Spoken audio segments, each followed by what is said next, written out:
orange, and then use the white cubes as command point cubes. Because when the game first came out, there's only 9 of these. But now with the update, they have the 15 per player. So there's gonna be 2 bags of these. So it sounds complicated, but somebody gets greens and only all the greens. Somebody gets all red. Somebody gets all yellows. Somebody gets all blacks. But then there's 2 people gonna be left without colors, which is they're gonna be all white. Which color am I? You choose. You so. Yeah, choose the color you want. Okay, so what I'm gonna do is, I guess I can just keep the whites. So what I'm gonna do is give her all my whites here. 1, 2, 3. White. So what I'm gonna do is give her all my whites here. Grab the block 2, 3. Get the one sheet. White. So what I'm gonna do is give her all my whites here. Grab the block 2, 8. Get the one sheet. White. So what I'm gonna do is give her all my whites here. Grab the block 2, 8. 15. White. So what I'm gonna do is give her all my whites here. Grab the block 2, 8. 15. White. So what I'm gonna do is give her all my whites here. Grab the block 2, 8. And if we need to, somebody can use the white dice here if we want to. And if we need to, somebody can use the white dice here if we want to. And if we need to, somebody can use the white dice here if we want to.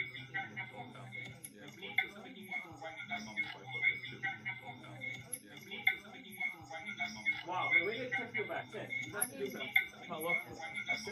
we didn't touch your back. Get off his case, peeps. Okay, get off his case, peeps. You gave up at least $14,000. You gave up. You want to $14,000. You gave up. Did you get one out? You want to $14,000. You gave up. Still white. Did you get one out? You want to $14,000. You gave up. Still white. Did you get one out? I think that's why I did. I think that's why I want to try to get it out. Yeah, it's good. You poured somewhere. Mango steam. It's like 14 or 15 bucks for a 4-pack of it. You probably poured it somewhere. Yeah, I would eat it if it's that much. That's why I bought it. I was like, I want to see what this shit is. What is it? I don't know. It was like a slimy tangerine.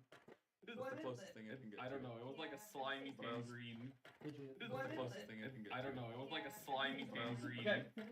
What You guys is hold back it? if we I start. don't know. It was like a slimy tangerine. Okay. You guys hold back if we I start. don't know. It was like a slimy Okay. tangerine. You guys hold back if we I start. don't know. It was like a slimy tangerine. Okay. You guys hold back if we I start. don't know. It was like a slimy tangerine. You started with a truck. I want to get him a onesie that says just keep swimming. Or Yeah, just keep crawling. It would be cool. I didn't. Yeah, it's right. Real quick, I guess. So I'm doing the supply truck. Where is it? That's what I start with, correct? No, you start with 3 infantry units. I do. Yeah. 3 green health is infantry. I don't know. Yeah. But yeah, give me this. It's Where are the been so mortars? long. You guys I can't remember. played this, yeah. So where are the mortars? Mortars? Is it I that one? wanted to, like, Yeah, we're gonna technically put them in here. Sick. This- Oh my God. Months ago. Yeah. Is this a good one? Are these the right guys? No. We need mortars. How many Roman? Are these? 3. Remember, you need your dice too. You need your Maybe Roman, I'll you just stashed do some good gummies over there, huh? Oh, you want some? Those are like, wait. It's like weird flavor It's series. not- Yeah. Those are Yes, like I the ate way healthy. too many of these when I was. Did you? Okay, I was going. They say ultimate on them. You can And finish you it if can you move. want. You can move. Finish them? No problem. That's a lot. They're good. Okay, The flavors any are 3 weird. units. You Like start they're out. more already got tropical flavored. Okay, this is the first thing complicated. So you need to have 15 of these cubes. Now, technically, with us playing, somebody's gonna have to use the orange cubes as actual counters, and then somebody's gonna have to use white cubes as the actual counters. Somebody makes these here orange, and then use the white cubes as command point cubes, because when the game first came out, there's only 9 of these. But now with the update, they have the 15 per player. So there's gonna be 2 bags of these. So it sounds complicated, but somebody gets greens and only all the greens. Somebody gets all reds. Somebody gets all yellows. Somebody gets all blacks. But then there's 2 people gonna be left without colors, which is they're gonna be all white. Which color am I? You choose. You so. Yeah, choose the color you want. Okay, so what I'm gonna do is, I guess I can just keep the whites. So what I'm gonna do is give her all my whites here. 1, 2, 3. You need 15. Grab the black ones. Get the ones you need. 2, 4, 6, I'll grab this. 8, So how many did I grab? 15. You need 15. Tim, get your color right there. And if we need to, somebody can use the white dice here if they want to. But What's the Pulse grenade? 2, 4, 6, 8, That's kind of easy. 10, 12, That's more, isn't it? 14, It's been so 15. long. Perfect. I know. I feel like I have no idea what the phone I'm doing. It's all good. It's all good. 5 minutes and you guys He can won't back notice into that. Really. He's a grenader. I think so. I don't think that's. Oh, you need mortars? No, he says grenader. Oh, then It- he just probably it- regular dude. It's just a regular dude. Yeah, the regular. The regular. You don't need a mortar team to kill. Just a regular dude. Just put dudes in the box in the thing. Oh, well, how do I I have tell? all the candy. You, This guy. yeah, it's a good question, Jared. Let me see. Where's he at? Robin went on So, candy spree. this guy here? I was, Okay, just look I at was incredibly high last week. What's this guy? I got all the candy. Stormpine. Stormpine here. How is he different than that guy? And more. Oh my gosh. But I also I I give got all him a cube. that Because but then this I guy has also a bought cube like here. See his extra cube here? on the Yeah, add organic that cube in. groceries, just like fruit. I alright. was just eating fruit and vegetables. So I got first one here. Gotta keep it healthy somehow. Well, I had two pictures. Alright, This is Jared, one the minute, Instagram- one minute, one Instagram minute, haul, Jared. and then this is what I actually bought. So like this is what the pictures were. Here we go. I bought That is a good question. like healthy stuff. Like all the fruits. Uh-huh. And then this is the other. That guy's nothing. This guy's gonna be fine. I I think the green guy. I ate an entire Cool pizza and pizza. an entire cheesesteak. That pizza looks good. That's the focus. I wanted to go. I don't know. Okay, you got any reds? 18 reds? Grandma's pizza. Square. Yep. Yeah, she can. It's like really Uh, burger. What? Mhm. You get 3 extra. Yes, 3 extra. That's right. That's what I was so excited for. Sam, what color are you? Black? Yeah. Scarf. You're gonna be yellow. I mean, green here, because you're American, right? So perfect. Your mortar team to get that one that ready son? That's what I You're was. gonna need This 15. is them. Okay. I think There this you is go. what I need to go Well, check yeah, my. yeah, those extra. Yo, Jared, you're gonna be yellow. So here's I your don't take all remember if they those. need the explosion die. Tim, you should have 3 black extra. Yep. You will give it to me? Wait. So, Roman, you're gonna use orange cubes as your actual moving cubes. No cheese for you guys. I guess we could probably just use those extras as our cheeses, right? Yeah. Oh yeah, we can use anything. Like you can literally use just you can use the white for your cheese. Yeah. You know what I mean? Because I'm using whites for my counters. Okay. Okay, so Oh, there they are. a couple other things that are also in the game. So, who is EA Sports is in the game. who's British? Sport. So Tim's now we all get the 3 random commanders to start the game with. So here's 1, 2, 3. Okay. No, you can't look at them. Who's Americans? I actually have no idea, but I'm pretty sure you can. Ooh, Yeah, I'm okay. gonna get the top right. Okay. Right. Okay. Who is OKW? You are. You're German? Just A. So these are the only 3 commanders you can choose for in the game. Now, once you lock into 1, just like before, you lose the other 2. Yep. When did you choose now? Now you can choose whenever you want. Oh, and I have Q. Oh, I got a bunch of those too in the fridge. One. Good stuff. You're choosing randoms? No, yeah, randoms. Yep. I can't pick. Nope, you do not pick. Ah, I only like them when they're hard. Harder. is that the fairness of the game or not? Yeah, it's the rules. What? Since when? Since no update. Huh? Roman, did you get your 3? I don't have any commanders yet. Okay, here we go. Thank you, sir. So if I'm correct, we're gonna get everybody gets 3 random ones now. And once you choose one, once you lock in 1, that's it. You're done. Did you eat the skin too? Mhm. What the? That's the new one. Also, there's another So much rule. easier. You can sit there and peel that shit. There's another update. Who's the Americans? This is you. So you're also gonna get 3 of these. And you, just like the commanders, once you lock in 1, you lose the other 2. Now this, Are you allowed to look at them? yeah, you can look at commanders. You have to, but when you're playing the game, as soon as you lock in 1 whenever you want to, the other 2 get lost. Okay. Now, who is I'm gonna do this one. Tim? I mean, Hit him with the time. yeah, do it. Well, you don't know yet. Just hold on to it, just until you find out. Clock ticking, boys. I don't know. Clock Yeah. ticking. Wait, what was the topic? Clock No, ticking. who's British? There is the clock. Roman threw one out.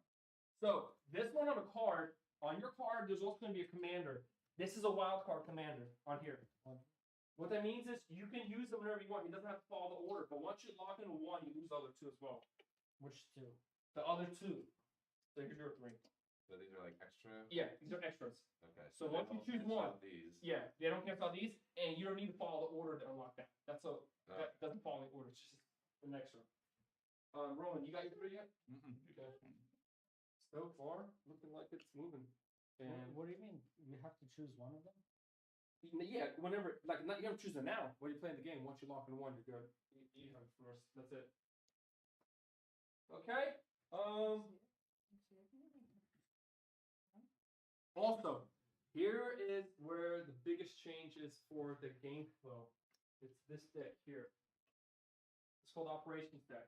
I'll explain how it works. Really simple. We're gonna play turn-based this game. So Operations deck is this here. Okay. There is 7 cards in here. Okay. When the team that goes is gonna draw the top one, look at it, and they decide one of the 2 options. So here's the card for you guys to look at. So the one side it says 2 to 4. That means in the next 2 to 4 rounds, the next 2 to 4 back and forth turns, the round ends. Or they can go the other option, which is between 3 to 5 rounds, right? Now, and it tells you how many rounds you're gonna have. Like if we go this way, that's 5 rounds. See that? We get to play between each other. This way is only 2 rounds. Now the thing is, when you choose it as a team, you do not show the enemy which side you chose. You just say we're on a short version or a long version. Oh, so we don't see what it is. You know what it is. And as soon as we, like I say, it's 2 rounds, and the second round's over for the second team, we flip it, say that's it, we're done. And the only thing left is to retreat. So now the first team gets to retreat, second retreat, and that's it. That round's over. So it sounds confusing. Everybody retreats from possessions? Everybody can choose. Yeah. It sounds confusing, but when you see it one time, that makes perfect sense. So you want to give me that card? And this is shuffles. This is random. Other than that, let me Kiwi. What are you doing with all these fruits? I haven't had any time to eat them. okay. Snacks? Kiwi snacks? Everything. So yeah, I got a pasta dinner. You just ate Wow. snacks. I did. I'm prepared for later. I had Okay. some yesterday. So other than that, So we choose one card between all of us, right? yeah, we're gonna choose one. Yeah, and we're gonna decide which one we're gonna go with. Okay. Other than that, to play between the recommended number of victory points for this game is gonna be, we're gonna play a short version, so we're gonna play 21 points. Just keep short so we can catch up on things. We'll keep track of the dice. Actually, this thing keep track, right? Okay. Other than that, 25 points. 21. Unless you guys want to extend it. So you guys want to roll 3 white dice, and then we roll 3 white dice. Whoever has the most greens gets to choose. Choose to go first. 3 or 4. 3 white dice. I'm thinking you bunch. You guys want to roll 3 white dice? Would you like to roll for I it? got it. Most greens choose go believe. first. New pair of shoes. 1 green. Got 1 green. 2 We have green. 7. You guys go first. Okay. Mm-hmm. Damn, Americans. Always getting 1. Hit him with a time. Hit it for us. Okay. So what you're gonna do is, you guys are the team. You're gonna choose one of these. Once it's shuffled, that's it. It's gonna stay where it's at. We're down 1 Should man. we wait for that? And then here you go. Okay. You guys discuss. On the top. And all you're gonna say is we're gonna go the long. We're gonna go for the long one or the short one. And there's Okay, so you don't need time for this. It's turn based. So you discuss the team. Do you want to go long or short? But we don't know the number. Okay, see a number on the left. It tells you exactly how many turns there are.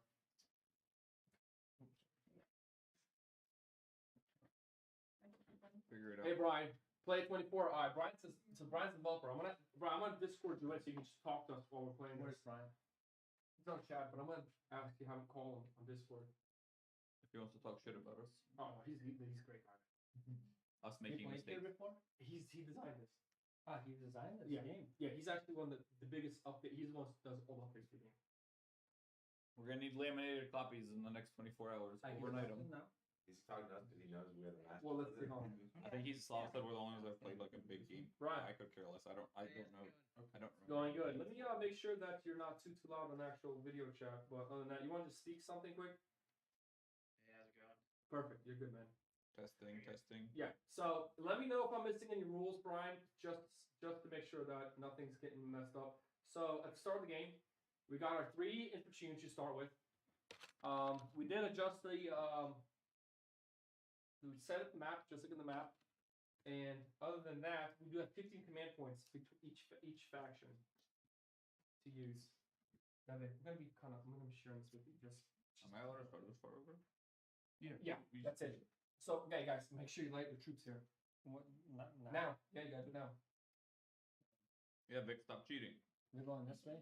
From here, yeah. You can go anywhere you want. Remember, we gotta get the points. Do I have to be one over, or am I okay? No, you're fine around the corner. You're fine right there. I'm gonna come this way. Just here. I have to come this way because Here. I can't reach that. Here, just move your thing. Because I'm going up. And guys, make sure you review your units. The units have changed dramatically. The commander cards, especially for the British. The British changed a lot from what Brian has said. Do Tim. we put these on there? Just hold on to them. You're gonna use them later on in the game. Okay, once you guys have decided if you want to go long or short, you just say we're gonna go with the long version of the card. Just don't say the number. You guys, once you decide. Alright, where could we just put it down? Keep it upside down, yep. And then when we hit the round, when the last team does the many rounds, you say, hey, round's over. Okay. And you flip it. Now, you guys, technically, I think you guys go first too. Brian, they get to go first, right? Since they're the ones that did it. Yep. Yep, correct. One thing, I don't know if it matters too much since it's the learning game of second edition, but whoever the second team is places all their units first. Oh, the For second me, team. doesn't make a difference, but basically the first team gets to react to the second team if they want to right now. Well, I don't think that's So you guys are second team? Yeah, so we take we put our units out and then you guys do yours. More advantage for Okay. rolling. Also, rules, if you have MG, don't forget, make sure you have your good job there. More no MGs here. I only get one unit, right? 3. Vic, come on, I man. thought you said one. Didn't you told us one?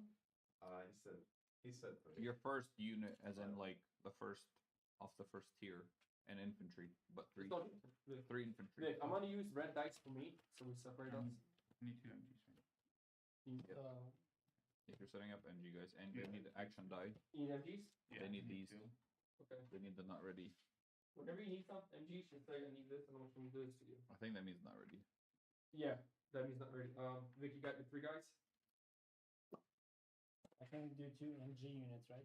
You can do any 3. That's right, man. Make sure your MG units have the status dice on them. Yeah, they do. Just keep rolling for now, Tim. I'll do 2 MGs. Another thing, remember, but before it costs 1 command point to set up your MG. Now it costs 1 command point to pack up your MG before you move it. Because before you can just move it for free. Oh shit. Okay. Yeah, yeah. What does that do to mortars? Do they have to They have pack to up? pack it up to move it. Also, mortars have firing arc now, like an MG. But if you check your mortar sight range, it should be 5 for everybody that's mortars. So now the Soviet mortars aren't anything extra. Yeah, anything extra. Did we put dice out live? Yes. here? No, not live. Just that. Just like that. I do it I do it because we're the same color, in the same faction. Dude. Can't get one of these out, dude. Hold it. Oh, they fight. So it would be. If you have something. Wait, see how. Because speed die? That's what it would be. If Okay. you start with it. So let's Working on that. Vic, mine are red, okay? These are the money units. Okay, and you guys get to move first. You guys got 3 command points per turn. Yep. Okay, and you guys go first. Yeah. Also, another rule is Is there a dice somewhere? you're in for what? Machine gun? Which way you going? What is it? Yeah. So I guess Go you're ahead. good. Actually, yeah, machine gun. You want to put them in the front? Oh, no, it's a mortar. Okay. Here you go. You want to put the mortar in the front, or is this the rule? Remember? No, you want to push. We're gonna stop that timer. If Well- there's any machine guns, I would recommend an eyesight die, but I don't know if there's any on the board right now. Not on the board. Machine guns? Isn't that what he has? That's good. Well, you mean eyesight die for upgrade or for? Oh, because that 3 range. That's right. Yeah, yeah. You do want to put an It's ice. 3 range and 3 sight. right Yeah, from the off the get-go, bat. so- All your machine guys have. That's another rule update. Thank you for that. You see that? So it's technically it's only you guys. I don't have a machine gun. Okay. It's the Bolts grenaders too. They got 3 range. Oh, they do. I don't know if they have 3 sight though. Only Speaking of 3 range. 3 range. Thank you for that, Brian. You can Could I- do either of these two. Either of these. Okay, guys, you going first? So Hit him with a time. your turn. We're hitting you with the Hit time. us with the time. We're still limited to 3 actions per unit, Mhm. right? Yeah. And remember, you guys have the command operation deck, what they're called. So you guys get to don't forget as soon as we hit that, you guys have to make sure we hit it. Time is up or no? No, there's no time. We're just turn based. Oh, okay. And then that one after you're done using it. Yep. Okay. 3, 6, 6. Is that set up? Your machine is not set up, is it? Gosh, what's the plan? Is anybody gonna go that way? I have to go that. You going that way? Functionally. it Jared, works if you want to go that way, you Well, might have to start this guy here. I should have started these boys. Yeah, first. yeah. So move your advance. Yeah, it's gonna be it's back and forth 3, 3, 3, 3. Oh, okay. Okay, are you guys done with your first 3? All right, R3, here we go. Yeah, you can adjust if you want. Whoa. Alright, then Also, I wanna another adjust rule mine. is you can enter and exit the building in the same movement, in the same round or movement phase. So if you're in a building later on, I can still move out of the building. Okay. And if the building gets destroyed, you don't die. You get retreat. You have to retreat anyone adjacent to the building. But if a car blows up, transporting, you die. Makes sense. So Okay. We start with 3. It's 3. Oh no. 3. No, 6. Oh, our income. No, it's a 3. It's 3 the whole time, right now, Brian? No, our bank. We have 3 CP? Yes. Yeah, it's 3 Oh, balance okay. or just 3 liquid 3. Yeah. Okay. Always 3. Yep. Damn, Nick, I'm actually gonna start. I'm going to take my time.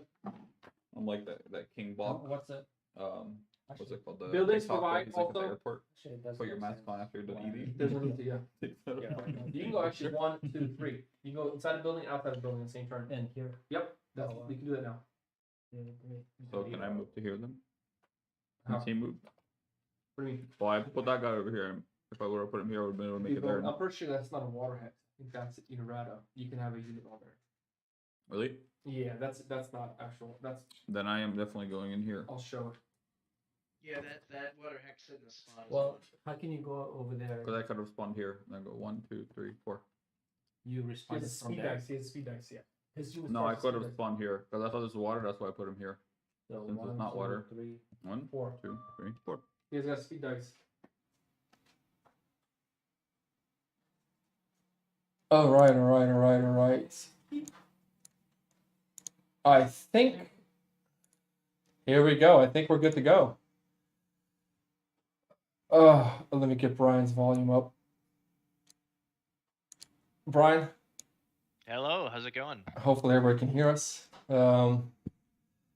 We just want to, this is a little pre-show. Brian's dressed up like the businessman, and I'm dressed up like a crazy man. So, but yes. So right now we are waiting for the final player to get in. We're gonna play TTS. It's the map they chose is which map is this? This map come from? This is gonna be from the Legacy map app, or is this the upgrade pack? Now this is both the upgrade pack as well as if you get the 2-player core, that's kind of what we're showing off here. Mm-hmm. We're gonna be having US versus Wehrmacht on Morrow River. So this is one of the 2 maps ready out of the gate for just that $100 pledge level. So Gotcha. or if you grab the update pack. Yes, and the 2 players today, there. It's going to be Chris. You want to kind of talk about the players a little bit, Brian? Just introduce who the players are while I adjust my Sure. crown. We have a basically a playtesting regular here, who's going to be playing the US, which is Rudy. He's just been a very die-hard player throughout a good portion of the playtesting. He's had some great feedback and just a good, solid regular player. And then in the other corner for blue, playing the Wehrmacht, we're gonna have Chris. Hello, everybody. Look at that perfect timing. It's almost like he Hello. knew we were talking and he was ready to join. I'm just going to Hey, adjust Wow, everybody's you're- volumes as needed. You're looking good, Brian. Yeah, you like that? I like it. I like it a lot. That's professional. Yeah, what's Chris look like? Shorts on and a t-shirt probably. Tan top. I have a fluorescent sweatpants on that Yes. light up and no shirt. So we'll just keep Brian on camera. That's the point, yeah. Perfect. Awesome. So I just sent out that update a second ago. So let's give it a minute to hit. I don't know if we'll get a lot of people to join on this one because it's so last minute. And I hadn't updated and we haven't posted our live event schedule. But that's all right. I think this is going to be a really good little test. And I think a lot of people are going to want to watch it afterwards. Great. Yep. That's the point. I just need to check a couple other things. And I'll be ready to start. I'm playing with Brian's forehead. Wow, this guy looks so professional. Okay, let me Get in his zone. Yes, and it is going to be. I think the first player already chose a faction, which looks like the Americans. Yep. Very nice. What's the password to get into? Into Tabletop Simulator, it's 2022.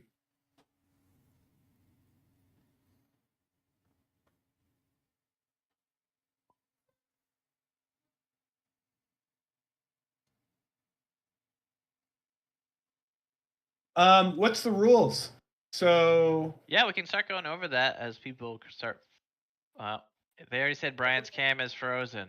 Yeah, I already fixed that. Okay, good. Yeah, that was happening before, guys. I need to apologize. Let me turn my mic down so I'm not too loud. But yeah, so that got taken care of. Awesome. So we're gonna be doing it's kind of actually not in the rule book yet, but it's what we've been testing for an update to the tournament mode that is in there. It's essentially what we're kind of the working title is kind of like chess mode, if you will. It's kind of the easiest way to describe it. So probably the easiest way to say it for now is just chess mode, where each player in both the maneuver phase and the supply phase. In the supply phase, they're going to get a reset of the timer, but they're going to have 3 minutes. So essentially, it's just going to go back and forth. Each player is going to have their turn of 3 cubes in the maneuver phase, and then it's going to go to the other player. And then if you run out of time, even if you have cubes left, that's it. You're done. So if it's a big round with the new operations deck, those not familiar with it, the operations deck, which was a stretch goal that we already hit here. We can show some examples, but here's one right here, kind of on the table.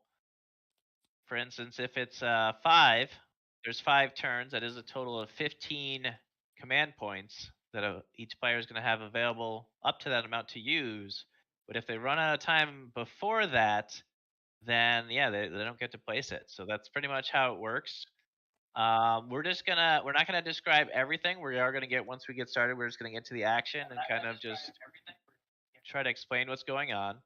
So if you're not familiar with the rules, you can always check back, watch this later again, because we are gonna have this saved. So you can watch the live stream if you want, come in later, catch it later, whatever works for you. And we're just going to get right into the action shortly. Once everyone's ready to go, we're just trying to get set up here. So that's the operations deck. So yeah, we're just going to have that 3-minute timer. And then in the damage phase, there is no timer. So that just kind of, people get to place their dice. They kind of, that's not that. There's not too much delay there. So kind of keeps things moving. And then we'll move right on into the supply phase, and that goes in turn order in that same fashion like the maneuver phase, where each player's clocks will be reset. I'll probably just manage that for the players a little bit, but essentially what they're going to do is whenever they're done with their turn, they could just click it to stop, and then they'll click their opponent's timer. And just out of the components out of the box, we're going to be having a little bit different shape on the sand timers for 2nd edition. So you can just set it on its side. Obviously, those who want to use an app, obviously that works perfectly as well on a phone as well. So it's kind of a mode to keep the gameplay moving. Essentially, it definitely narrows it down to that 90 to 2 hour window that a lot of people, say, hey, can it do it? Well, yeah, I mean, it can do it if you play fast or if you have a timer. If you're someone that wants to just have that relaxing day-long, really tactical, like standard chess kind of style, you could certainly play the game that way, of course, and have a blast. But if you're pressed for time, this is going to be a mode that you'll probably want to consider. Maybe maybe not your first game when you're learning the game, but this is something that we want to have available for all players to be able to use. And this is going to be, like I said, kind of our standard for tournaments. So the one that we're looking to hold, if you haven't heard about it yet, we're looking to hold one later. We're going to send out an update about it. But yeah, the final weekend of the campaign. Sorry, go ahead. Yep, go ahead. Interrupt. Yeah. Looking to have it the final weekends. We're going to have sign-ups. And it's going to be open to basically everyone. I mean, obviously, we hope that you can go ahead and read the rule book ahead of time and all that fun stuff. But we're going to be looking to have basically just a 1v1 tournament. And then, we'll announce all the rewards. But there's going to be basically credits, essentially, for people who win matches and go on and the grand finals. We'll discuss all that later. I don't want to spend too much time on that now, but just kind of as we're all getting set up here. So what Great. do, Okay, so I'm playing Wehrmacht. yeah, We're you're gonna gonna play play. with a 2-player core set. Yep, yeah, we're just gonna, yeah, exactly. We're looking at what, just again as a reminder, this is the 2-player pledge level, the new backer pledge level that we're playing with. This is Moro River, one of the 2 maps that is included in that. And essentially, these are the 2 factions. We got both US and Wehrmacht, which is the German faction for those not aware of that. It's kind of the standard one in Company of Heroes 2. So you kind of see those art assets if you're familiar with it. And each player is going to be going ahead and kind of picking 3 units, 3 starting infantry. And once they do that, so it looks like we'll just have the US player go first. So I'll have Rudy go first. So that means the Wehrmacht player actually has to place all their starting infantry whenever they're ready. I'm going to draw my commander cards. We do that. Yeah, also right and now, right? a question for you, Brian. If we want to ask questions, do you just want to answer them now, or are we going to be more focused on stream? What's your thoughts about that? Ask if questions do come up, because I'm pretty sure questions will come up. No, certainly. We're gonna actually have them. We're gonna have the players actually move down a channel so they're not interrupted in Discord. They're gonna be able to just play, and then we can freely talk about what's going on without disrupting them. Because obviously, with a lot of discussion, it's gonna disrupt the players if they're hearing us when they, if they have to talk to the other opponent, or so they can just speak freely with each other and play naturally like they typically would. Mm-hmm. That way, we can respond to any questions. Yes. So what they're doing now I is... want to hear that commentary. I'm going to feel like I'm missing out. Oh, you're going to miss out. So what they're doing now is, then one of the new rules for the 2nd edition, which I'm so grateful they did, was they're choosing 3 commanders randomly. And so that's what's going on here. You can see them choosing 3 there, and they're choosing 3 here. Normally, the 3 commanders, once you choose the one, you reveal it, so it's known information. The other player right now is hiding them, which he can do. You're more than welcome to do that until you choose the one you want, and then you can go from there. But so that's one of the rule changes that they had, which is very nice. How do I preview this? I forget. I thought it was Shift Tab, but Alt Shift. Okay, very nice. I don't know why it's not working for me. We already have it on the face up. Do you not see the face up right now? Oh no, I don't see the face up. You may need to reload into TTS then. You might have to rejoin the game quickly whenever you get a chance. Yep. Soon they will ask which 2 core faction I'd like. Brian, one of the guys, he just pledged for the 4-player set. How does he know when he gets to choose the other 2 factions? So that is going to be in the pledge manager. So you have plenty of time. We're actually going to have, if you're not familiar with the video game, or even if you are, we're going to try to, Slava, we have one up on his channel, basically an in-depth guide for British. So we're going to essentially, hopefully, try to get all 5 of those out during the time of the Kickstarter. If not, again, you'll have time during the, pledge manager and a few weeks later. So we'll have plenty of time. And then any questions you have, of course, we can answer. But that was a really long video. It gives you really in-depth 2.5 detail hours. about British. Yeah. So again, you could, bounce around. It's on his channel. So. And what's really nice is it goes into all the also commander changes. So you'll actually see 1st edition compared to 2nd edition, and all the content pretty much that comes. That's pretty much majority of it will come in the core British core set, right? Other than like the extra commanders from like the from the Elite Commander Doctrine. I think that's just pretty much everything British is in there that you'll ever see. Right. So that does incorporate all of the different expansions. Yeah.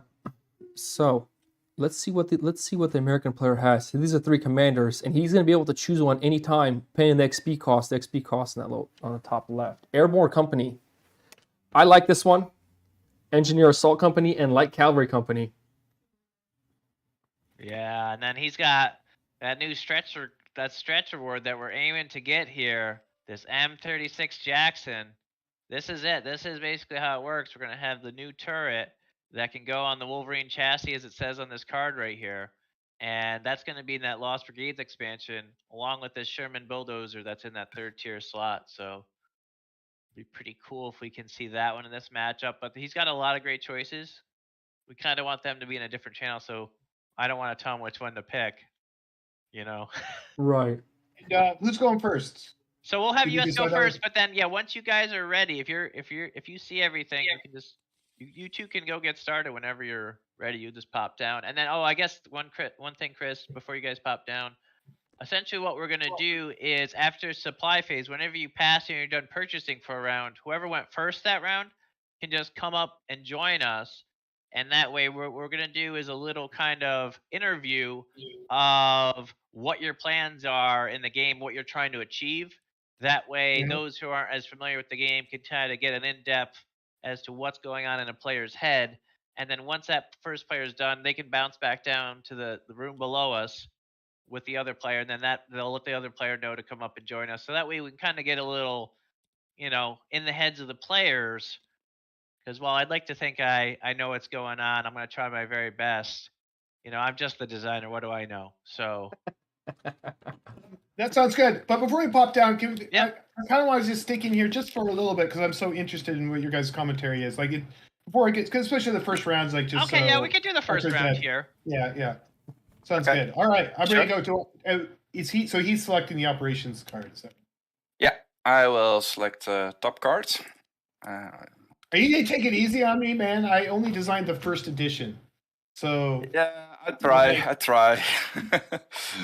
Behind the scenes, I said if Chris wins, it's a problem. No. So the operation deck, what he's doing right now is on the TTS, what we do is normally face towards the board which one you're going to. So this is going to be between 2 to 4 rounds. That's what he's telling the other player. Now, Chris, Chris, you are the Warmocked. You're the first player, right, Chris? He's going to go in second. Okay. Yeah, I'll be going first. So I will spend my first 3 CP to move this into 3, 1, 2, 3. And this is we'll be doing commentary live. And the one thing about this game is a lot of people that start playing early, they normally focus on resources. But the more you play, the more you realize victory points is literally how you win the game. Resources get you there, but victory points will finish the game for you more often than not. And I don't know what Brian's thought is, but when I play, I always try to prioritize the victory points in this edition compared to the first edition. Yeah, there's a little bit more leeway in the second edition, since the standard is now for normal mode to play to 21. Mm-hmm. Some people still just love it so much that they want to play what's the new long mode of 24, just to sometimes get that extra round in, because that's really when things get, heated up. Yeah, and I do like the Warmock start with 2 MGs. That's a really good start when it comes to locking down points. Great start there, and that American went with 2 riflemen and 1 mortar team. Putting the mortar team in the middle is very nice. It allows them to control both sides of the map. Another change for second edition, which I don't want to mention now. In the first edition, the mortar team didn't need to set up. I mean, need to set up, but it could shoot anywhere it wanted to. In this edition, it's actually facing, has a facing to it. And when they set it up, I'll go over it a little bit, or maybe Brian might want to go over it a little bit. Yep, Sava, you can just hit F11 in game whenever you Thank you. Chance. You can do your last round, Chris. Okay, so that means right now the operation deck is either 3 rounds or 4 rounds because they went 3 rounds. Yeah, it was 4 rounds, but everything is already used up, so. Nice. So yeah, those just kind of watching it in the first round, it's a little standardized there, so it kind of just gets you warmed up for the operations deck. So it's not too impactful typically, since most games you're gonna be starting with 3 infantry. So even unless the first player picks 2 rounds for only 6 cubes, it's gonna be just kind of warm up. You kind of get your strategy on the board, what you're planning your opening moves are. And then, that'll start heating up going into, the supply phase, which is where really the core decisions start for the long-term plans. All right, just as a reminder, we're going to have, hopefully, Chris isn't too familiar with this clock mode yet, but just as a reminder, Chris, whenever you're done with your turn, you're gonna just basically click on your blue timer and then start the red timer whenever you're done. So you'd stop yours like you just did, and then click the red one that's right next to it there, and that kind of gets Rudy on the clock. You can Gotcha. try to keep that going that way it doesn't get messed up. Other than that, yep, we can go ahead and we'll just do the first round here, supply phase. But as things get heated up, it'll probably be better if they're in a different channel. But I don't know how distracted they are, so I guess Right. it's up to the players. But Yeah, and Yeah, yeah, will be better for us to go to another room I after when we Yeah, start the second round. yeah, we'll just do the first one though, because we can that way Yeah. we can see their decisions and kind of answer any questions that pop up with that. yeah. And somebody's asking, speaking of facing, is the picture page 16 of the rulebook incorrect? Might not be a time to ask this. It's all good. It's a good time to ask. I guess the rulebook page 16, is that facing incorrect right now? He's asking. I'm not sure if that person is looking at 2.03, but I can kind of pop that open quickly and go right to page 16. Yeah. And looking at these three commanders here, I mean, he has really good options. The American player right now go with Light Cavalry Company. That really set him up early. It's 1 experience point to bring out the Light Cavalry, allowing the infantry to gain a speed dice. And that automatically will allow his 2 riflemen to just start moving on the board quicker. Playing against MGs, that might be a good call early game. And then another experience point, he can get Stewart out. A tier 2 tank that's great, just really balanced. 1 infantry, 1 tank damage with double speed dice. So he can really push hard against these MGs if he's planning to really force the map. The downside of this commander is super good early mid game, but late game it doesn't come out as well as the M36 Jackson here, which he could also go this route here. His commander pick is probably super nice. It's like 3 different tiers: early game, mid to late game here, and then the airborne company. It's kind of like any game. You could drop this whenever. So it's gonna be super interesting to see which ones of these he goes with, especially if a double MG start. Okay, so we're going to start the timer on the supply phase as well. Are we doing that? Yeah, do we need to reset the timer again, or Yep, is yep, just reset. So you can just right click, and then you hover over it. Sorry, right click on it, go to timer, and then you gotta type in 181, and then click the play button to the right, and then it'll reset it. And I do my supply phase first because I went last this round. Nope. So whoever went first starts first. Oh, okay. And then it goes back and forth. So you make 1 purchase, stop your timer, start their timer. They make 1 purchase, stop their timer, start their opponent's timer, just like the maneuver phase. Okay. I will start my timer. I will get my tier 2 building. 1 and 2. Yeah, and so while they're doing that, I'm gonna talk about how the resource thing works. So as you notice, when units at the end of the damage phase, if there's units left on the resource point, they'll capture it. So the American player, he captured 1 fuel, 1 munition, and then this little module here is how you keep track of it up here. So you start 1110. So if the 1 fuel, 1 munition, he went up here, and then he also captured 1 manpower, 1 munition here. Now his income is 2 manpower, 3 munition, 2 fuel. And then the bottom right here is a stockpile. That's how you track how much you have total, which gets converted into purchasing units on the left side here. You're going to see these numbers here. That's 4 manpower, 2 manpower, 1 fuel. So there you go. I bought my tier 2 building. 1, 2, 1. I'll buy an MG team.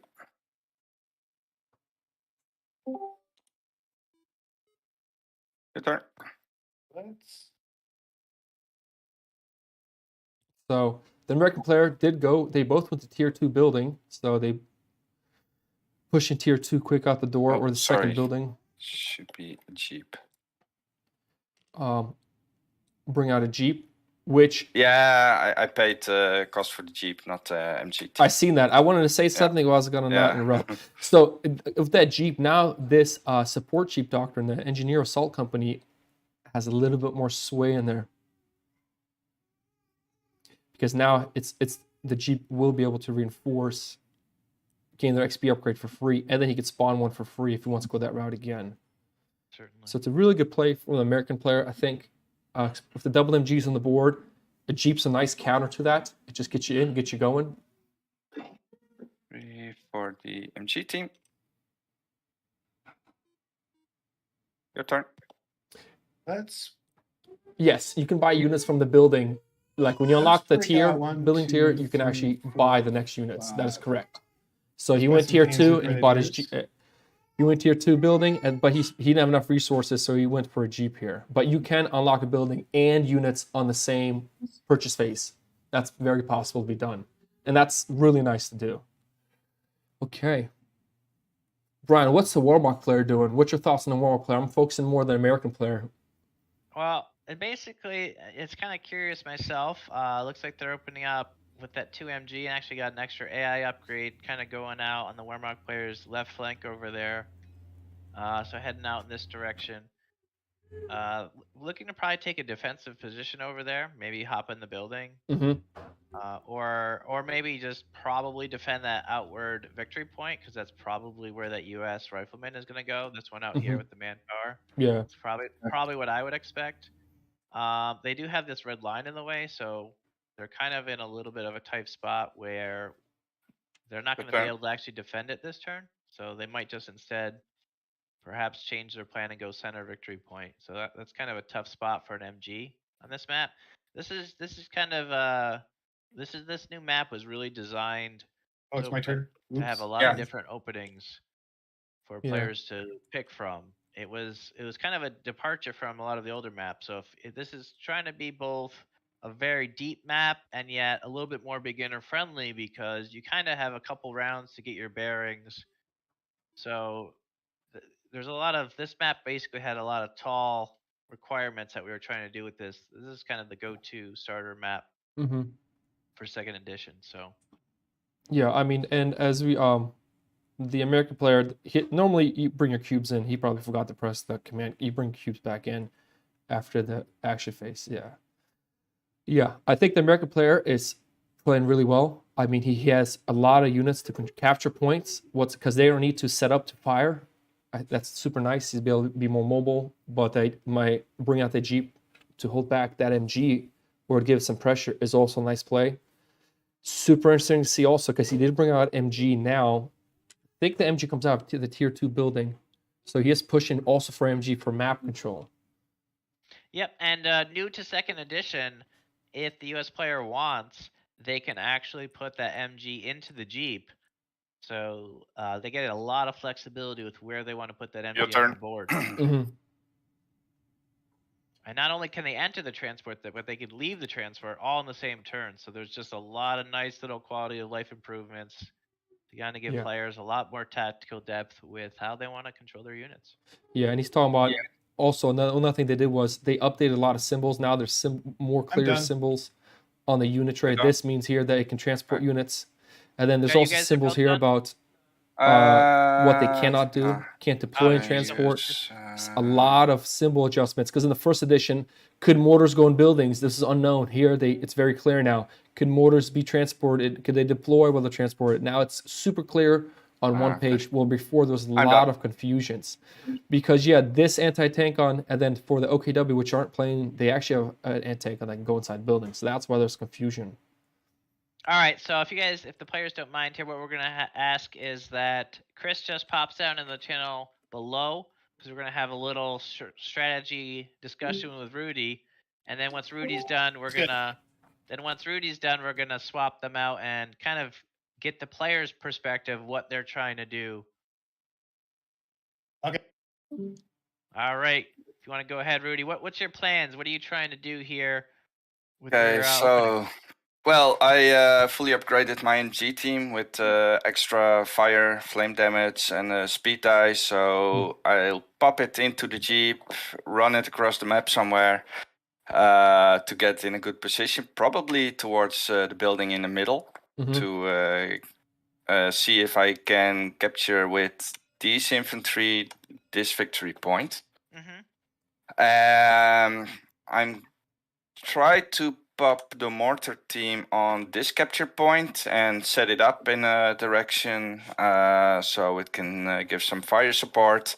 And these guys probably go to the victory point on the right side for me, but it depends a little bit on what that MG team is doing. So we'll see. All right, Yeah. sounds good. Any plans for the commander choice, or are you gonna still just wait and react with that? I think I'm going to react. I think the airborne is of course infantry heavy. With that many MG teams, it's a bit scary to start with.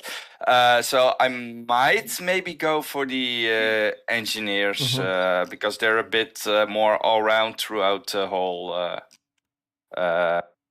throughout the whole combat.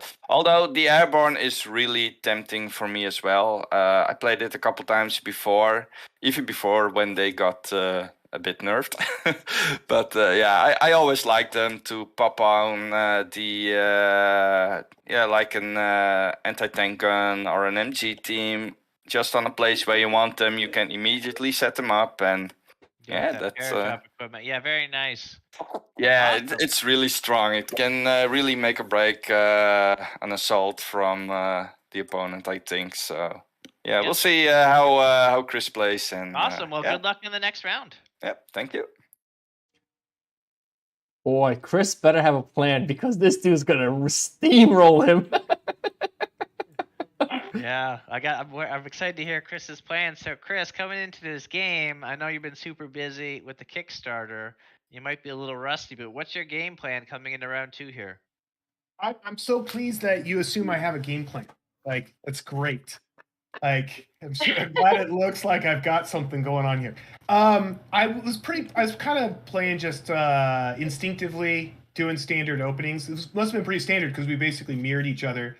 I had a choice between machine gun, double machine gun, or single machine gun, but I really wanted to try the double machine gun on this map. There's a lot of I don't know because I haven't done a double machine gun opening on this map before, which is a very infantry-based map, I think, with all the restrictions to vehicles in the center. Yep. But there's also a lot of buildings there as well, and there are a lot of ways for them to avoid the machine guns Overwatch. So, but anyway, I kind of want to see. So it's a little bit of an experiment.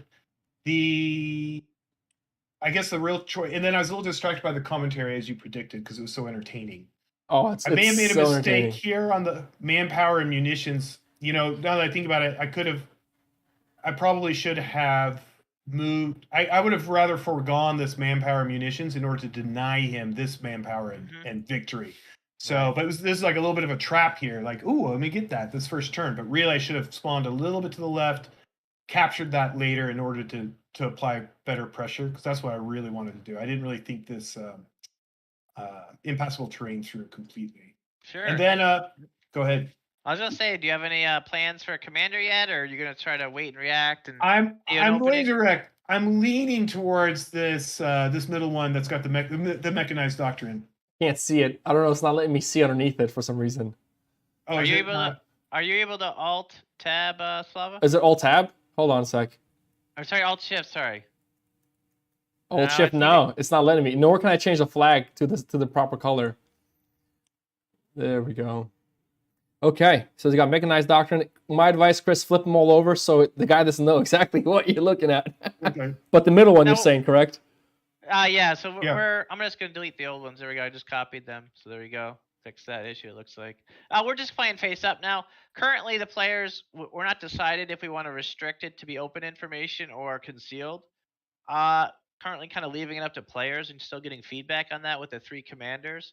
But currently you can probably play it either way. But we'll put a kind of recommendation in the rule book for that when we before we go to print. So, but yeah, that mechanized doctrine looks pretty good.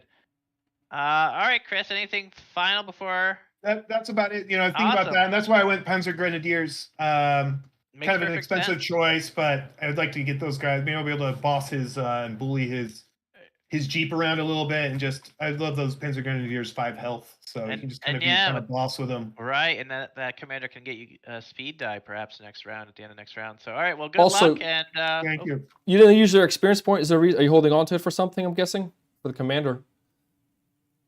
Yeah, I didn't have the munitions to purchase that yet, so I just held it in reserve to keep my options open. Gotcha. Very nice play.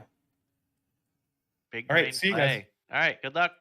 Oh man, this game is gonna be a good one. Yeah, it's just getting going. I do like the choice of Panzer Grenadiers. So we're gonna see how that works out. That's kind of a fan favorite from the video game. And in second edition, there was a lot of feedback coming from first edition, particularly on that unit. It was just a little underperforming. Its role wasn't perfectly Yep. clear as to how to best use it. And now I think we have it in a really good spot where it's still that 5 manpower, but it has just a lot of versatility. It's great at capturing and obviously just really excels with those Panzer Shreks against, enemy vehicles of all sorts. Just a great all-round unit. And now it even has a wrench so it could build sandbags. So just a very versatile unit. Yeah, and it's So- and it's more it's the only infantry unit for the Warmock that has 3 range other than the MG. It's super nice. It's really good unit. It costs a lot, but with that defense dice, like Brian said, it's gonna come in really handy. Yeah, and as Chris pointed out, he can also go that speed die if he goes mechanized doctrine, which was updated quite a bit from first edition. It looks fairly similar. It is a core commander, so if you got the 2-player core set, you're going to be getting this commander if he does go with that one. So we can kind of see that one in action. Actually, I believe I know that the Panzer Corps also, so if he goes with that one, is in the core if you get the 2-player core set. And this one is actually an assault. I just kind of flipped it over. We are actually going to be switching the back so they're standardized. So when you shuffle them and pick random, they are going to have standardized by at least faction. We might have a generic, or we're actually leaning towards actually having like a Wehrmacht back. I think with some coloration there, but that way even across expansions, unlike first edition, because we have this new rule where you pick 3, and if players want to conceal them, there'll just be no hidden information there. So we're just kind of giving that flexibility. And so they, currently, yeah. go ahead. Yeah, and right now what they're doing is they're choosing the operation deck. So the next player's choosing the operation deck. And what's nice is I don't want to know either what it is, so we can keep it hidden for ourselves to be surprised as well as it goes on. Yeah, you can keep it surprised for the audience, and then maybe I'll peek because I like to peek. Absolutely. So he is going to be going long. Now, when I play, my strategy is always to go short, and it's always hurt me because I used to play running for resources on a short play, and the opponent always go for victory points, and I would always lose a lot of games because of that. So early on, you want to go for the long doctrines, especially if you're behind on victory points and you're ahead on resources, because it'll help you hopefully slow the drain of the victory points. So it's going to be between 3 to 5 rounds. And another thing you can notice is you can't split the cubes up, your command points, between different units. It does not have to be the same, all 3 in the same unit in one turn. You can put 1 in now, 1 later, and 1 later. And I guess he's going to decide if he wants to set it up or not. Because if he does not set this unit up, there's going to be a good chance that this rifleman might rush, the mortar might set up to the building. And let's see if he sets it up. Yeah, so it's interesting to hear that you have perspective. Going as Wehrmacht, I would actually normally I have 4 units as a Wehrmacht player here, picking the operations, but because US actually has 5, I would actually go the lower number. And we also have that insider information from Rudy, what he's planning to do here. He's looking to get that MG in that Jeep, which is kind of what I would expect when they're adjacent to each other.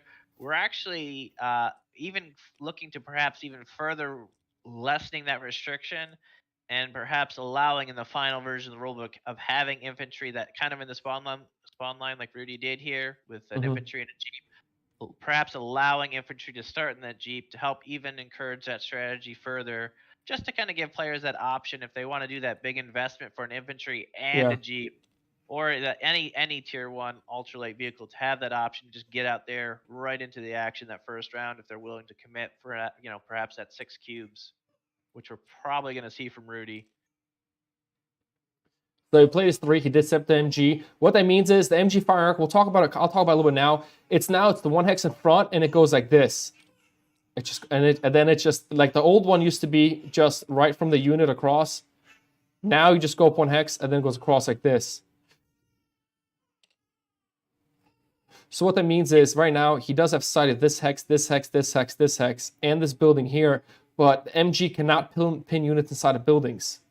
So that's what's good. That's good play there. Yeah, it kind of looks like he looked like he had a good position, but Rudy just reacted to Chris with just a great counterplay there, and actually got his MG using the speed die of both the MG and the Jeep, which have to be used before command cubes now. Getting that MG right in that building, right in that face, and now he's going into the next round, and it looks like he can set up. And Chris kind of jumped the gun there with using all 3 command cubes on his MG. Yep. Now, MGs in second edition don't get pinned themselves once set up, so he could stay there, but he is not getting any cover right there, so it's not a great position for him now. Because Rudy just came in strong and kind of has got a great position over that center of the board. So far it looks like the U.S. player is in a prime position in the center. However, Chris is making some good plays on the outside, so we'll see what happens next here. And the little man is going to bed. Oh man, that little cute guy. Yeah, I'm super excited. I mean, Chris, he's going to need to pick something up because this MG now is pretty much, he's going to have to retreat because he does the flame damage plus the 1 infantry damage, so that's 2 health there. If he decides to push his Jeep up 1 more hex, that MG unit will be wiped out. So, super interesting to see if he's going to retreat that unit. Well, that is actually a very good point you have there, Slava, because now Chris went first. Chris knows the exact number of rounds, while Rudy going second does not. So does Rudy kind of just jump it here and just next time he has available CP just move it forward, or does he try to wait to kind of force that retreat? But Chris is in a tight spot either way. Does he want to retreat? Probably anyway, but it's not really a great spot to be retreating this early, kind of over that center of the map. Doesn't really want to forfeit that great positioning. Right. I mean, and another thing is, if for some reason he wants to push his Jeep up, remember he does the Panzer Grenadiers with an anti-tank upgrade and armor piercing upgrade with 3 range. He could push up, hoping he rolls. Hoping he doesn't roll the 2, at least misses one of his defense dice, and you actually could take this Jeep out. Lose an MG for a Jeep trade, that would be the trade. Because guaranteed going to be 1 from the Panzer coming in with the anti-tank upgrade. Yeah, very good point. So if he, exactly, kind of expanding further in that Jeep, if that Jeep moves up 1 further, that Panzer Grenadier moves up 3. And he is moving up. He is moving up. It looks like this may happen if Chris notices it. Chris can just move up that Panzer Grenadier 3 spots, take advantage of that 3 range on that Panzer Grenadier with the MG spotting. And so guess, we'll hopefully see if he notices it. Will he take the resource point? That's my question, because I don't think he has the resource point there. Oh yeah. Yeah, so he can actually take the point. Well, does he have line of sight of the Jeep? He won't have line of sight, will he then? Because the building's blocked. He does have that one. I don't know why it's I don't think he does. He does not have it, no. I'm gonna switch that to different color, although it's currently not working. Yeah. Oh, and he is moving his Panzer Grenadiers away. Come on, come up 1. Come up 1. Come on, Chris. Move up 1 more, and you'll be. I think he's gonna retreat the MG. Oh no, he went interesting. I don't think Chris noticed. That's unfortunate. Man, a little mishap from Chris here, because he could have done a nice trade. Like I would have done that. Yep. I think Chris could have really salvaged that with an MG for Jeep trade, because that Jeep is now it's just gonna force a retreat most likely from the Wehrmacht player. Yeah. But curious to see what happens next here. Superman, that's the opportunity. Sometimes when you predetermine something with a unit like going to retreat, you don't look at the overall thing. Because this Jeep, one thing about this game is vehicles do not retreat, so that Jeep would have been stuck there having to deal with the damage coming in. Yeah, for those not familiar with Company of Heroes, one of the standard features in the video game is that infantry can actually retreat at any time in the video game. And very similarly in the board game, you can actually retreat during the round, or even in this mode, when you run out of time or run out of cubes, there's a final last chance for infantry to retreat. And in second edition now, they can retreat up to 6. So we're actually seeing the end of time here. Yep. Looks like this is going to be the final board position for the maneuver phase here. And it does look like Chris is in a jam, so he's kind of hovering over it. It looks like he's at least considering the retreat, and there he is. He's pulling the retreat. Yep. I mean, at that point, you might as well retreat. There's nothing going to gain from it. Right. If he just noticed that Panzer Grenadier, I think maybe he's maybe a little, he's tired, exhausted running the Kickstarter campaign. I don't want to give him 2 excuses. He is the first edition designer, so we don't want to cut him too much slack. But Rudy's coming in strong so far. Yeah. Give Rudy the credit. I think Rudy had a great opening play for this round too. Now here's the thing. Chris does have range and sight on this unit here, so he will get an extra experience point this round, which will actually put him at an advantage, bring up to 3. And if he's going to be moving towards a commander and he was to take mechanized, he needs 5 total. So 3 experience points. He actually could go the support doctrine. What was that? The Fastion support doctrine? Yeah, sorry, I was trying to track the damage because I think Rudy has a mortar set up, so it does look like Rudy does get the counterattack. Because even though that MG team is actually pointing the other way, he still actually has sight. The sight, yep. As well, we're gonna actually just drop in a die. One seems to be missing there for Rudy's 50 cal in the building. So sorry, go ahead now with your question about the. Yeah. You're talking about a commander. So I was gonna say the one had an advantage, but I did not realize the mortar team was actually set up. And so they're going to both get 2 experience points. That's another change for 2nd edition. You get experience points for every different unit you assign damage to. So. Yeah, that really opens up options a lot because you'll find players will just typically try to just, get those assigned damage targets in, get the XP. But 1st edition, it's a big change. 1st edition, you really just wanted to focus fire. So now, obviously, you still, when you can focus fire and secure a kill, you want to do so in 2nd edition. But now you kind of have this chance to kind of just get out there and fight in the battlefield kind of more naturally like you'd expect, just like the video game. You just, whatever you run into, you just kind of just naturally fight over control points as you're out there on the board. So it's a little bit more, both accurate and replicating the video game on that one. So I think it's a double win. So let's see what's going on. Did they already roll damage? I mean, I think they did roll damage. They rolled the defense. The defense here. I didn't see the mortar. If the mortar hit, I missed that because I was wondering if the building took damage. I'm just gonna pop back Rudy's cubes for him.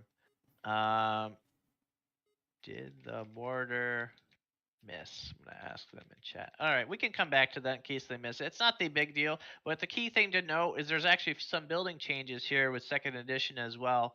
Building health actually went down from 4 to 3. But there's also some other, arguably even more important changes with buildings. First one is that buildings now have 3 defense dice up from 2.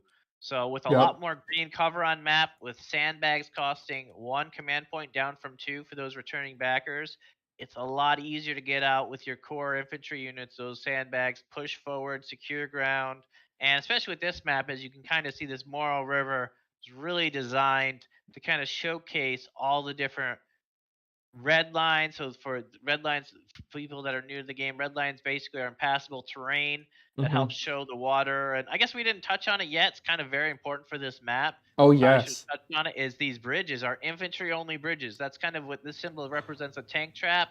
And you can visually see that this is actually an infantry only bridge. So if those wondering, that US Jeep can't actually cross the river there. However, they can go on that victory point and munitions hex, which I'm guessing they'll very likely do next round, but perhaps not if that Panzer Grenadier stays in range of threatening it. So yeah, the red lines are impassable terrain.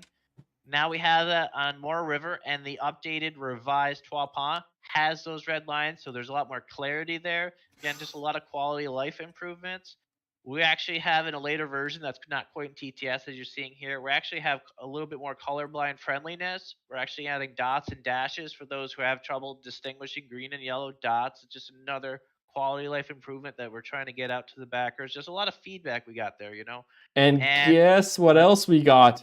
Oh, are we seeing a Greyhound? The Greyhound, yes. Yeah, that's a fan favorite. That's so from 1st edition. That was a core US early option that a lot of US players went because it just is very good in the board game here against infantry. It starts out with 2 anti-infantry damage, and it also can get HE upgrade for 4 munitions. Now this was kind of brought in line a little bit. In 1st edition, we were seeing a heavy reliance on this.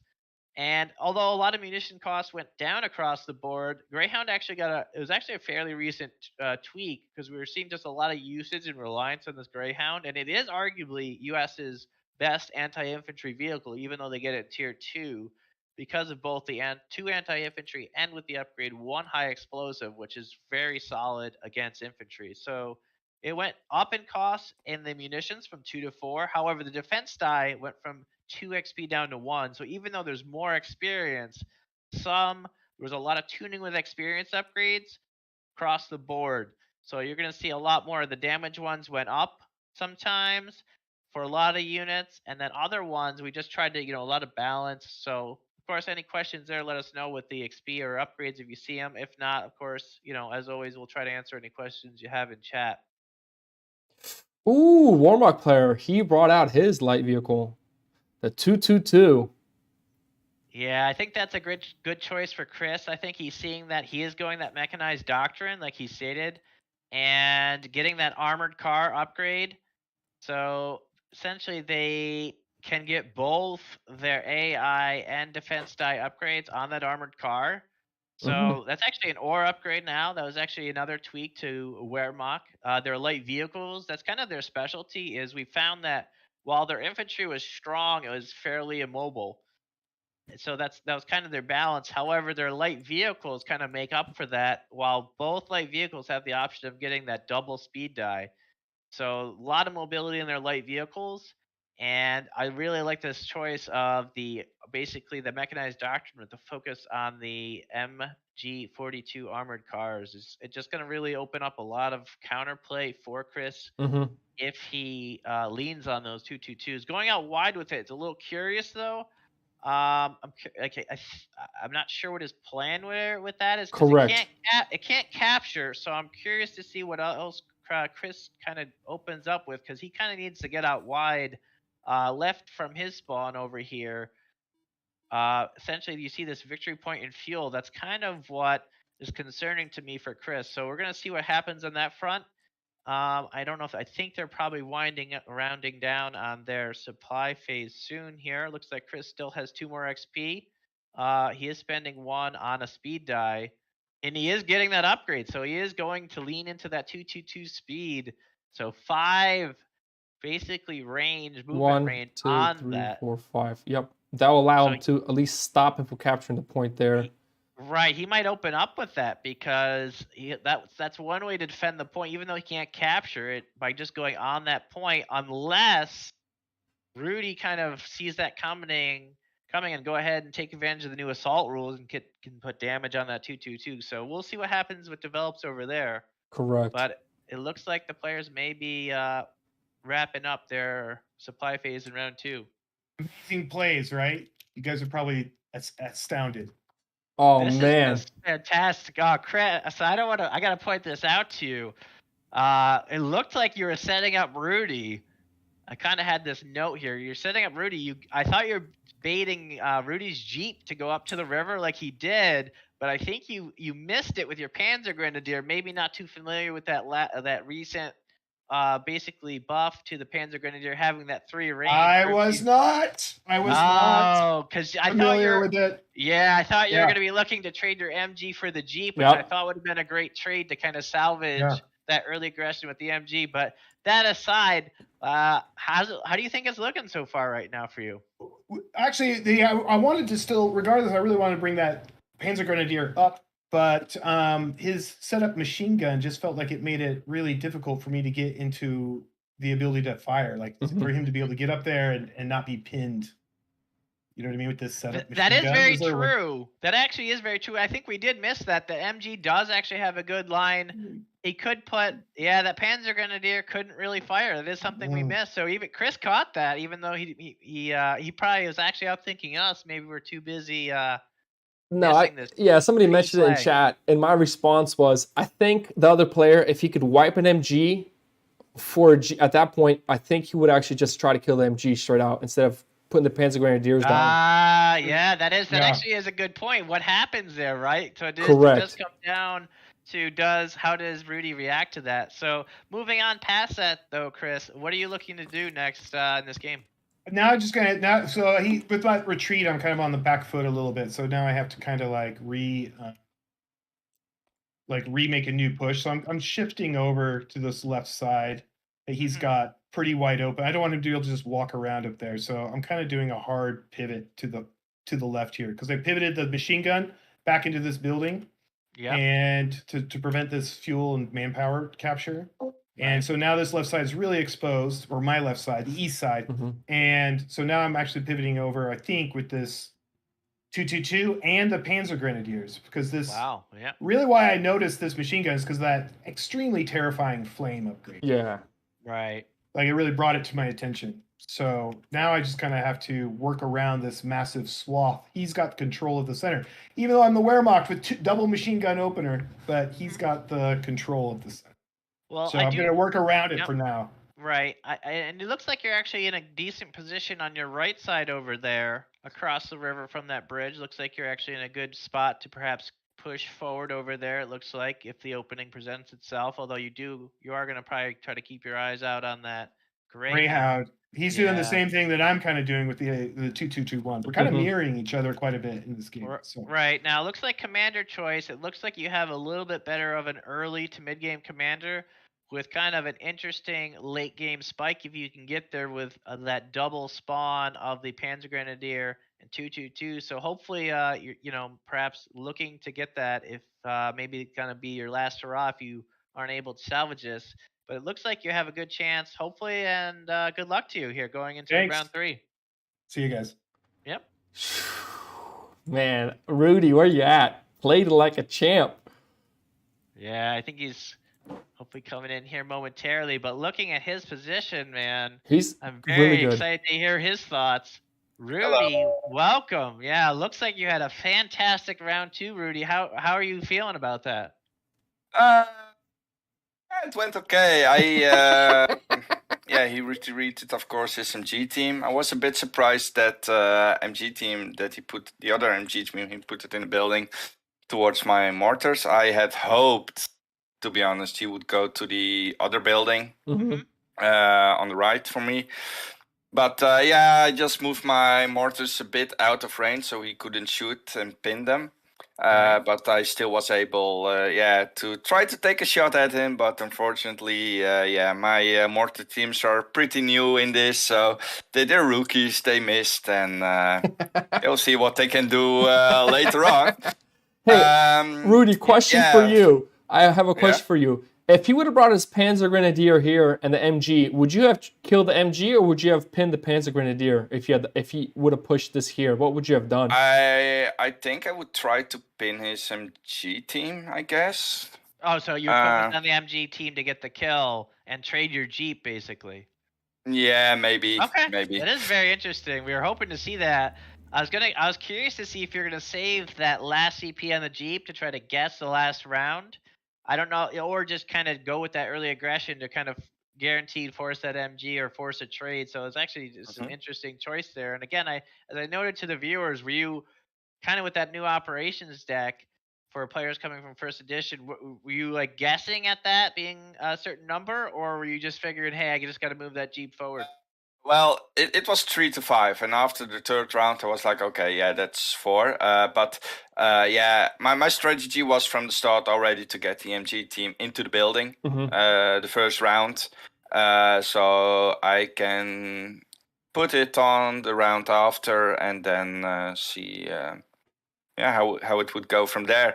I kind of had hoped he maybe walked another unit first before the MG team to the spot where he put it. He wouldn't take the Overwatch damage, unfortunately.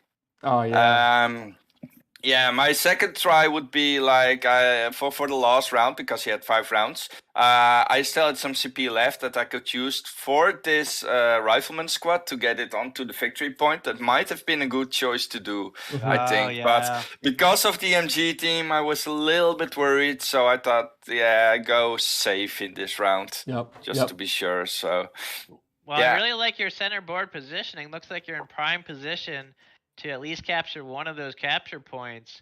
I'm sure you have some threats there with the MG and Panzer Grenadier. Do you have any thoughts going into this next round? I'm a little bit scary of his MG team, but luckily there's nothing arranged for it right now beside the MG team in the building, my MG team. As far as other units go, yeah, that 222 is that's a quick little boy, but not that strong. It does just 1 AI damage, I believe. Yeah, 1 AI and 1 AP, so it is Um, versatile. But oh yeah. yeah, are you going to be looking to perhaps dive on that victory point? That's kind of what I presumed coming into this next round. Is that kind of your plan over there? The victory your point right on the side? bridge. Yeah, yeah. No, on the right side. Sorry. Oh, on the right side. Yeah. The victory point fuel. I might go for that indeed. So And I think then- you have a great combination to me. Looks like you have a lot of things to me are going your way. You have control the center of the map. You're going the Greyhound for some, competing early game or mid. You're going into mid game now to try to keep competitive, and then you have a nice late game commander. So hopefully you kind of are. I imagine you're planning ahead to try to cover all the bases. Is that kind of what you're going for? Yeah, because when I took a look at his commander, I could see it's more like mechanized infantry basically. So I thought I might counter it with some heavy support later on to kill those mechanized. And let's be honest, that bulldozer looks really fancy with the 2 AI and the 3 heavy explosive damage. So that's 3 high explosive damage. Yeah, so that would be killing for his infantry at least. So yeah, let those anti-tank guns come towards me, I would say. Yeah, sure. All right, so let's we're gonna go ahead and wish you good luck going into round 3. We're gonna try to keep this moving. Yeah, I mean, thank this you. is just so exciting. So yeah, we'll see what happens next round. Good luck, Rudy. Yep, thanks. Man, good call. I thought he'd kill that MG. I really did. So that was a good thing, man. Yeah, I mean, Chris has a couple options. My recommendations for Chris would take his MG, push it up here to just to stop them from spawning on this point. Because if the MG can pin that and the Jeep can't get around, has to go around, that'd give that ability. And if the infantry wants to push, if you push his MG up, there might be a good call there.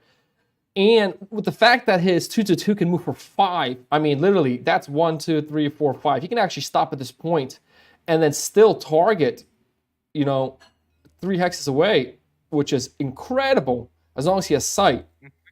So great plays there. And that's what I mean. Right now, if Chris decides to push that MG up to where the Panzer Grenadiers are and set up, that thing's pinned. And you won't be able to capture this round. Yeah, so very interesting to see what Rudy, who is going first in this round, it looks like he's opening up and going ahead and charging at least 2. Yeah, it looks like 2 towards that fuel and victory point out wide.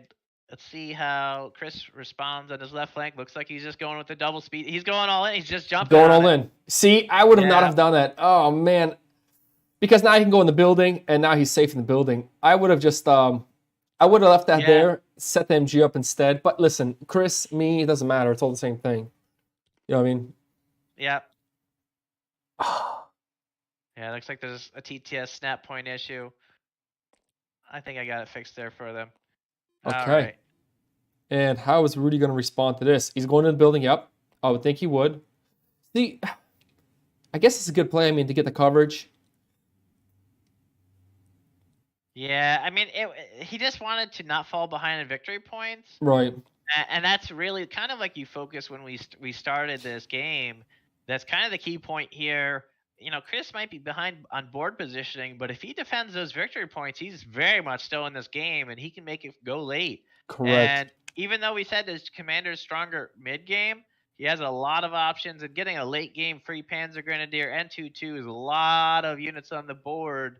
It's so if Chris is looking to trade and kind of force a early kind of late game by doing a lot of trading, getting that XP to unlock his commander, it might be a better play here for Chris, even though arguably Rudy has a stronger commander. So it's interesting to see which way Chris plays this.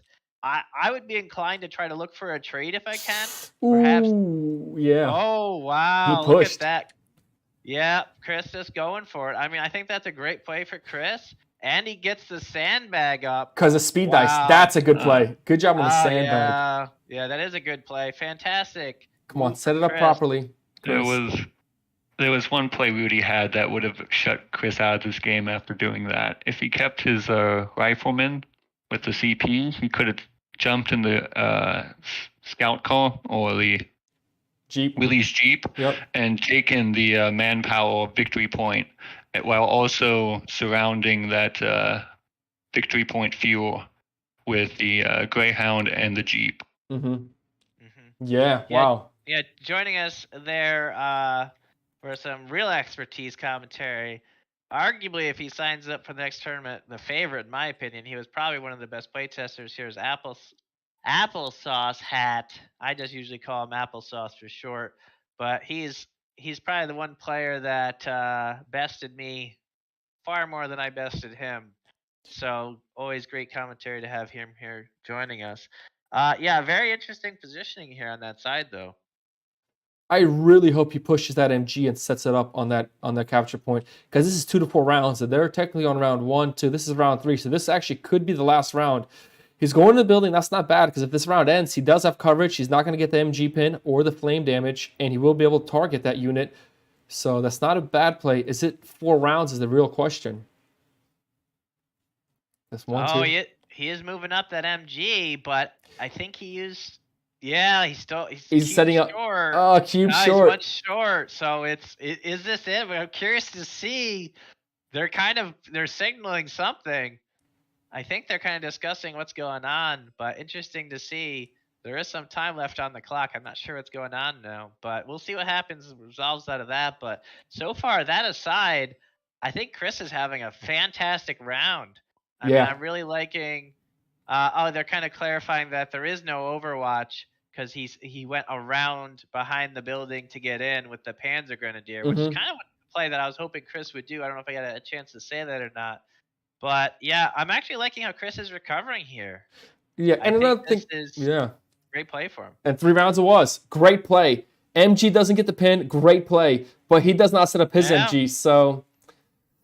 Yeah, it is. This will actually benefit Rudy. So Rudy doing a really great choice with picking that 2 to 4 with that 3.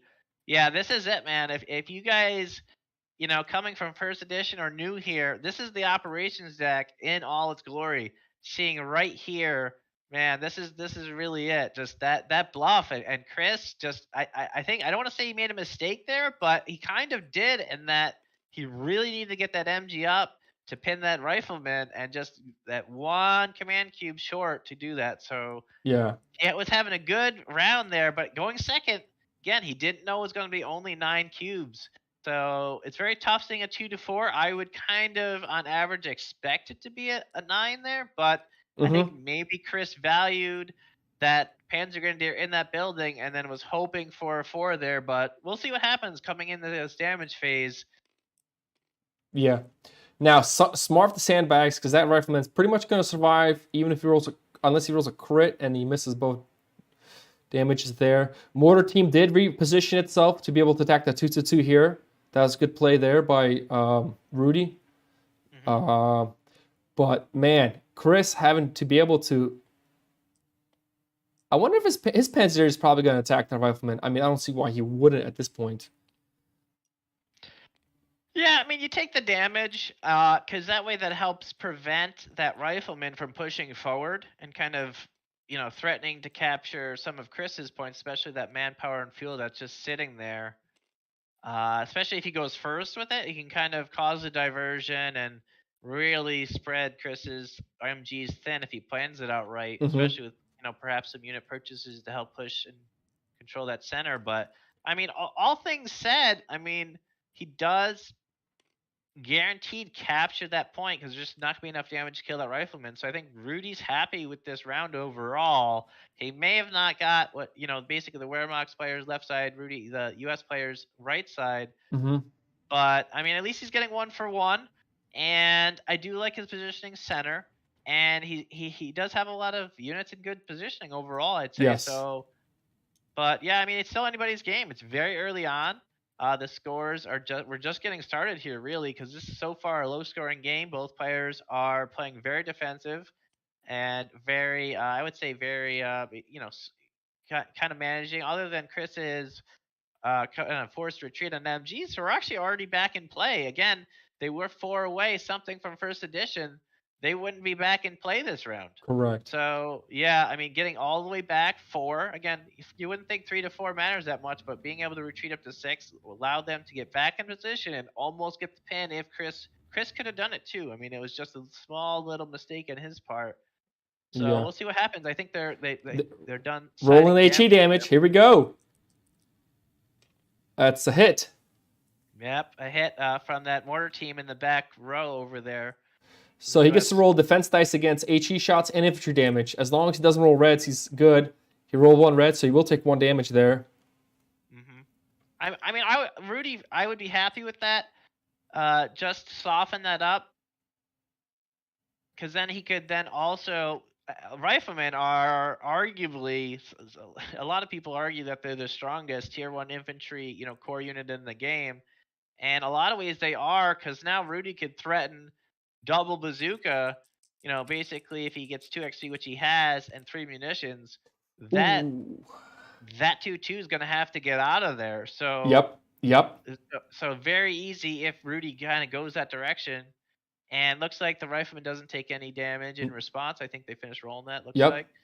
So going on to the center of the board here. 2 damage, 3 defense dice. Here we go. Oh, that MG, yep, that MG attacking the MG. And no damage. Only 1 red, so he's fine. So basically, just to go over it, just kind of focus on it. MG with 1 AI was threatening 2 AI, but the building gives 3 defense dice. So still kind of, again, holding that building. Very good defensive spot. Now fighting over the river here. Completely blocked. Very nice. Right. And then in response, that Rifleman. Oh, it does block it. So I think he only loses 1. I think they got it. There we go. So only 1 Rifleman's lost as he blocked against that armor piercing damage. With again those new to Company of Heroes, anti-infantry against infantry without any cover is guaranteed deterministic damage. But there are other damage types such as armor piercing, that tank symbol, which it does allow infantry to roll a defense die, which was what happened there, and he succeeded. So he did get the save. Okay, so just 1 damage. That's a good one for him, man. Just 1 damage, and he takes the point. What? Yeah. Wow, that is a big win for Chris over there. Because he did have that Greyhound with 2 AI NHE, but Chris really with that sandbag, the sandbag does come up big for him there. Yeah, the new 2nd edition ruling, the sandbag only costs 1 command point now to set. Oh, a total miss! Taking a damage! Oh, a defense dice and 2 Oh, man, total miss. Yeah, so seeing both players, tier 2 light vehicles, taking a damage here, that's going to really change the dynamic here going into the next round. If players can just find a little bit more damage, a nice key upgrade, they can really threaten those vehicles. So those vehicles might become options for that player to look for a trade perhaps, or someone that's, for instance, against a unit that has upgrades to kind of get some cost efficiency trade. Yep. Or go for a good 1-for-1. But yeah, we're curious to see what happens out wide there.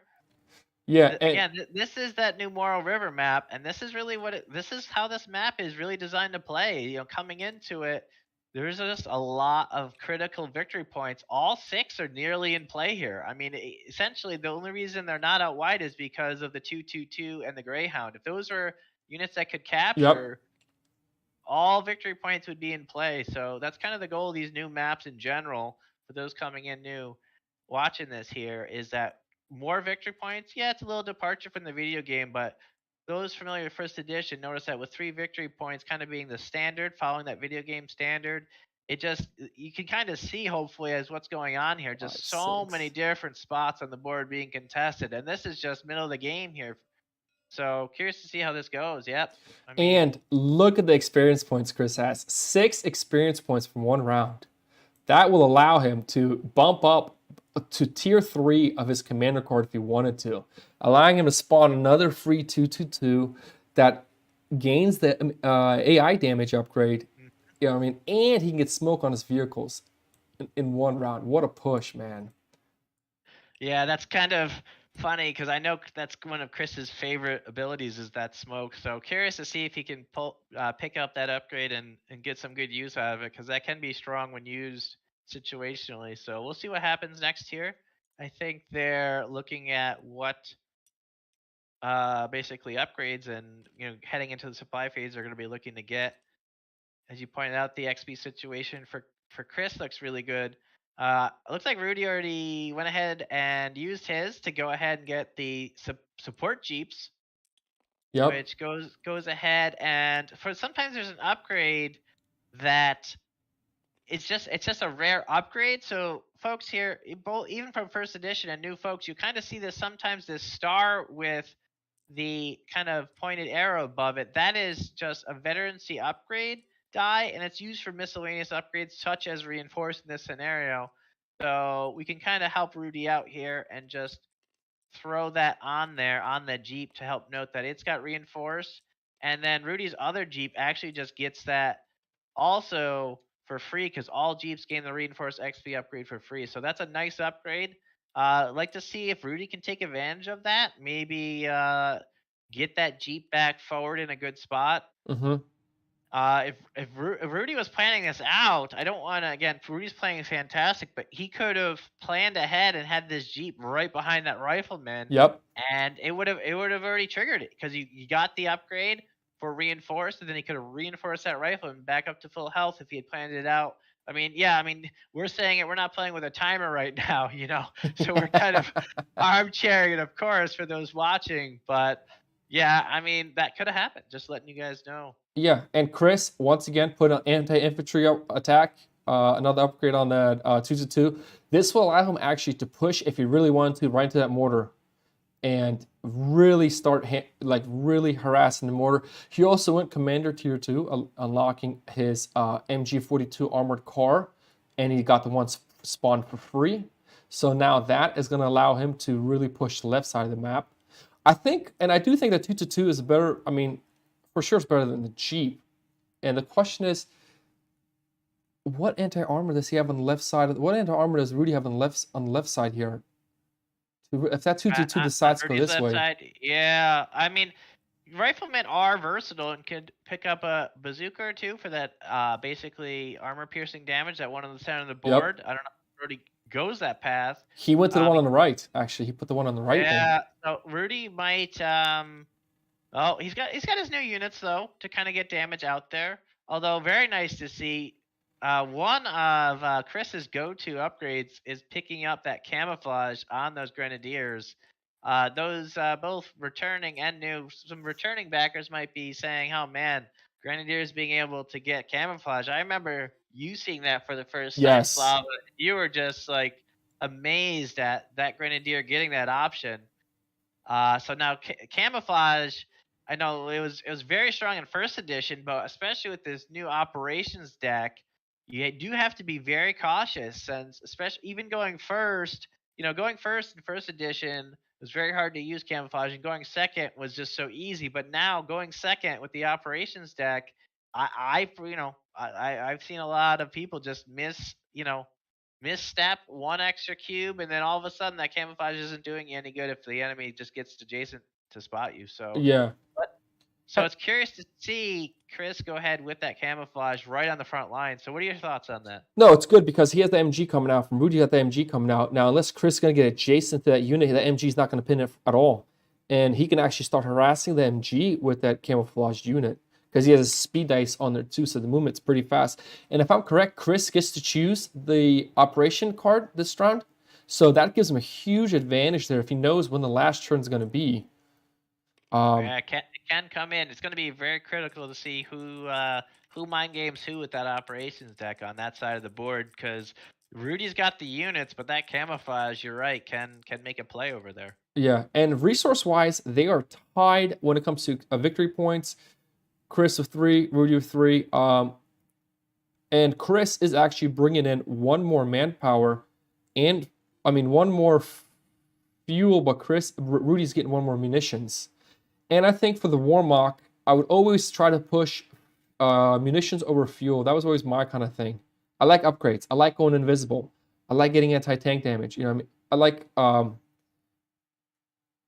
getting the HE shot on the Grenadiers, and then for the Panzer Grenadiers, I always went with the 2 anti-armor piercing upgrades for that. So for Warmock, I think he's playing it right. I think, as long as Chris keeps going for more, munition upgrades. I think he'll hold off pretty fine, man. Yeah, we'll see what happens, but I think the tide's turning a little bit in Chris's favor. But let's see what Rudy's thoughts are here going into completing round 3. Now going into round 4. What do you think, Rudy? It's getting scary. Good to hear. Yeah, that second 2-2-2 is a bit scary, and the mortar team as well. So Chris said to me he wants to tear down some buildings. So yeah, probably not the best hiding spots anymore later on. Yeah, we'll get into that building change later for those new to second edition and those new to Company of Heroes board game in general. But other than the building situation, what are your thoughts here going to the next round? I feel a bit confident to go over to the left side. I am going to put the MG team in the Jeep and drop them in the building, and then it just comes one short to be able to assault, unfortunately, that Jeep into that hex. But maybe I can assault with the Greyhound on there to move it and get it into that spot, basically. See how that goes. As for over here on the right side, I gave my armors my rifleman an anti-tank die. Yep. I thought it would be the best thing to do over there. Right, yeah. That would be at least 1 guaranteed damage, and I was lucky to hit him with 1 damage that round. My Greyhound was a bit unfortunate. Very to unlucky. Get two red, so that was a bit sad. But at least my mortar team hit 1, so that's a good change for them. The only thing I thought I really screwed up was not to turn my MG team. I moved the Jeep away instead, so that was the only mistake I made, as far as I feel that I made.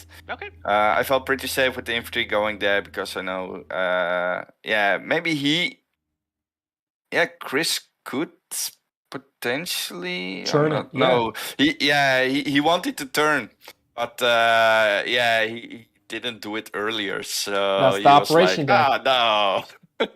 So but we'll see how next round goes. What will live? What will survive? So well, we'll good see. luck, Rudy. Yeah, Thank you so far. Yeah. Man, I'm gonna just lie to Chris the whole time when he gets in. You're gonna do what? What's going on? Just lie to him. Chris, you gotta watch out, man. Rudy is so confident. He feels like he's got the game in the bag. Oh, does he? Well, after both our machine guns were taking smoke breaks, apparently. Right there, all they had to do was turn their face a little bit to the right. Yep. Idiots. They, I think they got over the radio that this machine gun was going to come up and cover it, and so they literally just took a nap or something. That was a big mistake. Gave up a foothold in the center, which is going to be difficult going to be very time consuming and expensive to take back. So it's too bad. And I would have gotten a victory point lead here to the right. Yes. With this play, if I had not given up the center. So yeah, the 2-2 play on your left did work out for you there. You took a little bit of damage. Now with that basically that bazooka, that armor piercing, curious to see what you do over there. Any plans? Yeah, over there? I'm not quite sure. I may give that up. I mean, I really don't want to give up another victory point, but I may do a deep dive on this SDKFZ and bring it around his far left flank and harass that mortar team. Yeah, that's kind of I think what Slava mentioned. So yeah. But it means I would be giving that up. Right. That spot, and this machine gun's not really in a spot to. If I spawned him over here, I could have probably protected it, or if I retreat him different. But anyway, that's a whole turn ago. So it's not really in the best position. This guy, however, could. Nah, he can't do it. This machine gun here can't really put pressure on this spot. I don't think, right? Nope. You're in a little bit of a tough spot because now, Brian, don't give him advice. That's the thing. I'm not gonna give advice. I don't want to give advice. I want to stay neutral. Yes, as a caster. So, but yeah, it looks like you're gonna have a tough spot over there. Any final thoughts going into the next Yeah, round? what I do like is this west flank. I think he's probably feeling very confident. He's got his machine gun. He's going to transport. But I feel good with this SDKFZ. But more importantly, you know how I like the camo cheese. So we got this Grenadier. I'm going to cause so much mischief with this camoed Grenadier. I'm not even sure what I'm going to do with it. I got a lot of options. Yes, you with do. this thing For sure. So he may dive into this building, and I'm gonna hammer this machine gun. I think. That's an interesting play you got there. Yeah, we were mentioning that, and I did mention to the viewers that you do love camouflage. So very curious to see how this round plays out. Well, good luck to you. Thank you. See ya. Everybody say hi to Brian's kids. Brian's kid in the background. My kids said that earlier. All right, this is going to be great. I'm actually really pumped to see because there's going to be so much good plays on the left side from Rudy and from Chris. The question is, who goes first? I'm pretty sure Chris decides. I'm pretty sure it's Chris. That was I think that was round It's Chris. 3. So this is round 4. It is Chris now. So going first here. It's a huge advantage when you have camouflage units, especially if you know this is the last round. And he's going to go for the short. Ooh, no. He's going long. 3 to 5. It can be now. So again, the first edition advantage with camouflage was always to that second player. And now with so much more camouflage in second edition, 1 core unit per faction does have a camouflage either out of the gate or as an upgrade. So if you like camouflage units and you really like this kind of, mind games with it is here in second edition, and we're going to probably see it firsthand in this very next round. So very interesting to see what develops over there. And I think Chris is going for it, right? Like you said. Yeah, Chris, for the I'm curious. I really want to see what he does. Okay. Speed dice. He is good. Is he gonna put a? No, he did not. I would recommend you put an anti-tank trap on there. Ugh. Well, he doesn't need the anti-tank trap as much.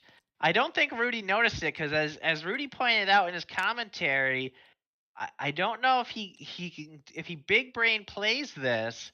I would actually very much consider in Rudy's position, depends on what happens with this 2-2-2 and if this rifleman, but if this rifleman runs too quickly towards that center, I would consider getting that MG on that point and just capturing it this round if Chris doesn't keep an eye on it and just abandons it. So yeah, especially with that 2-2-2, or sorry, the Greyhound and the Jeep over there.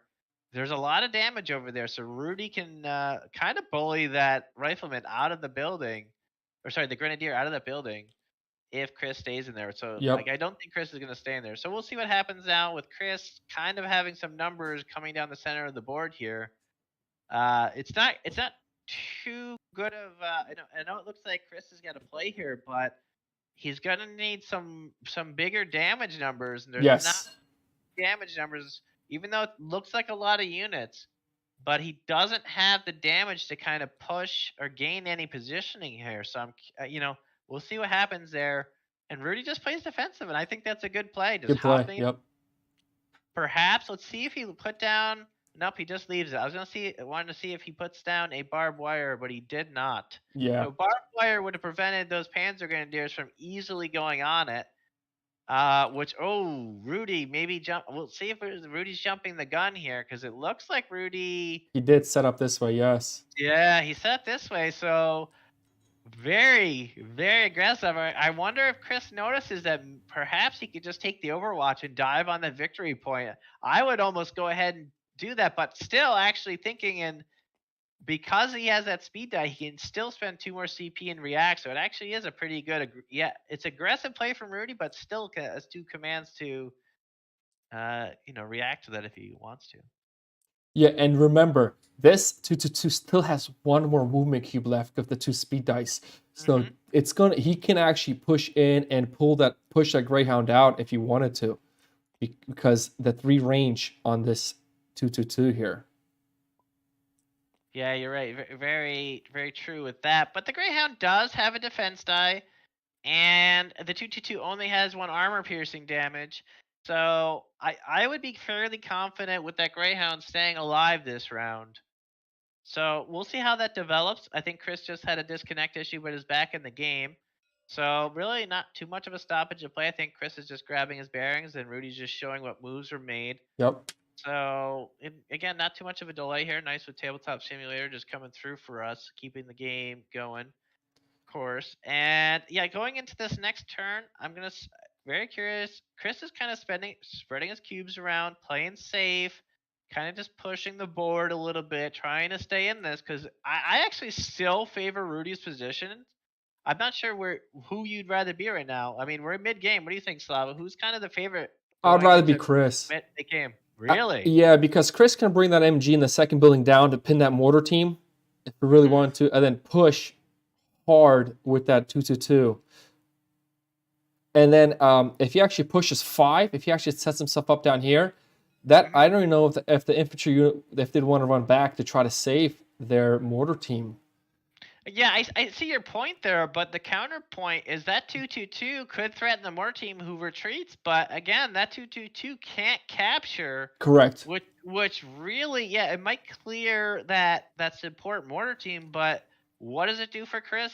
Like long term, it kind of gets that mortar out of there, but Chris has nothing to capture on that side of the board.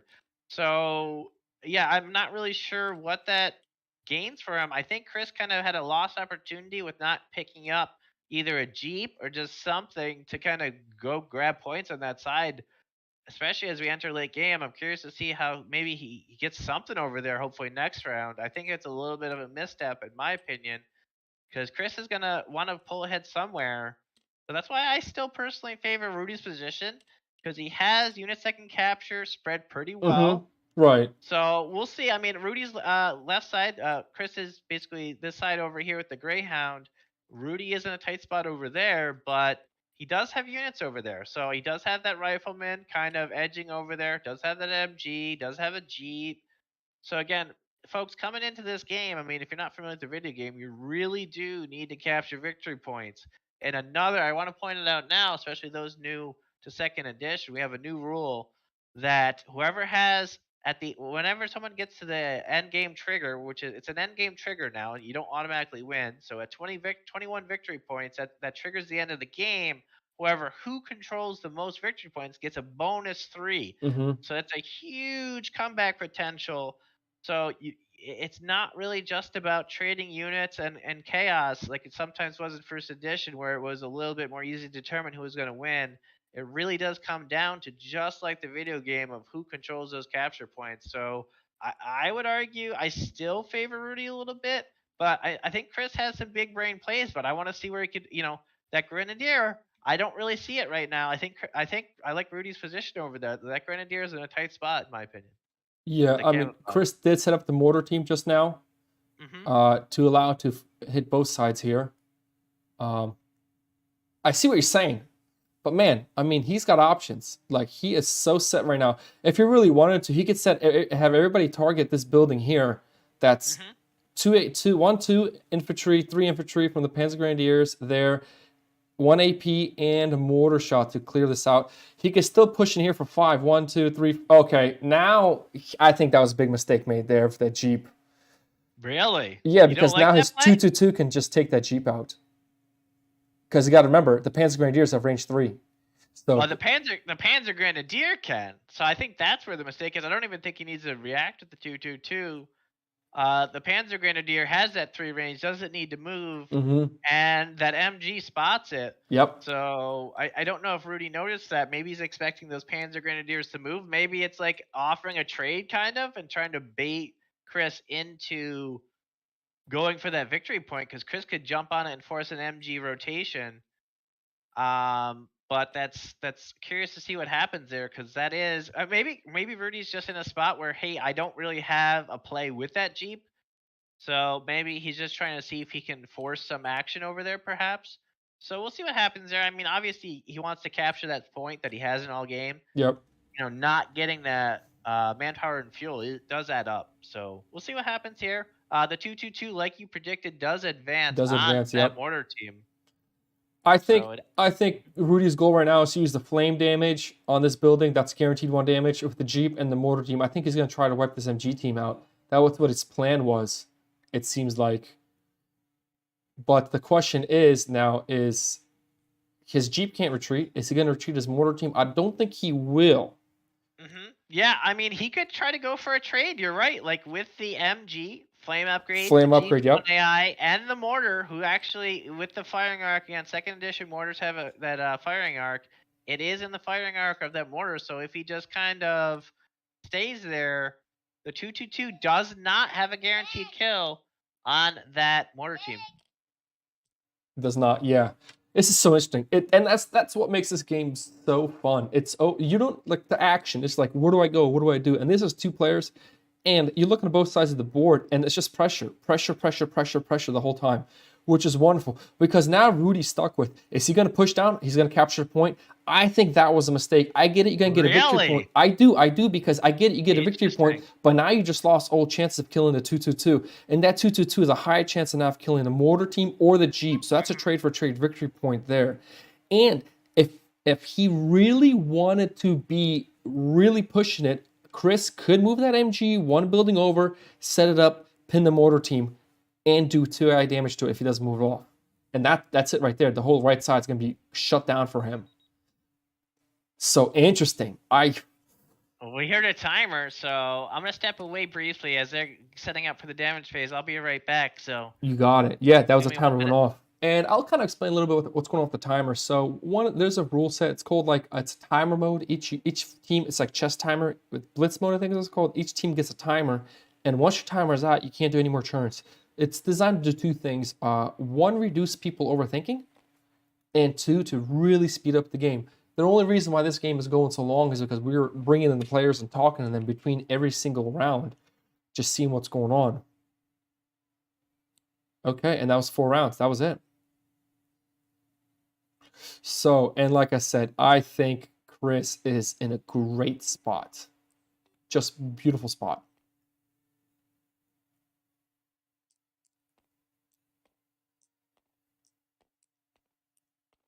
Chris is in a great spot. The Panzer Grenadiers is probably going to like that. The 222 does not have. Oh, he pushed up the Grenadiers up here. There's no sight of this Grenadiers. Where did that MG team go? Oh, the MG team is in the Jeep. Very nice, man. And now he has sight of the Greyhound. The Greyhound does not have sight of him. And I think the Greyhound only also. Oh no, it does have 3 range, but the Greyhound does not have sight of the 222. So this 222 is in the clear. It's most likely going to shoot the Greyhound. These Panzer Grenadiers, yeah, they better not be assigning damage to that. That guy's invisible, so we'll see what they do there because of the camouflage. Chris is making a mistake there. I think he should put that damage on the Greyhound because that's almost guaranteed. Chris, put it on the Greyhound. We'll see how it plays out. On the bottom here, I think Chris is making the wrong play. I think his Greyhound, his Grenadier should focus 100% on that Greyhound, but he's trying to go for the Jeep with the units inside. He has the 222 sight there. On the right side of the board. Oh, this one has the this Jeep over here has the machine gun. Yep. Yeah. So I guess maybe that's why he's trying to take it out. But that Greyhound, you already have the 1 armor piercing damage coming in. I mean, I guess he gets to roll for it. And then you have 1 AP, 2 AP, and possibly an HE shot there. It's risky. I'm a risky player. Yeah. I mean, I think, Chris is definitely in a good position over there, especially for getting XP. Rudy, unfortunately, loses sight and actually can't target either of them. No, exactly. So Chris, like he planned, causing some chaos on that side, but I actually still disagree with you. We'll see how it comes out of the damage phase. Yeah. But I still like Rudy capturing that point because Rudy's going to have 2 points on basically Rudy's right side, Chris's left side over here with that rifleman with the bazooka upgrade, that armor piercing damage. I don't see Chris threatening that anytime soon. Either of those capture points is just going to click each and every round for victory points for Rudy, who now has that 3 victory point lead to Chris's 2. So yeah, I understand what you're saying with you like in Chris's position. Chris might have units in better positions, but that's not what wins games. The victory point capture points really what wins games. I think that's what we're going to see here as we get into the late game going into round 5 next time, but we'll see what happens on the damage. I mean, that could swing things either way. And yeah, very curious to see. I think the signing is getting there. Yeah. I'm not sure where he's getting the 4 armor piercing from. Infantry damage here. I'm not seeing where that's coming from. Oh, okay, he assigned it from the 222. Good play. I think he did the right thing. Get rid of the Jeep. It's already upgraded. It can reinforce. Knock it out. The mortar team's not going to be much of a threat because he knows that 222 there's. I think it's a great play. I think, man, Brian, I love how I'm rooting for all these bad plays. Yeah, I mean, seeing this. No. Chris does adjust because I think Chris might realize that Panzer Grenadier can kill the Jeep by its own. But he needs the defense dice not to he's gonna roll defense dice against it, and that's the thing. On who? On which? On the Jeep. Because no, armor piercing. the Panzer Grenadier has 2 AP damage. He has 1 base and an upgrade. I missed that. 2 AP does give the guaranteed kill That's on the it. Jeep. So, and then if I mean, this is the smart play for Chris, in my opinion, because he's going to get the kill on the Jeep, possibly can get the kill on the mortar. Also, keep in mind, that is 3 guaranteed experience points with the Jeep targeting, with the mortar targeting, and with that MG targeting. Yeah. So, I think this is leaning things in Chris's favor towards the center of the map. But well, I'm going to see how the dice go, and then how Rudy responds going in the next round. What do you think? Do you think Chris should target the Jeep here, or do you think he should target the Greyhound? I'm still going for the Greyhound. What's your thoughts? Because he is deciding it himself. It is a tough decision. I actually want to hopefully you'll remember to ask him that, because it's a tough decision. Because I think playing greedy here and still going for that XP is going to help him. I know I'm saying greedy because he can possibly get 2 kills here if the dice go his way and get commander unlocks with all this experience that he's gonna get. Mm-hmm. I think it's a gamble, of course, but in some ways it's a safer play, just getting that experience now and trying to get that last tier commander upgrade, which is very nice for the Wehrmacht player to get with both, again, that 222 and Panzer Grenadier free spawn. Yeah, so it's huge and it's great map control because you have 1 anti-damage. What just to clear up the rules, if he rolls a crit and it blows up this Jeep, what will happen to the MG team inside the Jeep? It's gone. They will die. Oh, okay. Well, let me tell you something. I think Chris is doing the right thing there. For some reason, I thought they would retreat one if they're inside a vehicle. Sure, but it's not, again, the odds, anti-infantry damage, the Jeep is going to get defense die against that, and then also going to get a defense die against that HE if it hits. All right. So we'll see what happens. They're starting on the other side. 2 damage. Wait, why is he rolling defense dice? I'm not sure what happened there. I'm not. Why do you? I guess he didn't need to roll defense dice. That's correct. He rolled 1. That was interesting. He needed to just roll the 1 and he saved, so he lived. Yep, that is correct. Okay, so Jeep is gone. He rolled all 3. He just rolled for the armor piercing damage. Jeep is gone. They got that. Well, that's a victory point, and make sure Chris gets that. Come on, Chris, get the victory point. He's gonna forget it. He's forgetting the victory point. Because he was at 4, right? It was at 4 to 3. Yep. Okay. We'll remind him if we'll just make sure to ask him. The HE did a critical damage from the mortar on the building. Yeah. This MG team, he has to roll 3 defense dice. 1, 2, 3. That building's gonna be gone. That building's gone. That's half of the building. So yeah, if you guys watching, we're actually looking at those factories that are double hex to be in Terrain Pack 3, and these double hex buildings. The goal with them is to actually make it kind of like you see here in TTS. And that, in Terrain Pack 1, you could just put 2 buildings next to each other. So if one gets destroyed, you can, if you have Terrain Pack 2, show it. Oh, he dies. So, and that building is, and they got it. The building, see, that's Terrain Pack 2 there, but you don't need it. I mean, obviously, if you have Terrain Pack 1, you could just remove it. And it's pretty obvious that it's destroyed. But we're also looking to do that with the new factory, just for those wondering, that it's going to be in 2 pieces. So that you could remove half of it to show that it's destroyed. You can just remove it like I was mentioning, or you can, if you have Terrain Pack 2, show it. So again, it's aesthetics. Once you're familiar with the game, you don't need it, but This game is all about that show. Completely Oh, what happened blocked. there? All Oh, blocked. That's for the building damage nice. there. Nice. Crazy. Now the building does take 1 damage. I hope he knows that from the HE shot. They got assigned that 1 damage to the building. From which HE, sorry? From the mortar team, yeah. Up, they got it. They got it. Very nice. So it is on 2 health. Come on, get a crit, Chris. They got it. 1 damage. Okay, gets to roll 2 defense dice on the Jeep. I'll fix it. I think they're worried about the snap point again. It's a snap point issue, but I got it there. Okay, 2 damage. He gets to roll 2 defense dice for the Jeep. 1 against infantry, 1 against heavy explosive. And he does block both of them. Yeah, I think it's still getting good for the experience, and it was potentially a knockout play. So I still think it was worth it, but yeah, I mean, we'll see what happens with this Greyhound now. If he rolls 2 reds, come on, baby. Roll 2 reds. Come on, baby. 100% block. Fine.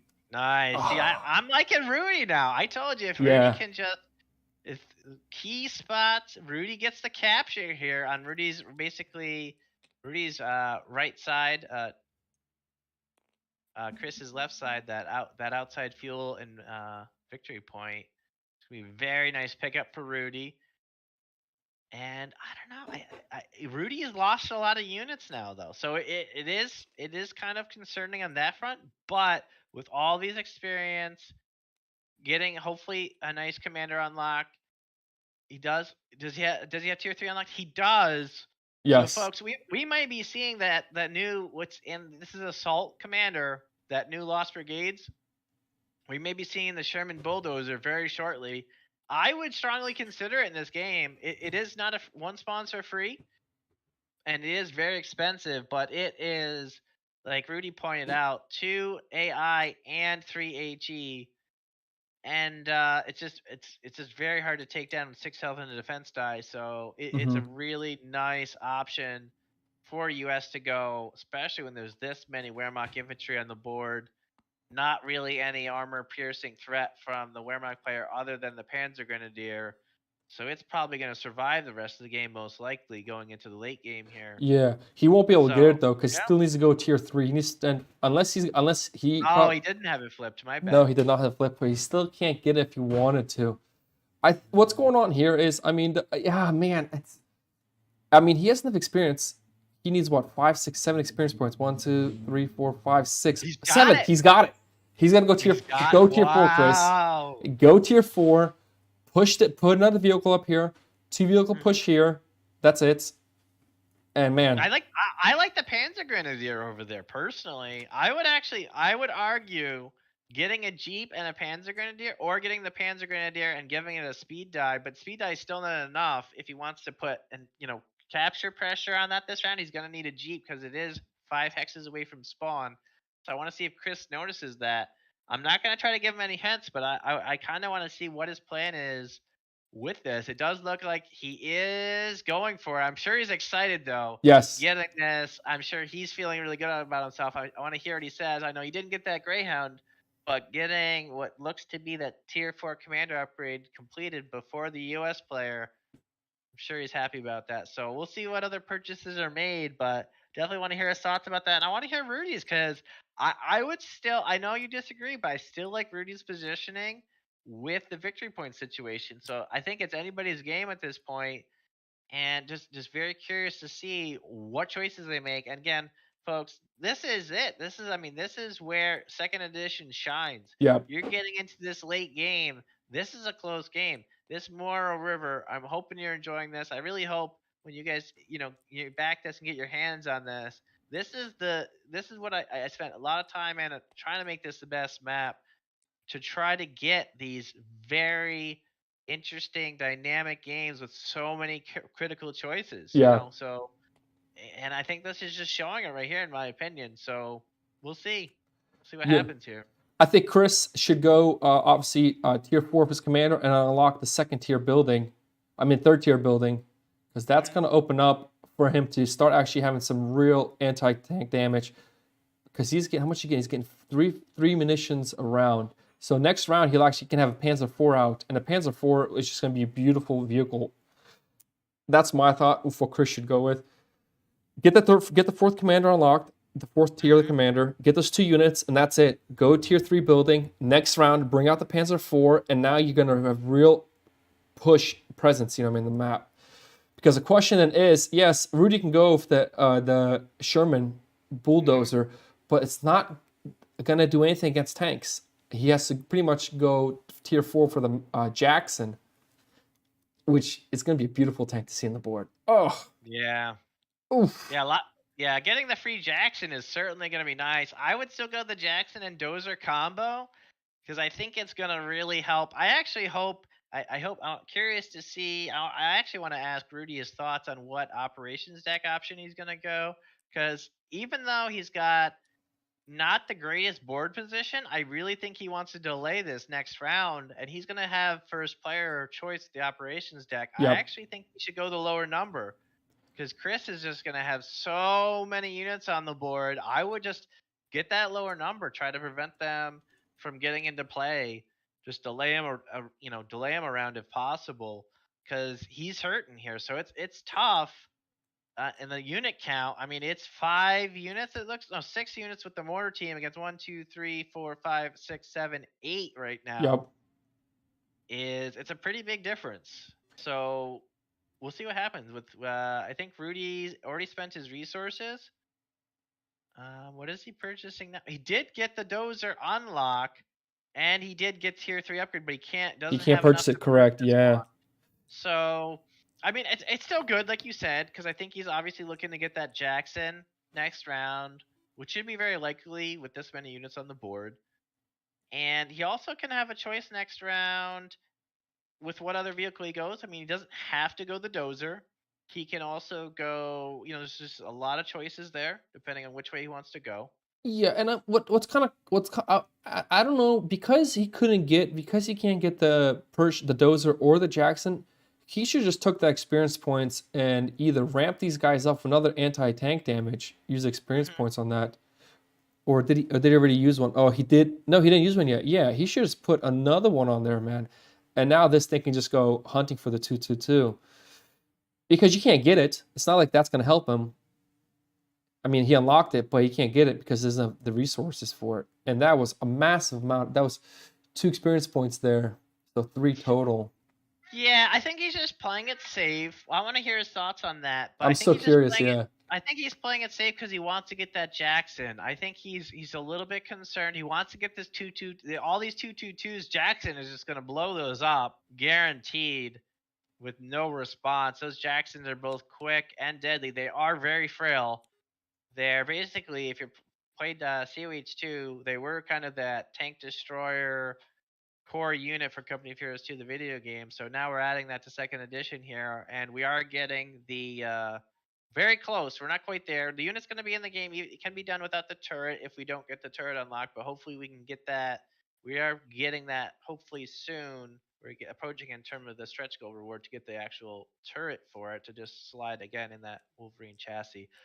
But yeah, I still think Rudy, again, he also, I forgot he's got that 7th unit, that MG in the Jeep. In the Jeep, yeah. So that's a nice thing, having it mobile, ready to adjust.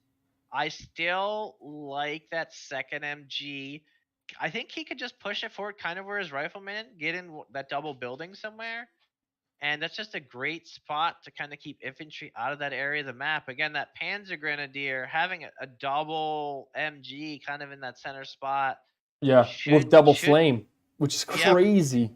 Yeah, flame on both of them. Yeah, Chris is here. Hey, Chris. How's it? Chris, you gotta be ecstatic. How's it going, man? Oh, pretty good. This was a dramatic moment. If you're gonna go down, you might as well go down in flames. That MG unit. Yeah, I mean, that aside, though, I mean, I'm sure you're disappointed, perhaps with that, and perhaps with not getting that, basically any kills on the other side of the board. That Jeep. Yeah, or damage. Or damage. No I should have compiled it. I was feeling lucky, but. Yeah, we wanted to ask you on that. Oh, did you get your? We're curious if you got your victory point for the kill on the Jeep. I think so. Okay, yep. We just wanted to double check with you. But yeah, it's looking tight over there. But we say that you completed your commander. I'm sure you're really ecstatic about that. Yeah, the it should help mop up this left side. There was a choice there of whether to go east or west. I Obviously, do went like your west. choice, yeah. Yeah, West is a good choice. Yeah. I think he's going to have a difficult time taking this point, which is all I really need to accomplish on this west side for now. Is just keeping this point like somewhat protected. So anyway, that's why I put him over here.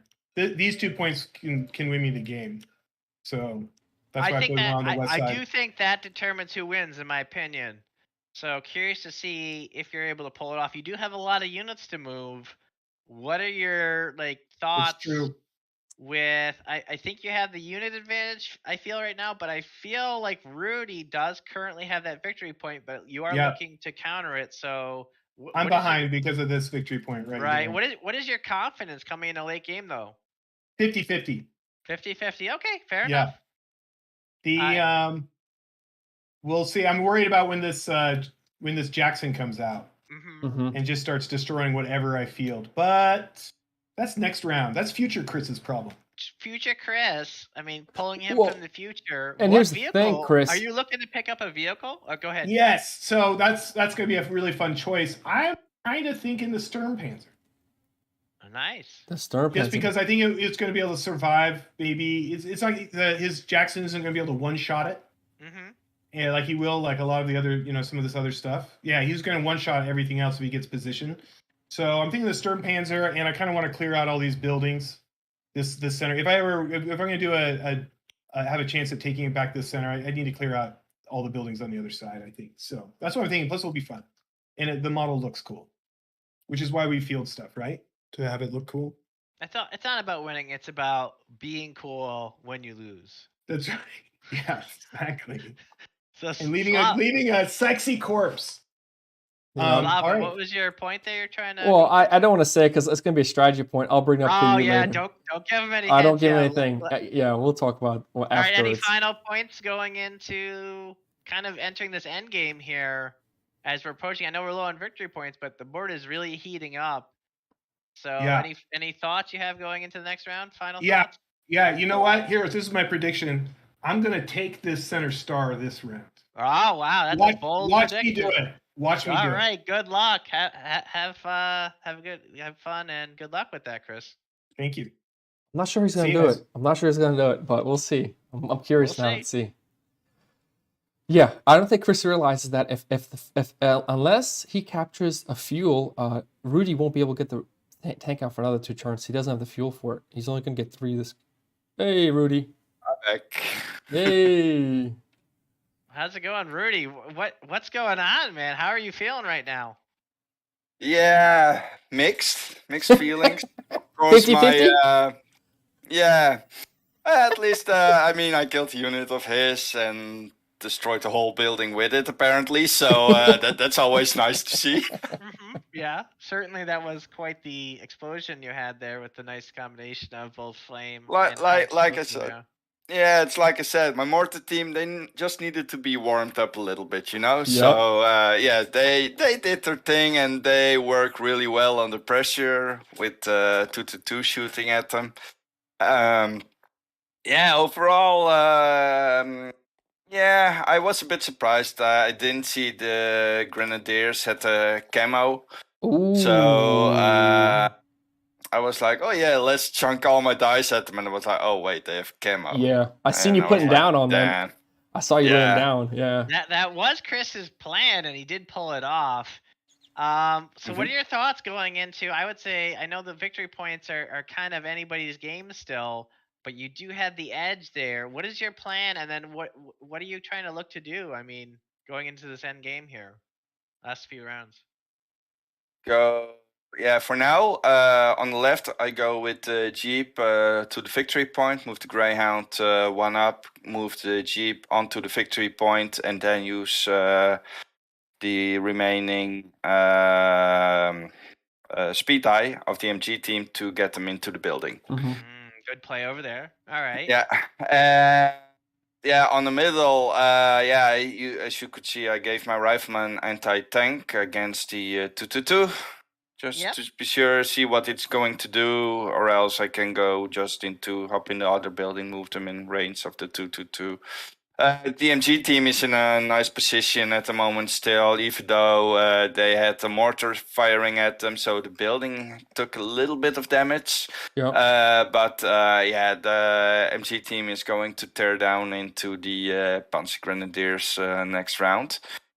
And as for the rest, the riflemen on the right, I think they might want to go for the 2-2 over there if they can creep up to it. So there's that. And for now, I just unlocked my third tier. We saw that. Commander, my third tier building. So we're expecting to see the Jackson very likely next round. If because you're gonna get one for free if you can get 4 more experience, which is very likely. Do you have any other plans for unit choices that you're looking forward to, or you're just gonna try to see what develops and just kind of what develops? It was a little bit sad the Jeep got destroyed, of course. Because Chris in the beginning forgot about the Panzer Grenadiers, that they had 3 ranks.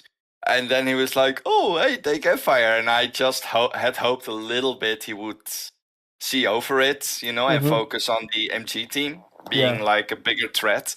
Because I think if he would put all the damage on the MG team, they would be taking a lot of damage at least. So I don't know if they probably survive, but they would take a hit. So there's that. But I can really feel that manpower. But now the MG team is gone. That gives me a little bit of options. So correct. Yeah. That's one scary thing. At least gone. But now he's has his third 2-2 also on the field. So we'll see how it goes. All right. Well, good luck heading into the next round. Yeah. And we'll see how this develops. So good luck, man. Yep. Thank you. And Rudy does get to choose the round this turn. He does have that advantage, which means he could. Oh, I did. Yeah, I did forget to ask him. Sorry to interrupt. I do want to see. I'm very excited about that. Sorry to jump in, but that operations. Does he go low or high? What do you think? What would your choice be? He's gonna go low because he has the victory point advantage, and he really doesn't need to move that much. He can do it in 2 turns. Everything he wants to do. Are you gonna peek to try to get? No, I haven't peeked yet. It only makes it. Oh, he's going on. More suspense. And here's the thing, people. My play style is just aggression. I used to rarely focus on victory points. I used to just kill. You know what I mean? And that's cost me a lot of games. Wait, what do you do? What do I do? Oh, he's reshuffling the deck. Interesting. I wonder what happened there. Maybe he accidentally flipped it or something. Oh yeah, maybe.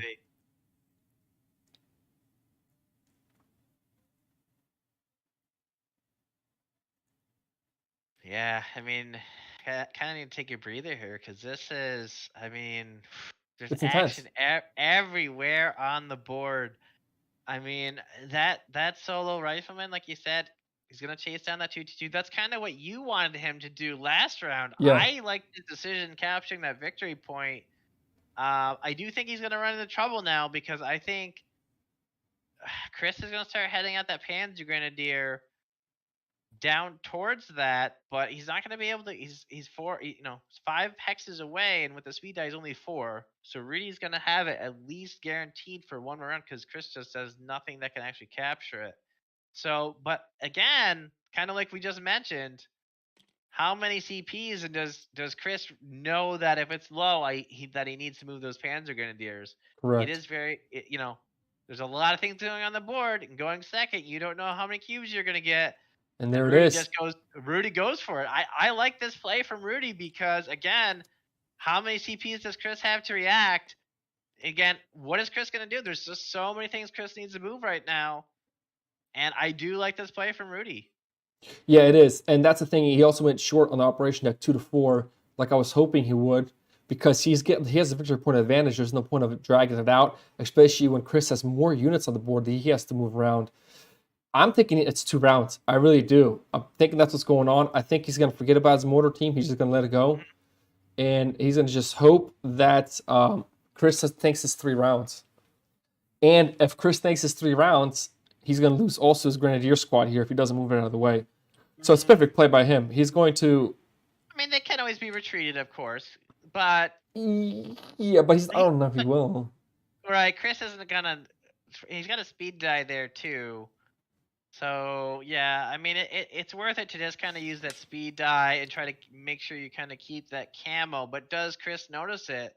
And I mean, this is it. This is, if it is the 2 rounds, I peeked. I'm not gonna give it away, to be honest. But it is very interesting because, like I said, 3 rounds, 2 rounds does make a huge difference here. Mm-hmm. A lot of damage threat all over the board. Yep, he moved up his infantry. He moved up his infantry I like squad that. with I the love P. that play. I mean, Yep. this is what you do. This is exactly what you do, because going first, threaten a lot of damage on a lot of units and force Chris to react. I mean, this is where I think it's going to be 2 rounds. I really do.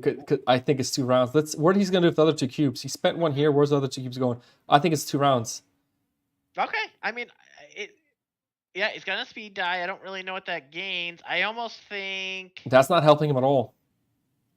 He still has sight. He still has a range.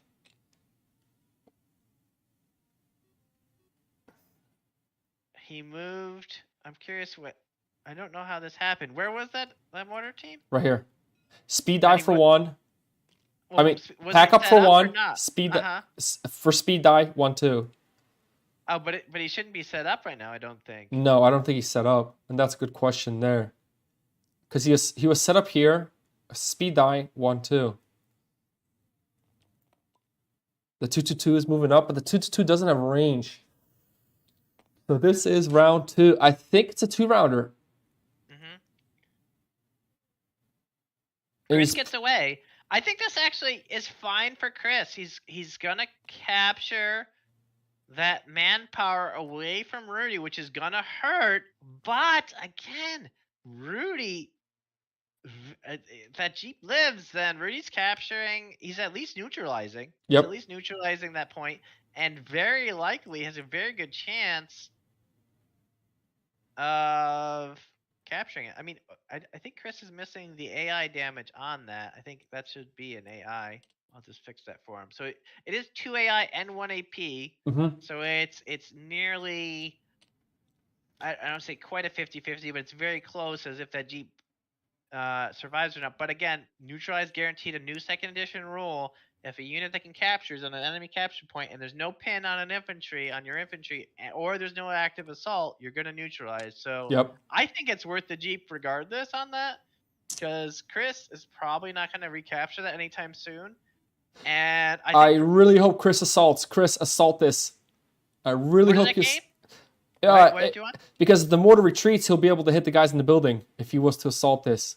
You see what I mean? Oh, I do see what you mean. I mean, it is a point, but again, Chris only has so many command points, So Yep. Is it worth it? I don't know. It's tough to say. Ah. So we'll see. Is that it? Is that despended all? That's it. 2. Yeah, it was 2 rounds. And he is retreating. Yep.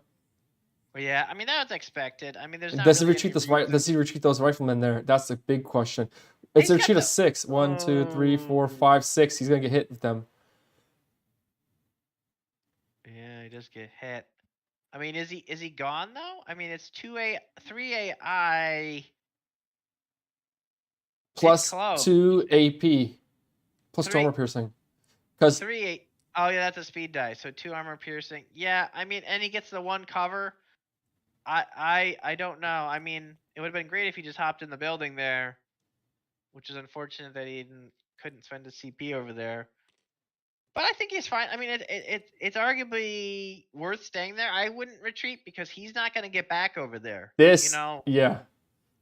This is beautiful, man. Look at this. Oh, it's so gorgeous. The only thing that's gonna hit him is a Jeep. So Chris can only assign, how much damage can Chris assign? 1, 2, 3. So technically, I mean, not Chris, I'm sorry. Rudy's only gonna get 3. He's gonna get 4. He's actually giving me 1 XP short of the Jackson. What? Because he has 1, 2, 3 units he can assign damage to. That's it. Yeah, he's gonna be 1 short. No, he's got 1 holdover. He's fine. Yeah, but he needs 5. He's not. Oh, he needs 4. Yeah. Oh, he kind of. This is actually very interesting. Yeah. So Rudy kind of wants to lose something here. I know that might sound odd, but sometimes you get these situations where that XP can be valuable. Cause in this scenario, getting that Jackson 1 round earlier or not is going to be a big impact. Huge So we'll impact. see what happens. Rudy may, sometimes you get in these positions, and I would kind of, if I was Rudy, I don't know which unit I'd want to lose, because I definitely would want that Jeep to capture, because I think that Jeep captures, Rudy has a huge VP advantage and should be able to hold, in my opinion. However, I would keep go ahead. the Jeep needs to live because his reinforcements. If he has to retreat that infantry, the infantry unit back, and this mortar team, that's 2 rounds of healing before he can come back out. If the Jeep isn't there. Mm-hmm. Fair enough. Fair enough. I mean, we'll see if that rifleman lives. I think that So good, man. Because that rifleman can distract. Even like if he lives, he can probably just cause some chaos. Maybe prevent a capture. I mean, if I'm Chris, I just dive on that point next round regardless. But we'll see how that plays out if Rudy lives going into next round. The center's kind of cooled down. We'll see if anything conclusive happens there. Do you want to just let him know, Brian, that this got neutralized and that Chris technically can attack this building if he wants to with the HE shot? I don't think he knows he can do that because he has sight. I'm just going to go ahead and neutralize in case they don't notice. And then because it's neutralized, we'll just remember to talk about it. Yeah. Do you want to let Chris know that he technically can have an HE shot on this building because he has sight? I don't think it's that. Trust me, Chris is going to want it if he can get it. I don't know. Why is that? Because if this guy decides to come back here, then the mortar team and another HE shot could possibly destroy the building next round. Chris may want to get in there. I don't know. I don't know. I don't.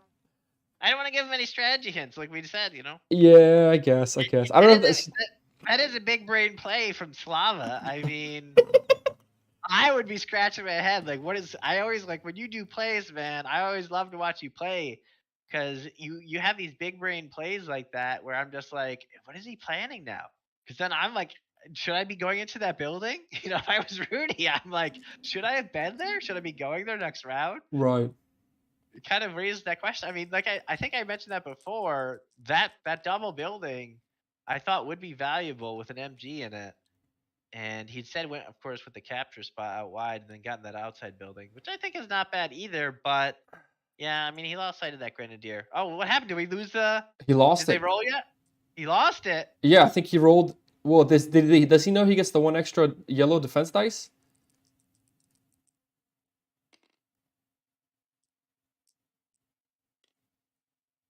What just happened there? I'm a little confused. Well, I think because he had the bazooka upgrade, so the Panzer Grenadier rolled a defense die for the. Yes. Okay, let's see. So it's a beautiful play. Yeah, he lost infantry unit, giving him another victory point. That's it. He did adjust it to 7. Now that's actually nice for Rudy. Again, I think I like that because of the Jackson. Because now just 1 damage.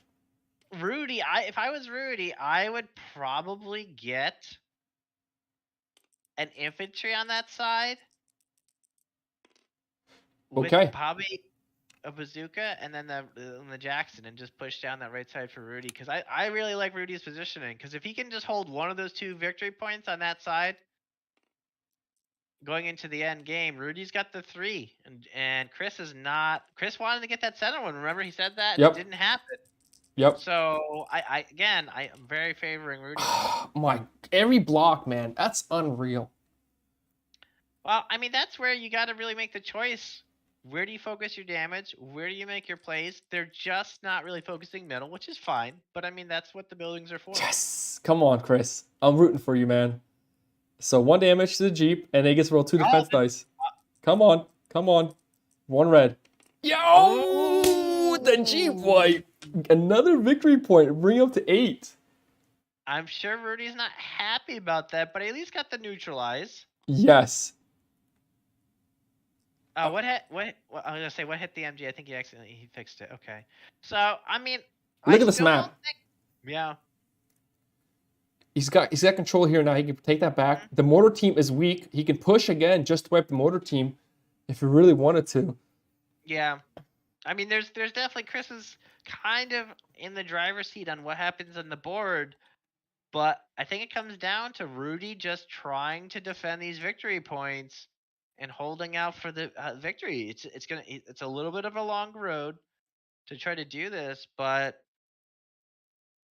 it's anybody's game, really. It's anybody's game. Chris just needs to capture. I mean, he's done what he needs to do. Has secured the kills that he needed. He got 2 key critical units destroyed of Rudy's that round. So I imagine Chris is going to be very happy going into these final rounds. You know what? I was wondering, how did Rudy get the XP from his units dying? You get an XP every time a unit dies. So maybe that worked in his favor. Yeah, I mean, he should have 6. I don't know if he noticed that. I do want to point that out because 5 was from the rifleman being destroyed. 6 would have been from the Jeep destroyed. I don't know if did he spend 1 perhaps? I don't know. Or it's probably not too critical. I mean, that 5 was the critical amount. Yeah. Interesting. And he's gonna get that Wolverine out, very likely. Oh, the Jackson, right? I mean, is there any? I mean, it's free, and it completes your commander, and then again, it can put pressure on the 2/2/2s. So really, I don't even think there's a bad spot for it. Cause I think, I know this might sound, maybe desperate for Rudy, but I think he just kind of gives up the right side now. He doesn't have anything over there. Don't commit anything over there. Just push down Rudy's left side. He's got that MG. I would try to get an infantry out. Get the Jackson over there. I'm very curious what unit he buys. Although, Chris taking that manpower really puts Rudy in a bind. Manpower-wise, very critical, very tough spot now because now Rudy's probably going to be very upset about this. I almost think you go the Jeep. I don't know if he notices this, but I would go the Jeep, and my argument for the Jeep is very much, you got to think, if you can get the Jeep where the Greyhound is now, this next turn, then you can kind of get to that spot right behind the 2/2/2, that victory and manpower spot 2 rounds from now. Yeah. It is a little bit, you do have to kind of plan ahead and see it, but even if you can neutralize that point, that could be the game decider. And I don't know if Rudy sees it. I mean, I would go for the Jeep because I can't afford an infantry here, but we'll see what he decides. I mean, there's not many resources to go around. He does get the Jackson.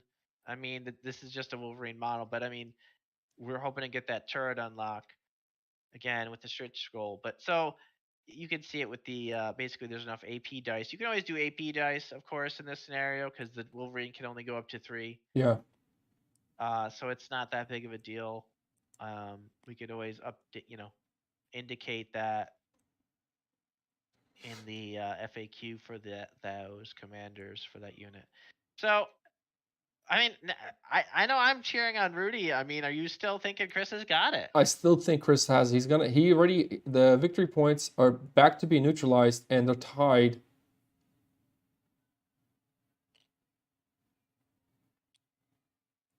Wait a minute. Hold on a second. He has 1 victory point. He should only be getting 1 experience point here. So I don't think that's correct on Chris's end. Yeah, Chris didn't just subtract the neutralized point here. For the 1 victory point and the 1 fuel, Chris should only be getting 1 fuel, 1 victory point. Do you want to let him know about that one, Ryan? Yeah, I'll just pop down there. You can stay here. I'll just check with them. Yeah.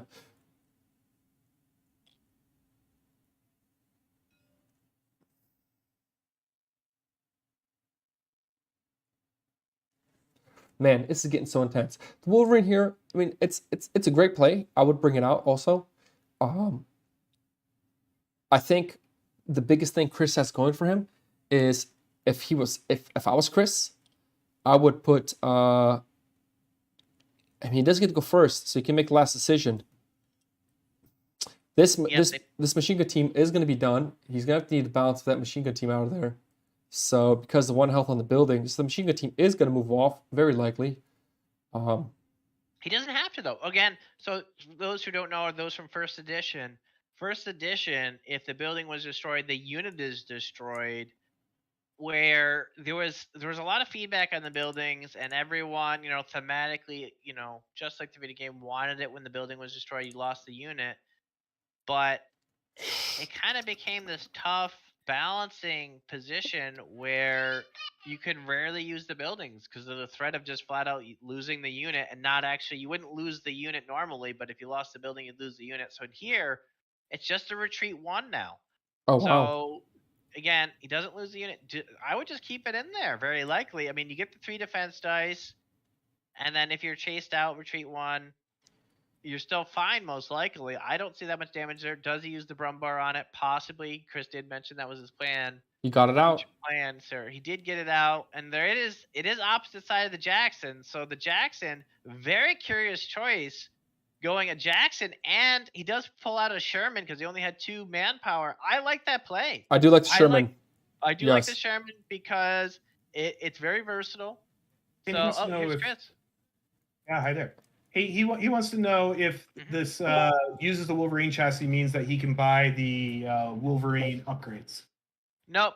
So that used to be early on in playtesting, but now nope. It has no. It just lets you know that what model to use.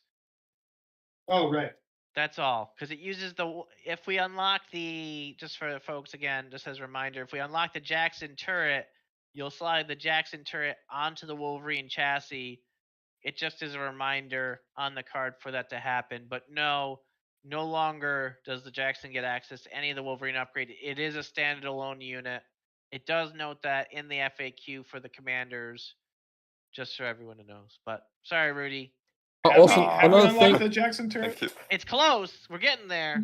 Yeah. Also, another thing. Almost. Chris. I don't think we did it quite yet. We're getting there though. Yeah, Chris. I want to make Dang. you aware. You actually have only 1 victory point you're holding technically. So you're. No, he did move down, but not the income. So And did you lose your fuel also? Because you did lose your fuel and 1 victory point right that round. I moved my stockpiles down, but I didn't move my income. Gotcha. down. Okay. Am I seriously only holding 1 victory point? Holy Yep. cow! Yeah. The only one right here. That doesn't bode well. All right, be back in a minute. Yeah. Another thing is, Brian, your camera is off. We got a blue screen, but hey, you got the little decal if you want to leave it the way it is. No problemo. I'm joined back. I think that may have happened because I clicked something. No, because you left to go chat with the other group member. Oh, you're right. All right. Where's the pro at? It's Where's the back businessman? Where's the businessman at? Where's the caster? Yeah. We're here.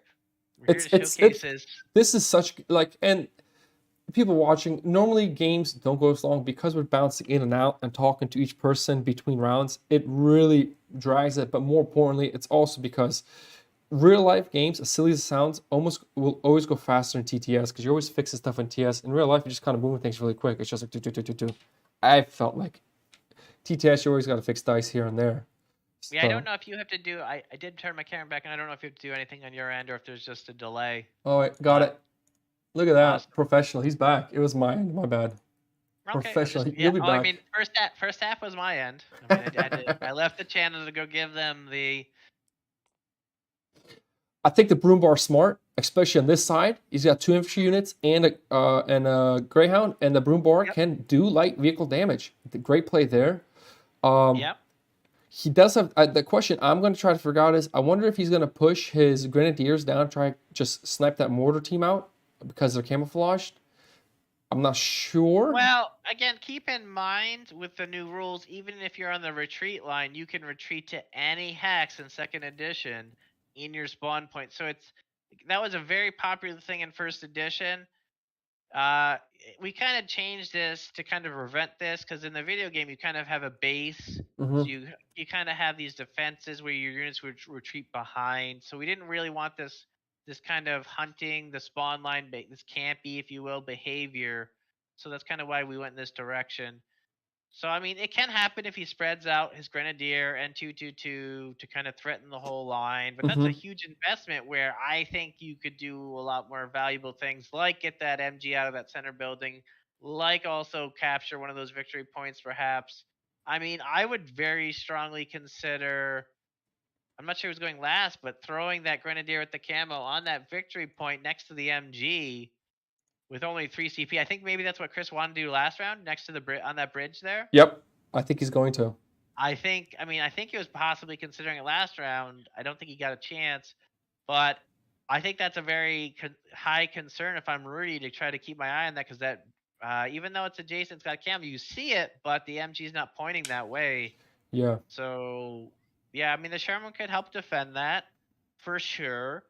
It's on a bad spot for the Sherman.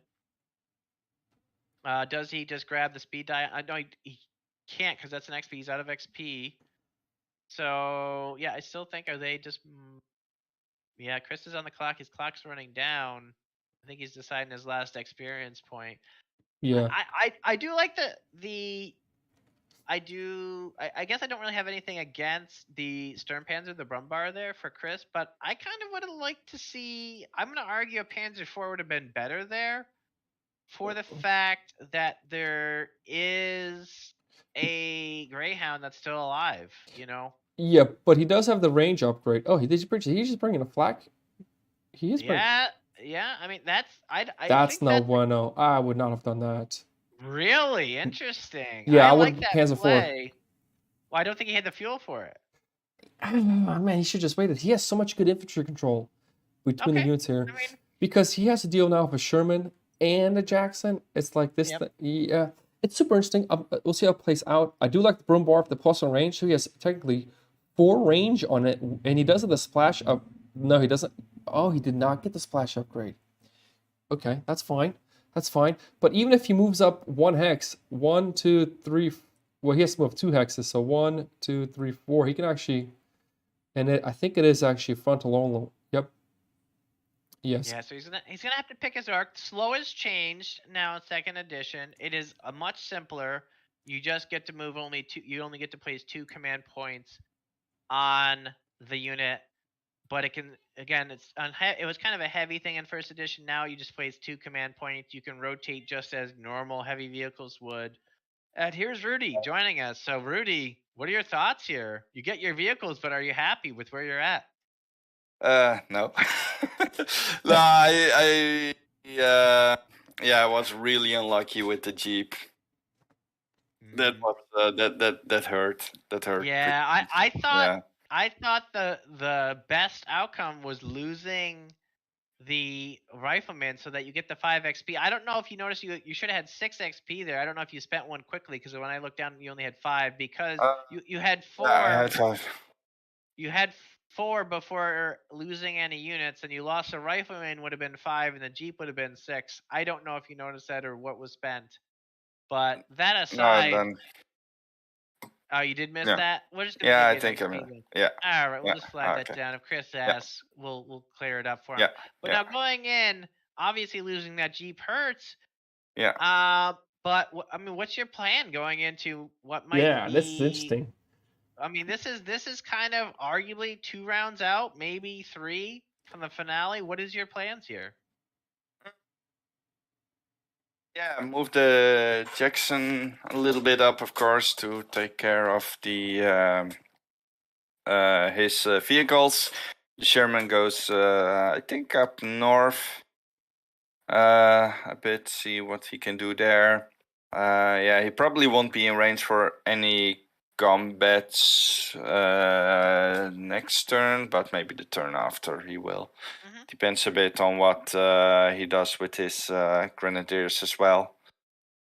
So yeah, and try to get SDK FZ and maybe go with my MG team, capturing that victory point.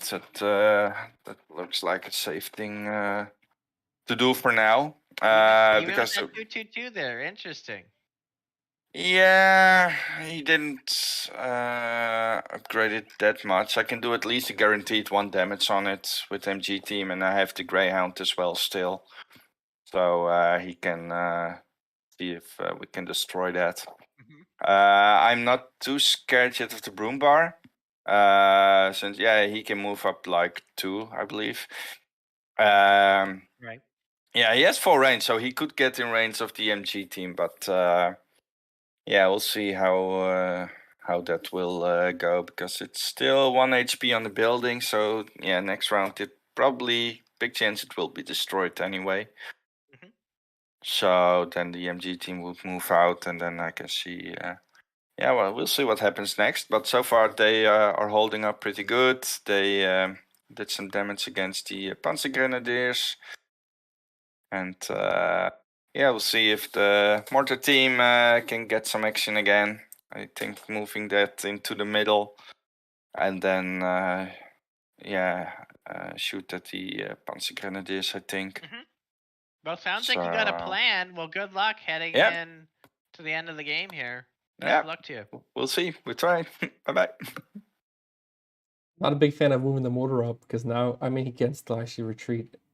And Chris does get control of the round, so Chris can dictate. If I was Chris, I would go short, just throw a loop on everything. Hey, What's up? Hey, Chris. Oh, I didn't get it. I did not give a promise. I got chicken. I was moving, I was just going to dive onto that center star with these Panzer Grenadiers. It was a chicken, like it was a bluff. I should have done it anyway, and I could have adapted. I have a speed die, so I could have gotten out there, and I could have gotten back in. I would have taken a hit each time, maybe, but I chickened out. I thought he was doing a 3-round. Thought he was doing a 3. Interesting. Yeah, we were discussing that. It would have been so good to see. I can imagine your guys' reaction. You would have been like, damn. So what's he going to do? What did he say? Oh, man. He says he's going to lay you down the law. Yeah. He feels he's got this locked up. Very confident. What is your response here? I don't think he's got it that locked up because he's got no capture. He's got no capture ability on the east side, and he may not have a lot of capture ability on the other side. Although it's going to be hard to stop him from getting that west point. I got to stop him there. But I know he's feeling cocky with that Jackson to come in and tear stuff up. But at this point, it's not about what vehicles are killing who. It's about who's able to get these victory points.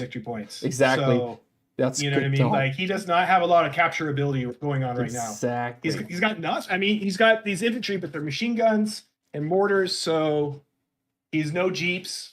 I'm not saying I'm cocky. I'm still 50-50. He's 100%. I actually think your play, arguably of the game, is taking his manpower and munitions in the back line, that supply line cut, making it so he only has 3 manpower. It kind of forced him into a Sherman when he needed, as you point out, an infantry unit. So I think if there was a play of the game, I think that would be it. I mean, it seems subtle, right? But I actually think all unit, kills aside, I actually think that might be the play of the game if you win. So any final thoughts going into the next round? No, just see what it is. I got like this adrenaline rush and I'm sweating. We'll, all right. Well, two rounds probably, right? This is going to be over in 2 rounds. Yeah, I think 2 rounds. It's going to be very close, but good luck to you. And Chris, you do get to choose the commander operation deck, don't you? Oh, yeah. Ooh, it's going to be very interesting. I got more units than him. I'm going heavy. All right. I'm going big. All right. Well, good luck I got to a maneuver. See ya. See, I really wish Chris said I would go short. Because literally, in 1 turn, he'd get this victory point here. Right? Yeah. I mean... We'll see. It's tough because Chris is kind of, I think, worried about his right side over with that MG. I think he wants to get the Brumbar. He wants to get the Flakpanzer, the Ostwind there. He wants to get those going. And try to threaten that center of the board and that side. So, yeah, I mean, it would have been a nice play, perhaps, but I think he's got these nice units. I think he wants to use them. Churn it, please churn it. Churn that broom bar. Turn it towards. Which way? Oh, maybe he's gonna leave this way. Oh no, he's gonna leave it. Okay, interesting. I thought he was gonna turn the broom bar towards the other house with the 1 damage. Oh, interesting. Well, he's out of range of that center building because he's going. Oh, yeah, he is now. Okay, yep. I mean, it's not bad. That's not bad. Where's his other experience points going? He's got 2 there. Yep, infantry. Good play in the infantry. He took the point. Great capture point on the right side here. Okay. His command point over there is nice, and then the Brumbar. I think it's a great, safe play. He just needs sight. He needs sight of this. and I think he'd really put it in. I mean, the Oswin can just kind of charge down towards the river. I don't think that's a bad play. I think that's probably why he went the Ostwind there. This Flak Panzer just out of the gate does 3 AI, can really threaten anything in those buildings with any support. I like it. I mean, I know you didn't like it, but I actually like that choice because then he can send the Brumbar out wide. Mm-hmm. And he doesn't have to like overcommit this Brumbar where there was a lot of options with the Brumbar, but again, it doesn't have the turret, has that 4 range. Yeah. But that turretless has a huge impact here where I think it's just easy. There's not really a decision. Just send it over the bridge, keeps it nice and easy where he can just focus on other things like he did. Get the Brumbar out of the way, save your CP elsewhere where your more critical decisions are. Yeah, that's very interesting. If he pushes that MG onto that point, I think that's going to be a mistake because he could just take that that hidden infantry unit and put it in that building then. And then that's going to pretty much knock that MG unit out. Talking about here on the left side here, if he does decide to push. Well, there's actually very interesting. All Rudy has to do is speed die that Greyhound. On that point. Not on the point, but the Greyhound just won towards the Grenadiers here. Yep. Because of the red lines. Oh no, he can still do it because he's got the speed die on the Grenadiers. Yeah, the Grenadiers got speed die. Yeah, that kind of does. It does put Rudy in a tough spot there. Yeah, I mean, yeah, I mean, I would just kind of put a little bit of pressure perhaps on those Grenadiers to kind of force a reaction of them. He still doesn't have sight of them. And Chris is definitely going to be waiting till the end to use them. But because of that, because Chris going first, Rudy just has to spend nothing. A speed die. That's it for those MGs to hop on that victory point. So he gets the last move, and until those Grenadiers move, it's obvious what they're doing. So, I mean, what do you do there as Chris? Do you just assault that building?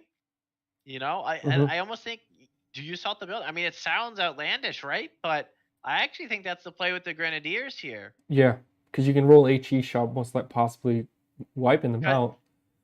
Right, because you run into a situation. Because how does Rudy react? He may just. There he goes. I mean, Rudy jumps. Arguably Rudy jumps the gun here. I mean, this was the concern you had. And yeah, I mean, I think Chris is going to respond by he's taking the building. Chris didn't even have to assault it. I think maybe the jitters getting to Rudy here. If Chris takes that building, it's going to be a really crazy play by him. And the mortar team is which way is setting up? Yep, it's not setting up the right way. Man. This is where, I mean, again, players new to the game. These guys are playing with these clocks. Rudy's time is ticking down. Chris is lower on the time, but this is where this chess timer comes in, and there's just a lot of critical decisions. Oh, assaulting! Rudy with the assault. I'm not sure if I like that play. Again, that Flak Panzer covers that spot. I don't know. It's very tough to say. I think Rudy's back is against the wall, and Rudy's trying to just make a play. And I don't know if he needed to go down this path, but. Ooh, yeah, that's wiped. Yep. He could just wipe for wipe, and if being assault, he doesn't neutralize. But 2 units.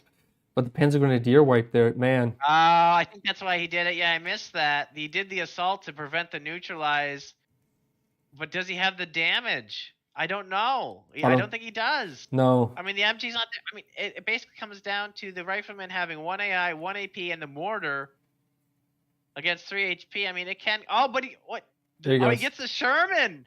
Yeah, he's gonna bring it in. Oh, he's got it then. I think that does turn out to be a good play over there. Yeah, but you know what's really crazy? Here's the crazy part. What's gonna happen is he's gonna retreat his guys, pushing those guys in for the assault, and then they're gonna have to retreat because that flak cannon is gonna wipe them out. It does 3 damage, does it not, off the bat? It does. I mean, yes. It does, but I mean, it's just a trade to prevent the neutralize. You know, I mean, it's just kind of a sacrifice that needs to be done to prevent the neutralize because Rudy needs to hold on to that to really have any chance. I think. And that's it. So we're going into the damage. That's not good. Well, he lost. He's gonna most likely lose the MG team. Well, the MG team that's gone. Unless it retreats, it is gone. There is 3 AI threatening that. There's no dice that need to be rolled there. And on the other side, we're not sure what happened. I see the Jackson moving. I think maybe he thought he had more cubes or something. I think there was some extra cubes that were accidentally. Oh no, he did get them, I guess, in. I'm not sure. Oh, that does make sense because he does have 6 left. Okay. Not sure. Maybe there was a little mishap, but that aside, I think the board presence, Rudy having the victory points early was nice, but I think losing that Jeep and the infantry last round may have been like step 1 and 2 on this path for Chris's victory. And I still think that the manpower was the sealer. That might have been the play of the game. I still argue. So we'll see what happens here, though. Yeah. I mean, Rudy probably needs a few things to go his way here. Man, I think Chris should retreat the center point here. We'll see. Because that's going to force Rudy to retreat also. And if Rudy retreats, he's a far worse off position than he is. Because he has his Panzer Grenadiers in the background still stalking him. And, oh man, interesting. Oh. You think Chris should retreat? Yes, he should have retreated. Because the Panzer Grenadiers would have healed for 1. They have so much good power. And with this Wolverine, we'll see. We'll see how it plays out. He's going to lose the 222 on the right. He is going to capture the point on the right. I think he's going to not allow this guy to capture it. That's another MG team gone. And that's what I mean. I think, because you got to think about it. He's going to lose a vehicle, but Rudy's going to lose an infantry unit. And Rudy's already down on manpower. He's only getting 2 a turn right now. He still won't be able to bring an infantry unit. At least he's going to bring in another MG team, which will allow then, by default, which will allow Chris to keep being more aggressive on the capturing. Yeah, so you can kind of see, I mean, US and Wehrmacht are the beginner factions, but this is kind of where US runs into trouble, is they're designed to have that early firepower, but you have to hold your victory points. That's really their game plan. They're the weakest faction when it comes to recapturing points. They just don't have a high health infantry.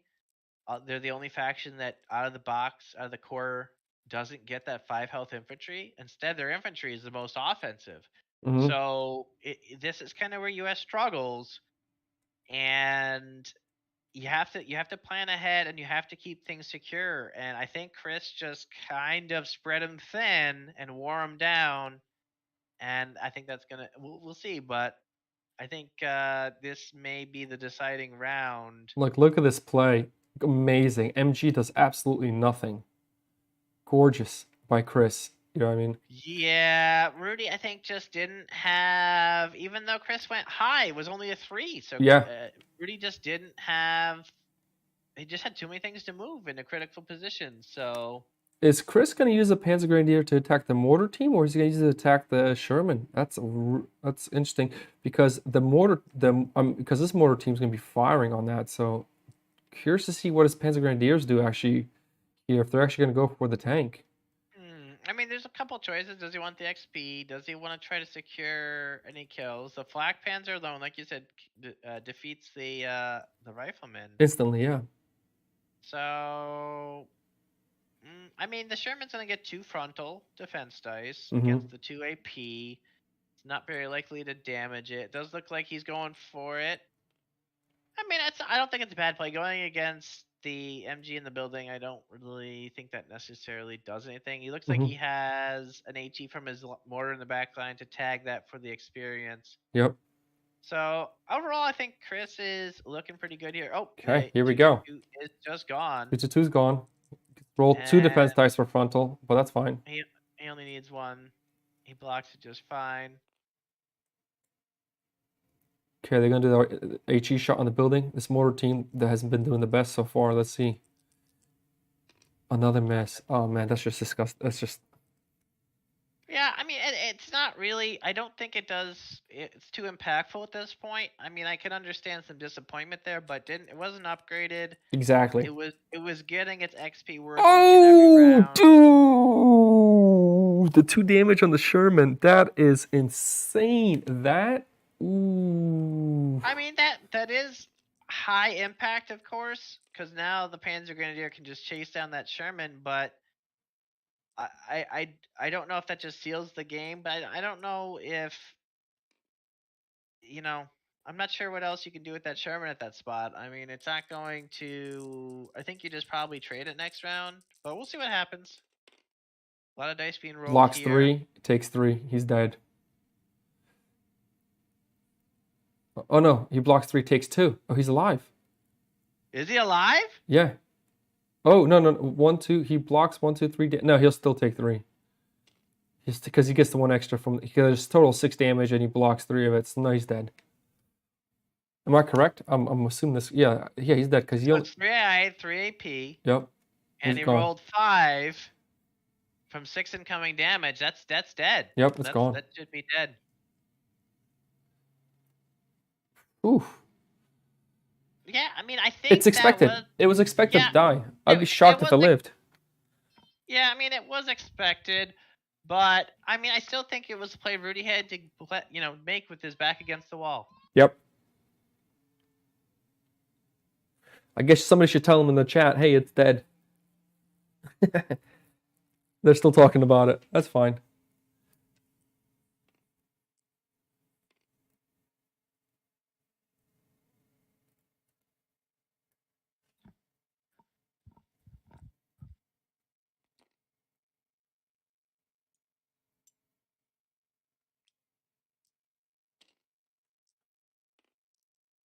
Yep, it's dead. Good call, good call, good call.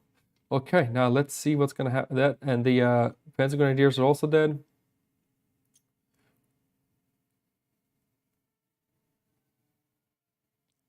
Yep, they're gone.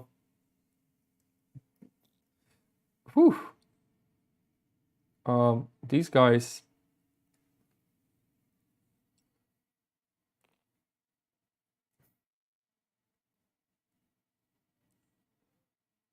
Let's see if that's AC shot. This AC shot's coming in from the Greyhound that was upgraded. It's a miss. Oh, this is a. Oh man, he could actually keep this. Come on, Chris. Hey. How come the I guess the broom bar. I guess the broom What bar. happened there? I don't think he assigned damage for the broom bar. What was the broom bar? Oh, in range of the Yeah. Greyhound? Hey, I think you should kind of let him know. I don't think he realizes he had the range upgrade. Type it in the chat.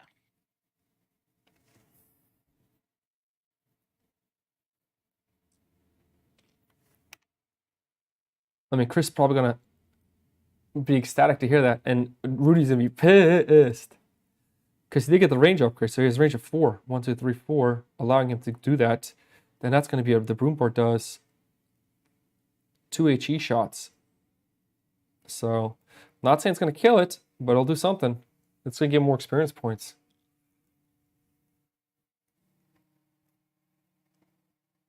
Hey, Brian, quick question. Yep. The point here, as you could see, I was assaulting them. Is the point neutralized or still mine? It's still yours because assault prevents neutralization. Okay, thank you. I know Hey, enough. is that broom bar gonna shoot? Is there a reason the broom bar didn't fire? I don't know. I don't think he fired it, or it was at my. It would be at, yeah, he has 4 range. Yeah. You could fire on your Greyhound, but Yeah, I don't know if he. I don't think he did. So yeah. okay. His loss. Oh man, wait till he finds out during the chat. He's gonna be. Rudy No, he's gonna roll it. He's rolling it. He's gonna be rolling it. Look at him. He's talking about it. He's talking. Yeah, Rudy sounds salty. I mean, at this point, I think Rudy realizes it was a tight game. I think there was just a few key plays that were missed on Rudy's part. Some dice, losing that rifleman and the Jeep in the same turn was the downward spiral with, I think, again, that capture with the Grenadier to secure, kind of take that lead. It was kind of, in my opinion, the turning point that Chris was looking for. So, Yeah, I mean, showing off the second edition, I mean, this is really what you get. I mean, you just get tanks out so much earlier. You have the Jackson, you have the Sherman, the Flak Panzer, the Brumbar, and you had what 222s, so 2 of them, and a Greyhound. I mean, you just didn't see this in first edition. I mean, there was just so much action in this game. Right. I mean, what else? What else could you expect here? I mean, there was just battles on every front. And here's nearly all game long. It's crazy, crazy, crazy. Man. Whew. This is nuts. This is such a good game. And the thing is, man, I'm confused about Rudy. I understand he went with the engineer assault company, right? Mm-hmm. I get it, but man, he didn't take advantage of the Jeeps at all, man, with the reinforcement. Like, yeah, I mean, that's one thing. One thing I just want to throw in there is these new assault commanders. They're kind of niche vehicles, and it is an expansion, and generally the warrior commanders are a little bit easier to use, and sometimes again, it looks flashy. It's got a Jackson, it's got a Dozer, but you really have to know how to put these pieces together. correct. And that's what happens here, and I think that's what we see where that Jeep could have been reinforcing, like you said, that mortar team. Might not have had to retreat all game. If it was just sitting next to it. He could have used that, again, that kind of reinforce other spots and maybe threaten captures and just putting sandbags, using the Jeep to support. A lot of things that could have been done, I think, with that free, basically saving, it looks like just saving 1 experience, but I think he had 2 Jeeps. And they both went down. Experience, using that, he kind of needed that sustainability with the reinforce, so could have been helpful. I pointed that one spot early where, again, that Jeep, I kind of pointed out that big brain play that I mentioned with the Jeep early game. Yeah. Not supporting that rifleman, remember? Yep. Not getting it from 3 to 4. It was whittled down. And all that adds up. I mean, playing they're very cool commanders. I don't think anyone could say something that gets a Dozer and a Jackson is by under far. Correct. Weak. I mean, those are just very powerful, high-impact vehicles, but it comes down to how do you use your infantry. Are you using that engineer assault company? I don't think you bought one. That one really shined at the end of round 1 buying one because US, think of it this way. That assault engineer buying an AI upgrade, 3 damage. 2 close range firepower, 1 AI, and then you could also get the other bar. So double bar, which is the 2 AI upgrades, you can do 4 AI damage with the assault engineer when assaulting. That's just, you know what I mean? So it's just, there's a lot of flexibility with that commander, but it really is designed. The design was really, you got to take advantage of it, and that one is a little bit tougher to do if you're not familiar with that commander, you're not familiar with that style. This is more of an open map. There are plenty of buildings, but this is more of an open map. So that early game, you are going to have to be looking to probably throw that assault engineer in that Jeep. Is kind of what I would typically recommend with that commander to kind of get to a key spot, threaten a lot of damage on that point. It just didn't happen, unfortunately. Yeah, the double heal there. Yeah, I think, and it bums me out that they didn't really take advantage of this commander too much. And if we actually look at the other commanders a little more and think about, hey, if we would have went this route, he did use the Jeeps, but they didn't really. I mean, I guess the Jackson, like you said, it's tasty to see it, but I mean, if you don't take advantage like he hasn't been doing, it came out, it destroyed a 222, but a 222 at that point, not that hard to deal with. There's a lot of solutions to that. Right. I mean, comparing commanders, Airborne, like you said, that's one of his favorites. Very nice, versatile commander. The light cavalry, another great option with the Stuart. The Stuart got a little bit of a revision coming into 2nd edition. Less of the 2 AI. It used to have 2 AI and 1 AP. Now it has the double speed die. On a map that's this wide, this many spaces, a Stuart, a speed die on your rifleman. Stuarts can capture. It could have been a difference maker, I think. Wow. Yeah, the Stuart with the capture, yep. Man. I mean, it's tough. I mean, that's the point. That's why, again, 2nd edition, do you really need more than 3 commanders? I mean, we just walked through a lot of different scenarios. We're 2 players, played a lot of different games. You kind of see this, you kind of know this, but coming in new, again, a lot of people were overwhelmed, spending 10, 15, 20 minutes looking at all these commanders, trying to figure out, kind of doing some of that analysis as a beginning player is harder to do, but doing that in your head, not knowing the game, it's a little bit overwhelming. So coming in now, second edition, 3 commanders.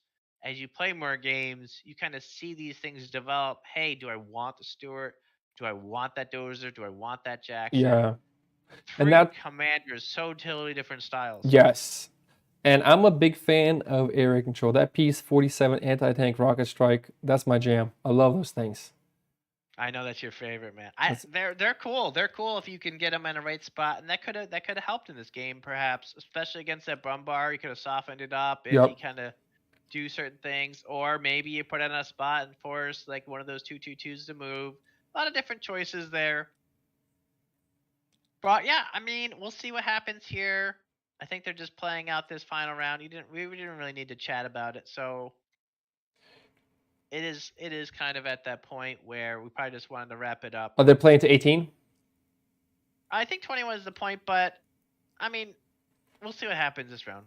We don't have to get ahead of ourselves. I think it's getting to the point where if Chris makes a few captures, 1, I don't know if Rudy can stop it, and 2, Chris may be able to secure it this game. We'll see. It might be 2021. Yeah. I know it is late for Rudy, and we kind of delayed it, unfortunately, with all the kind of the feedback and getting the players' mindsets. But that's really just to show you, again, we can have multiple live sessions, hopefully, throughout during the Kickstarter. And guys, there's a tournament coming up. Sign up. Get in. Have us commentate your game. Have us talk trash about how I'm playing. Not at all what I'm saying now. Slava the comedian. Yeah. But not, I mean, if we do another one, I mean, some other events, if you're watching this, I am looking to, maybe I can get Slava to kind of just maybe commentate while I do a solo mode. Maybe we can kind of do it together where I'm doing it and he's just commentating on what's going on, perhaps. And you talking about the second edition solo mode? Yeah, the second edition solo mode, there's a lot of requests to see that. So we are going to dedicate one of the sessions, designer sessions, to that.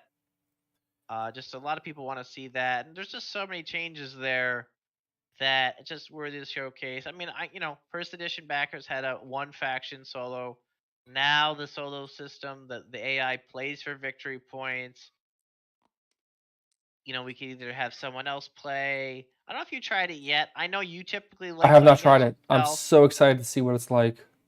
I know a lot of people do like to play against themselves because it is a little bit more. Or for some people, they like that. I don't. I personally prefer the solo system just because I kind of know what I'm gonna do and I can't put it out of my head. So I can't do what some of you guys do where you play against yourself. So yeah, I mean, this was I mean, coming in, you see all these units, all the victory points in contesting consistently throughout the game. I'll put it this way. This whole time, as soon as the pieces start moving, we got something to talk about. That's the type of game this is. That's what I love about it. It's not one of those games that are kind of like Scythe. It's like la la la la la. I hate the Scythe for me. It just gets so annoying.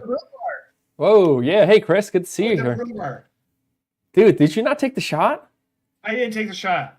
Dude, he didn't let you take the shot? Unreal. No, he didn't let me take it. I would have, because the damage phase is not timed. You know what I mean? Like, you're like, give me a favor. Roll the 3 dice. I just want to see what happened. And then roll defense for him, just in case. Let's see what would have happened. Okay, 4 damage. Now roll. Is that 5 defense dice? No, the crit is 1 guaranteed, right? Well, no, the defense die from the Greyhound would still allow it to have 4 defense dice. Roll the 4 defense dice. Let's see if he would have killed it. I just want to see. So he gets 1 extra defense dice for 3 damage. Come on, baby. So he had a good shot. It wasn't like going to be a definite, although he is wounded. Yeah, he would have still survived. Okay. We'll take 1 hit. He lives with 1. All right. Man, Chris, what are your thoughts, man? Good wipe on the MG on the left side. I can't believe he didn't retreat. I thought he would. It is what it is. Yeah, I think he wanted that point so bad, just as apparently I wanted this point so bad. Correct. Really should have just stayed with this one, but I was thinking I was going to put one guy here and then move the machine gun up here. Yep. You'd have to make a choice, but I kind of ran out of time. I think I set my timer a little short on that. Mm-hmm. I did a minute 40. I didn't realize. And Rudy doesn't. It's like, oh, well, you got to check that type of thing. What do you guys think?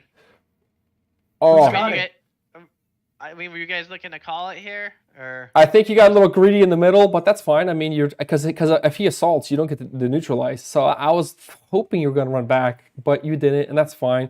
Because if you ran back, he would be here. He would have to run back, and since he's on the back foot on men, he'd have to then come back up. And you got guys. You would have had your what do you call it, Tom? You would have been dead anyway. That guy, right? Exactly. So if he didn't, he if he died didn't retreat. instantly. If he didn't retreat, but when you're assaulting, you can't retreat if you assault, can you? If you're the assaulting unit, no, you're locked in. Dude, that's what I mean. And I was like, I hope he pulls that. It's fine. Other than that, man, everything's looking good. Everything's looking good. It seems like you have the advantage on capturing units. It seems like you have the... But he definitely has late game advantage. I think that Wolverine is going to... if it keeps moving, is going to do work. And worry about the Jackson. I'm worried about the Dozer. The Jackson. The Dozer's going to prevent me from taking this point. I would just man up against that Wolverine and build some sandbags. Yeah, but Dozer's only got 2 range. It's not gonna. Oh, yeah, we'll get there. Yeah, we'll get there. That is correct. Other than that, Chris and he thought you guys were gonna laugh at him for building that Dozer, but I thought that was like his best play there, just to totally prevent any more shenanigans over there. No, I like the Dozer. I do. And then people are asking, where do they sign up with the tournament? If there's going to be one, where's that going to happen?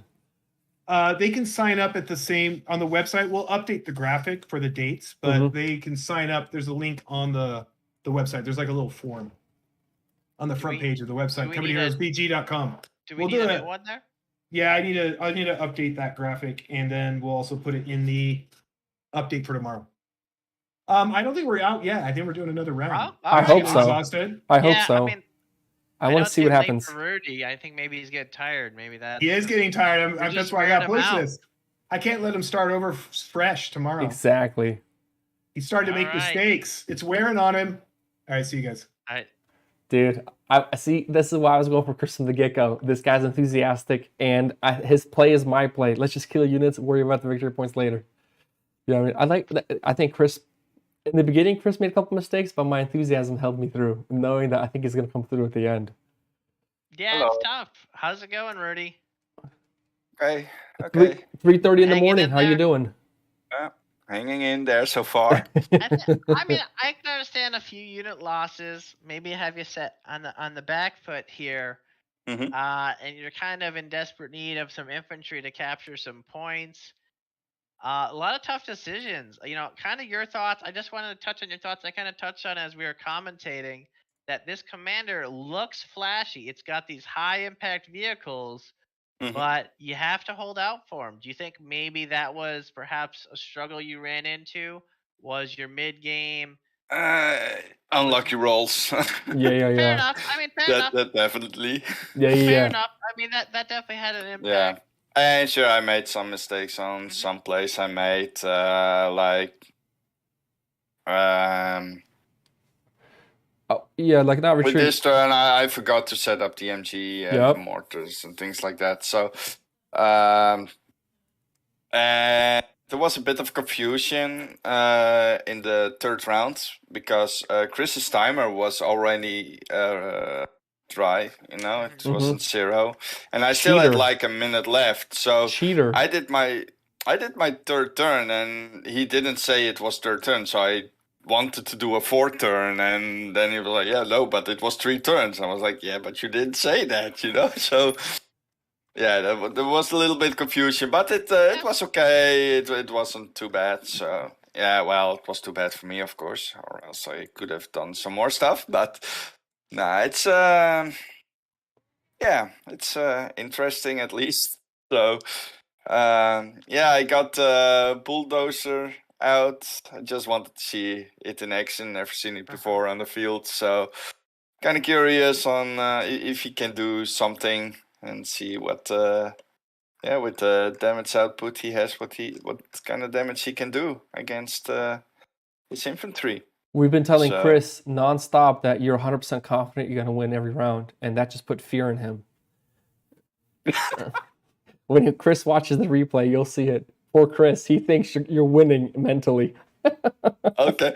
Well, you know, I'm still in the lead of victory points. I'm at Correct. 14. He's at 13. And you guys are so- tied. Exactly. There's a chance. That's what I'm saying. But we'll see how it plays out. It's going to be very interesting. Yeah, I think I will try to, because he has some Panzer Grenadiers. Those are a bit scary against the vehicles, of course. But he also has a lot of vehicles out on the field, so I'll try to get them. Like with the Sherman, I'll move him up to the victory point, and then shoot at the Ostwind if he keeps it in range. Probably not, but yeah, we'll see how it goes. Do you choose the operation this turn? Yeah, it's my turn now. Very for nice. The operation. Very nice. Good call. That's a good one. Any plans with that? Are you just gonna go high and try to get your vehicles out there, or? Yeah, I think I might move my MG team out of the building, across into the other building, since it's a fresh building and this one has 1 HP left, so it's probably getting destroyed the next round by the mortar team. So for a little bit of survivability, I put them in the other building. Well, just so you know, as a reminder, in 2nd edition, if the building is destroyed with a unit in it, your unit just does a retreat 1. It doesn't get destroyed in 2nd edition now. So No, I know they move out of the building. Okay. Yeah, I know that. Yeah, so and with Jackson, maybe I will go for the 2-2 on the right side. Do a little hunting, yeah. Yeah. Good luck to you. I mean, I think you're gonna have to try to. I don't know what your plans are, but are you looking for any victory points to capture? Well, there isn't. The only one in range to capture would be on the other bridge side with the munition. I could capture that with my MG team, but he has an MG team out there as well. So, and there's of course the mortars, the 222. So it would take them really big balls to grab that point, I think. Fair enough. Well, good luck to you going into what might be the last round. Yeah, it probably will be. So we'll see how it goes. All right. Okay, see you guys later. Yeah. You know, I think he should. I'm not a big. I don't know. I do like the bulldozer, but I wonder if he should just build the major, and just place it here to really push this guy out of the way. Yeah, he should have. Again, US has all the tools. Again, that's kind of one thing I want to touch on in 2nd edition. Has that ability to spot camo with that munitions upgrade. Would have really just countered that Grenadier that Chris said early game. He got that upgrade and was going to cause chaos, and I think that may have been a deciding factor. Just round after round, keeping that Grenadier alive, even though he was outnumbered for a good portion with those Jeeps and all the different units over there, the machine gun, the Jeep, the Greyhound, and yet that Grenadier still alive, still having such a impact, probably going to capture that victory point to secure the victory here this potentially this last round. He's going short too. Wow. I thought short was the play. The issue is you kind of want to go short and delay the end of the game as Rudy, because you really need. You kind of run into the situation where you kind of need to get infantry out next round somehow with a Jeep or something to capture a point, just something mobile, get out to the victory points where he just doesn't have the infantry anymore. So, yeah, we'll see what happens though. I like this play a little bit, adjusting to that building. I think that was the play for the MG earlier to kind of threaten out wide perhaps. I think it's a little bit late now because now he's not in possession to defend that left side against that Grenadier with the camo. But yeah, I mean, tough choices here still going into what, again, this probably last round. Yeah, no surprise from Chris. I think just go on to the point. Yep. Will he set up to pin the MG? The mortar team.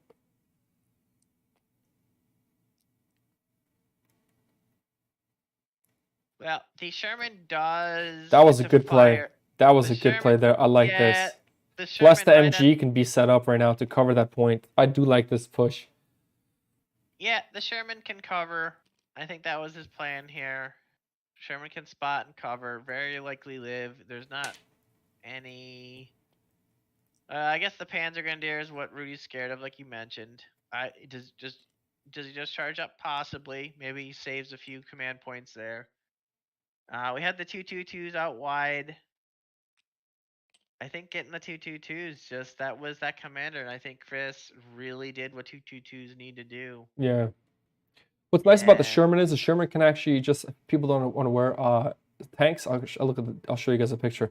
So if you look actually where it says the M4 Sherman, you see it has an anti-tank damage. It's like an arrow, and the infantry damage is like a curved arrow. That means the turret of the tank and the turret of the machine gun can fire 2 different units, only on heavy units, heavy vehicles, which is red health. So technically the Sherman can actually use its anti-tank damage against the flak gun and the machine gun damage against the mortar team. Not the mortar, MG team. Pretty much guaranteeing a kill as long as the more. Oh, well, with the bulldozer here, that's guaranteed a kill right there. So, yep. So that just clean, and now clean the MG, giving him a victory point, and not allowing him to capture, possibly doing damage to the flak gun. So, not bad on Rudy's end. Yeah, I really like Rudy's armor center. It's just 2 points right there for him to hold. he really just needs the game to go a final round and get an infantry on those points to capture. And then, well, a little bit shocker though, because now I think Chris just jumps on the point. So I think maybe a little bit of an overcommittal from Rudy on the center with the bulldozer, kind of like we discussed, because you kind of like that bulldozer going out wide. Yeah. I think that was probably the play here, because the Jackson's just not going to do anything to those infantry. Just very unlikely. It's 4 AP, so that's 4 defense dice. Plus, if it doesn't move past the sandbags, that's going to be 6 defense dice. And then also the Panzer Grenadier has has its own defense upgrade. That's 7. So it's just not very likely. And like Rudy said, he's probably going to try to hunt that 222. So we'll see what Rudy does. He kind of needs to have some. Oh, MG pin, but you don't need to do that. You don't need to do that, Rudy. Just forget about it. Get those. No, don't do that, Rudy. Just they're dead. Yeah. Well, I mean, it might free up the. Well, I mean, the Sherman doesn't really have any other targets. If the Panzer Grenadiers came further up, I don't think they will. Yeah, and you know what I would do? I'm just gonna point in the map where I'd put the Wolverine, but I would put the Wolverine right. He's got speed dice 1, 2. Just make sure in math 1, 2, 3. He has 2 speed dice. Doesn't Wolverine have 2 speed dice? No, just 1. The Jackson. The Jackson 1. I would put it. Does that? No, that hit the building. Yeah, that hit the building. That's not bad. That's not bad. But the problem is these guys have 3 range. The Panzer Grenadiers, he forgot, didn't he? So they can actually hit the Jackson from the back. Mm-hmm. I think that's almost the play now for Chris. Yeah, I mean, obviously he wants to get out of sight. But does he move the Panzer Grenadiers over? I don't know. I mean, does he try to kill the Sherman? Does he try to chase after the Jackson? I mean, he only has 1 AP. Oh, but the other Panzer Grenadiers can put 2 AP on it. And the 222 can put 1 AP on it. But the 222 is in the frontal arc right now. So, I mean, we'll see what happens over there. Jackson's actually, that's kind of what the design is of the Jackson, is arguably one of the best tank destroyers in the game. 4 range. Yeah. 4 AP, turreted. It's really the only thing that has that, but it only has 3 HP. So, that's kind of both historically what it was. It's just that tank destroyer, and also in the video game. I mean, those things were like paper. You know what the crazy thing is? He does not have sight of the Jackson right now. Yeah. I mean, that's true, because he has no sight of the Jackson. Yeah, because the building is blocking the 3 sight there. Yeah, that probably goes in Rudy's favor, but Rudy doesn't have any sight of anything else over there either. So it's tough. Does Rudy just go 1 more forward to secure the kill on the 222? Does he chase down the 222? How many rounds are left? I mean, it was that 2 to 4. For Brian. Sorry. If I would assault with my mortar team to hit MG team, I can do that, right? Yeah. Yeah? Okay, cool. Yeah, that's it. He's just not going to fire, but he can do it. Yeah, okay, thank you. Yeah. Yeah, just like Rudy pointed out there, any unit in the game can assault. A weapon team's just obviously if they're charging in a point and they need to set up their weapon, it's just not going to be set up. So that's just kind of like this video game. You're just charging into capture. You just have to have a unit that can capture on the point, and assaulting is just charging in. I mean, that's really all assaulting is. It's kind of like just contesting in the circle, like the video game. Both units just standing in the circle, duking it out is really what assault's simulating. Yeah, but the thing Kind is, of I don't know why Rudy did that. He's not going to capture. He's going to lose his units when he clearly could have killed the MG team without doing anything, stopping him from capturing a point and getting himself a victory point. I don't understand that play. If the MG being set up, he actually could have hit those guys in the building with the 2 health left. He actually has a chance to live. Damage-wise, I mean, adding it up, the Panzer Grenadiers 1 AP, 1 AI. Good call. I like that move. I like the Jackson move. Good move on the Jackson. Right on the timer. Hopefully Chris isn't. Yep, Chris just kind of gets out of sight. Yeah, I mean, that's kind of what was expected there. But Rudy's at a time. This is going to be the last. So I actually like the mortar play because I think Rudy needed to make a play and he did. I mean, that's kind of what I was asking him. Do you just try to make a play and capture something? I think it's smart. I think Rudy's going to be his back against the wall with the Greyhound on the victory point. But do the defense dice hold again? We kind of did that sample of the Brumbar, which they missed. Yep. I mean, Rudy being a little bit stickler there because Chris kind of forgot about it, but that's fair. I mean, obviously everyone's gonna have their own. Yep, their own ways. You missed it, you forgot about it. We got passed out of the damage phase. Yep. It is your unit. I understand it. He is retreating. He is retreating. Why would? Well, both of them apparently are retreating because they're duking it out. They were stuck together, thin and thin. Well, but actually, I like this because now Chris secures the kill. Correct. He will secure the kill with the 2-2-2. The 2-2-2 with the 3 range and the Panzer Grenadier. That works out. Chris gets what he needed out of that. And I think that might be all she wrote for Rudy. Yeah. Chris is capturing the victory point from Rudy across this river here, this bridge. The man point victory, and I think with the 2-2-2, or sorry, the Greyhound having a lot of damage against it.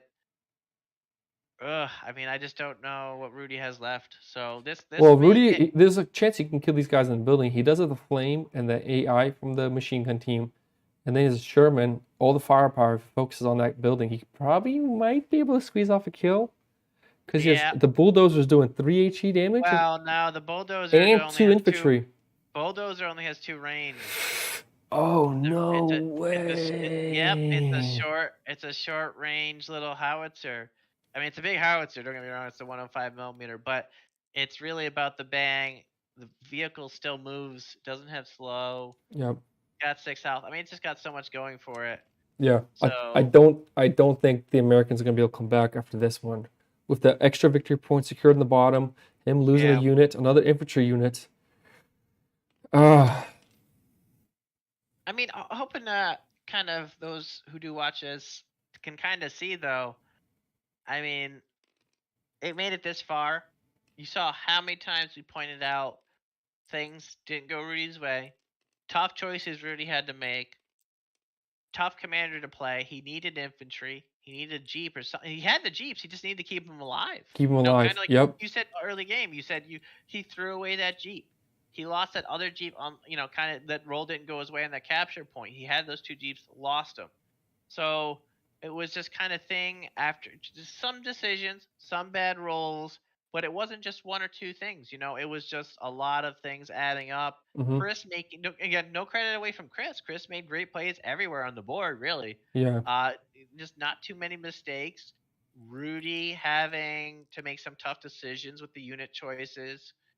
And yeah, I mean, again, I still think that turning point was Chris with the Grenadier taking that manpower munitions point, which he still has right in front of Rudy's base. Correct.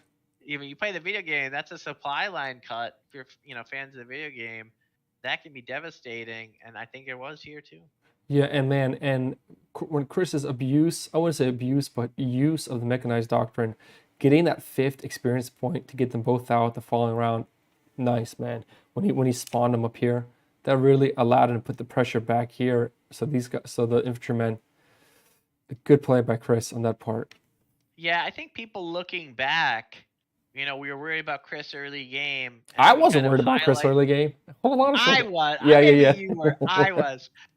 And then that was, like we said, that was a big impact. We were like, wow, Chris, you really got to be excited about that, because getting those 2 units out when he did, it was still mid-game. This is a very costly XP commander. 7 in that one round. 4 more for the armored cars. It's a 12 XP commander. When would you see this in first edition getting unlocked? You Correct. wouldn't. 12 XP. Second edition, you had the XP. Again, just so players are familiar, how XP is getting spent now is there's a 2 XP for 1 of any resource now. So again, that kind of is a catch-all once you get there. So you have a lot of tough decisions even here. Do you spend your XP for manpower? Do you get the fuel? Do you get it for upgrades? There's still decisions late game here that the players are making a lot of tough choices. And we'll see how the damage goes. And Chris let's see what Chris needs here, right? I mean, Chris is at 13. Okay. Right. So he's got 1, he's got 2, he's got 2 right now. He's going to get a 3rd. Yep. So that's going to put him at 16. He's going to need 5. I don't think he's going to get 5. Does he get 5? Let's see. He's going to get 2 for sure. 1 here. And 1 here. 2 here. I think we go 1 more round. And maybe that's enough for Rudy to turn things around. I don't know. Rudy's got vehicles everywhere. Oh, who Oh. was that? Is it? Oh, it's still alive. That's How did that survive? One, I read 4 red dice. I guess 3 from the building, and then all the defensive dices from the it was tanks. just really so many defense dice. Yeah, those Panzer Grenadiers. And that building is destroyed. Is it? No, it's not. No, it's not, because there's no HE damage. Interesting. Oh, there was the flame, but I think it was at 2 health, maybe. No, it was a 1. That was a 2. Yeah, it was a 2. Yep. HE for critical hit, man. No way. Yeah, we a lot of us had charts of what's the strongest faction. A lot of the play testers, throughout all of developing the second edition, and Wehrmacht was early on. It was just a lot of people were concerned with it, but a lot of changes here, a lot of changes there. We were trying. He to gets make an extra defense dice. Possible. Yep. He should have 4 defense. Wait, he blocks them all. Whatever. He's fine. But yeah, Wehrmacht, you saw how many units did Chris use this game? He used the Grenadier, the MG42. He didn't get a Kubel, right? Nope. Panzer Grenadier, Mortar Team, 222, Flak Panzer. Miss, are you kidding me? Stern Panzer, 7 out of 9 units we saw this game. 7 out of 9 core units. I mean, great diversity from the Wehrmacht player, US player. What did they use? He used the Rifleman. He had 1 mortar team, 2 Jeeps, MGs. Didn't get the AT gun. Went the Greyhound. Saw Sherman and a Jackson, which is close to Wolverine. So kind of argued 7 out of 9 there. So again, you see all the units diversity. You kind of see their roles. You kind of can start hopefully putting. We'll probably do overviews if we can get to it of these factions. Yeah. Probably next, because they are core if we can get to them. But you can kind of see how the U.S. has a lot of firepower. Yeah. He's just throwing damage everywhere on the board, but he's losing units, as we saw time and time again. You got to keep those units alive. You got to keep, So it's tough. Wehrmacht is a little bit more. He can survive. Roll that dice. Survive. See what happens here. He can actually roll defense dice. I think he actually has a chance because he has a defense dice on his guy. He's gonna roll 1, 2, 3, 4, 5, 6 defense dice because he gets the one on the building. Now, if you roll a crit on a mortar, does that you don't get to block the second damage, or do you get to roll for second damage?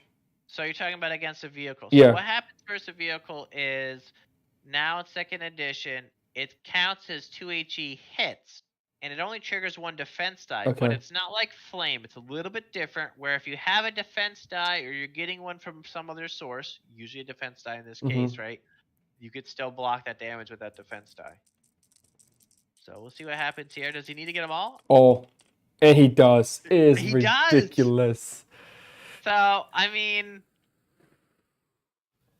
this is what you get with HE. I mean, this is what you get. So he has so much from the Brumbar, so much from the Grenadier, the 2/2/2. Oh my word! Did people just witness that? Did everybody just witness that happen? I mean that is that Greyhound just holding it down, you know. So I'm actually very excited for Rudy now. I mean, that was just a big round. I mean, unfortunately, It's his over one for him. side- It's over. It is probably over, but I mean, it was I think a great last showing here.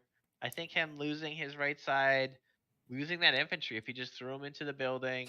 Ooh, maybe not. Maybe not. He does get a manpower here. Because my concern was he does not have any manpower coming in. He did get the one there, which brings up to 3. Are you talking about Chris or Rudy? Rudy. Oh, Chris got it. Rudy lost that, yeah. Yeah, I don't see a comeback. He's only getting 1 manpower around. And infantry need manpower. Yeah, what's a Jeep? A Jeep is 2 and 1. Oh, he might be able to bring a Jeep out, but what are you going to do with the Jeep? Unless you can get that manpower point here and survive with the broom bar there. Yeah, And the 2/2/2 there. I think. I don't even know how Rudy's still on 2 income of manpower. It looks like 1 to me. Yeah, it's 1.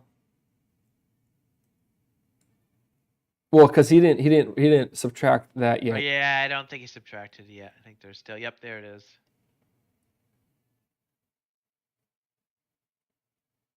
Let's see if he notices.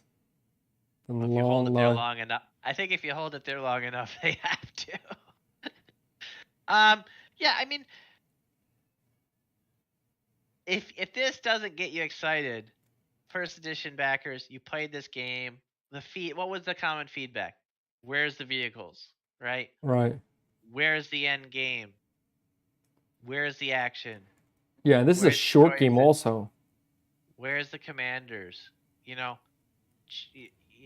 know, hopefully, if this is the game for you, I mean, I think this showcases everything this game's about. You know, if you have any questions, of course, let us know. You know, afterward, of course, if you're not watching now, watching it whenever, just shoot us a message on Discord or any of our comment in the Kickstarter anywhere. But I mean, any questions you have, I mean, you get the command system. It's very quick and easy. Yeah. Calls it here. I'm gonna call it. Yeah, because you only get one manpower coming in, and I don't think there's gonna be hard to come back.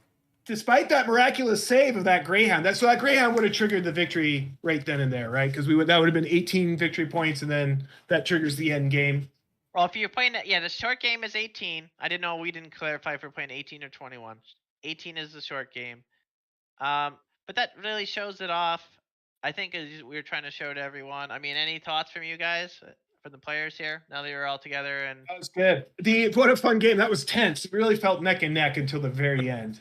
It's still a little neck and neck, but the fact that I can't believe that Greyhound survived that. You guys watch that roll? Yeah. Oh, you were watching. Oh it yeah, intently. we were like, how did that live? I mean, 5 dice, 5 saves. I mean, that was just, it was crazy. I thought that was like my actual win right there. It's like, this is gonna die, and then that's gonna trigger Brian's new end game count because I had it as 18 in my head. Maybe he didn't. Well, for me, what was kind of interesting was I didn't, Rudy. If you never pushed this mortar in, you could have. I was when you did that, I was like, oh man. I actually liked the play, but what happened was he got to move the 2/2/2. Yeah, I forgot about the 2/2/2. It has 3 range, or else I would have retreated them. I liked it. I actually was really excited about it and was rooting for you because the MG wasn't set up. The Panther Grenadier wasn't going to do it alone. I thought that was a nice play. I was shocked you actually sent the Bulldozer middle and not out wide to stop the Panzer Grenadier. Yeah, that might have been better, but I don't know. I mean, I could have prevented the capture anyway with my own MG team and pinned them, I guess. But right, your MG team would have pinned these guys here, and then this thing would have done 2 damage. That's 4 damage there, killing them unless they retreated. It's all good. I mean, it's 4 in the morning where you're at. I don't expect you to, Chris took advantage of that. You can rewatch the video and he laughs meanfully. He's like, this guy, I'm just wearing him out. Just He's wearing him tired." out. Yeah, not playing. Well, it's a tiring day for me. I mean, it's now for me almost 3:30 in the morning. So Yes. Thanks for staying up and yeah, playing. I mean, greatly appreciated. Of course. yeah, no worries. It was fun and yeah, If you against want- the if you man wanna himself. if you So want to head out, I mean, we don't blame you. I mean, I we can stick yeah. around a little bit Oh, longer. okay. I mean, I don't have to wake up early tomorrow, so okay. that's a good thing. Yeah, I mean, for me, from the beginning of the game, Chris had not the best start, but Chris, rewatch the video. There's only one guy rooting for you the whole time. There's one guy rooting for you, and it wasn't your boy Brian. It was me. It was me. Nice. Good. Yeah. I think I felt it. I felt encouraged on when I would have possibly had low morale. Well, here's the thing. I felt it. Yeah, I had to But get. you had your cheerleader also coming in the voice to encourage you a little bit now and then. Oh, that's true. I did. I had my cheerleader. Who was your cheerleader? She helped. Oh, very Ariana. nice. Oh, very nice. Very nice. And you know what? I think for me and Brian talked a little bit. I wish he would have used your Jeeps a little better, like just a little more, a little better. They're really good, and it's like, it is what it is. Yeah, I mean, it is what it is. Well, we were just I was just trying to touch on a little bit with Rudy, but people might, for those watching, this is an assault commander, and in general, it's kind of one thing I wanted to point out was when you get to these niche commanders, you see these powerful vehicles that you think are going to have immediate impact, and they did, right? They can, but that commander in particular relies on using the assault engineers. I don't think Rudy picked one up. Using the Jeeps. The Jeeps are in a tight spot sometimes on this map. So this map is very tough with Jeeps, and unfortunately the Jeeps both got destroyed, didn't work out for him. So it's a little bit harder commander to use. The Bulldozer can kind of help you later on. The Jackson, of course, can be really nice. But it's really tough. That commander really, you kind of have to hold out, and you were trying to hold out. But as I kind of pointed out, my analysis during the game was that Chris's mid-game commander might just shine through, and I think that was a good. He played it well. I think he was a great commander for this map. He played it really well. The 2/2/2s, the speed dice, it really added up. I mean, it's hard to see that from watching the game, perhaps, but those speed dice, getting those units in position. The Panzer Grenadiers always just being there. That Grenadier, just no answer for the Grenadier with the camo. I mean, I think Chris, like he said, he was going to cause chaos, and he did. I mean, that Grenadier is still alive, doing what it did all game, causing chaos back there. So, I mean, a lot of things that just added up. That U.S. machine gun team really, dude, the whole game, man. Whole game. Never took a point of damage. Just held that whole center. Just locked it down. Dude, they did it right. And killing stuff too with that flame. Just always cutting through. Love that 50 cal. And with using his Jeep to get it up fast, usually have a little bit of advantage on that. But he countered that sort of tier 2 machine gun by transporting his troops around, which is good. Certainly. Yeah, I do love to do that opening with US, just putting an MG team in a Jeep, getting the flame upgrade on it, and just plop them somewhere in the middle in a building if you can reach it, and have it overwatch on a specific point where you think the enemy will come. So it's really they can really lock down a whole section of the board. What they did pretty good in here. Really good. Yeah. I love this map. This map is so well designed. Like it creates all these interesting tactical challenges without kind of feeling like a pain in the ass. Yep. Because the original Trois Ponts, which was now been fixed, was kind of sometimes a pain in the ass. But this creates these bottlenecks, but in an enjoyable way. Love it. Yeah.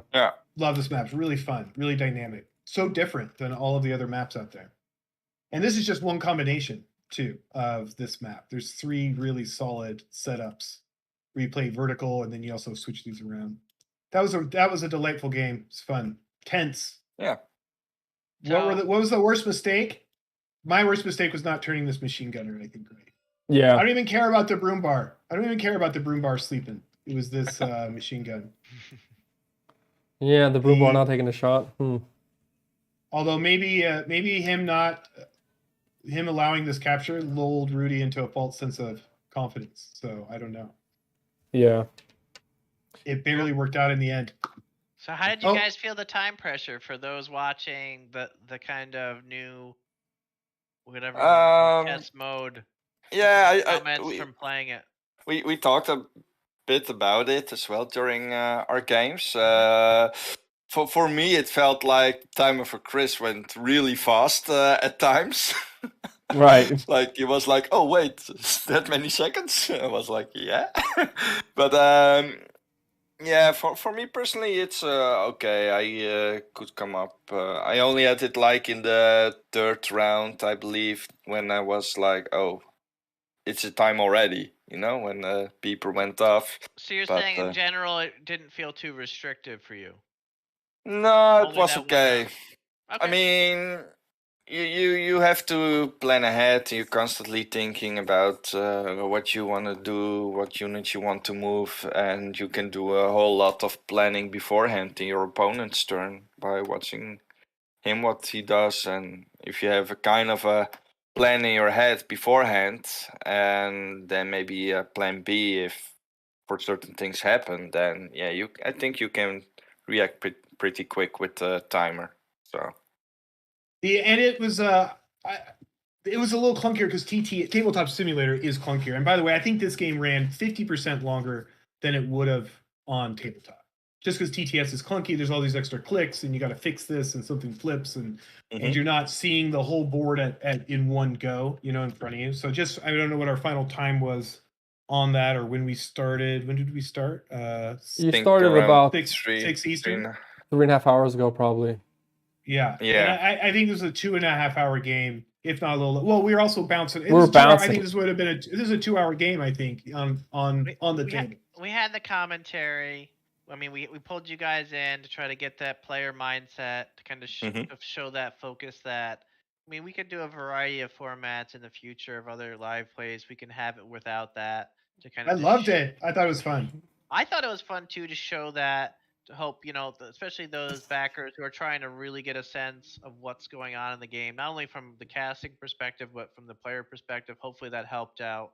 I mean, we could also show this in other formats without that to show how quick it can move. I mean, obviously, again, TTS, some players, TTS is finicky. If you're comfortable with it, if you have a lot of hours, you can, try to prevent those issues, but units and things clip a little bit here and there and flip over. We saw a lot of trays flipping, and I was trying to help out sometimes when I saw it. But yeah, I mean, that aside, I thought we saw that it moved. I mean, we were, a lot of the rounds we saw you guys just using the timer.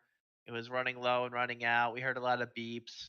So to us, it felt like it just was going very smooth and just constant action. Yeah, it's great. The timer, this chess timer system is, I think, the optimal way to play the game. It's a little bit of crunch on it, and I know there's a different mindset where people want to have a long, luxurious, leisurely game, but this game was originally designed, you've kind of shifted it a lot, but it was originally designed for players to make mistakes. So there's a time pressure so that you can't just think it all through. Also, I find that it makes you much more engaged on your opponent's turn because you have to use their 3 minutes to be coming up with your own plans. Like, it really dials you in, even on the other person's turn, even when you're not going. I think it's really great. I think really encourage people to use it. And this was a slightly clunkier because we're using it's off to the side. Sometimes you don't see it with the new sand timers that are hexagonal based, so that they can go horizontal and they don't roll around. I think it would be a lot clearer. So and then they're gonna be different colored caps. So you have a red cap and a green cap, so you know which one to put up.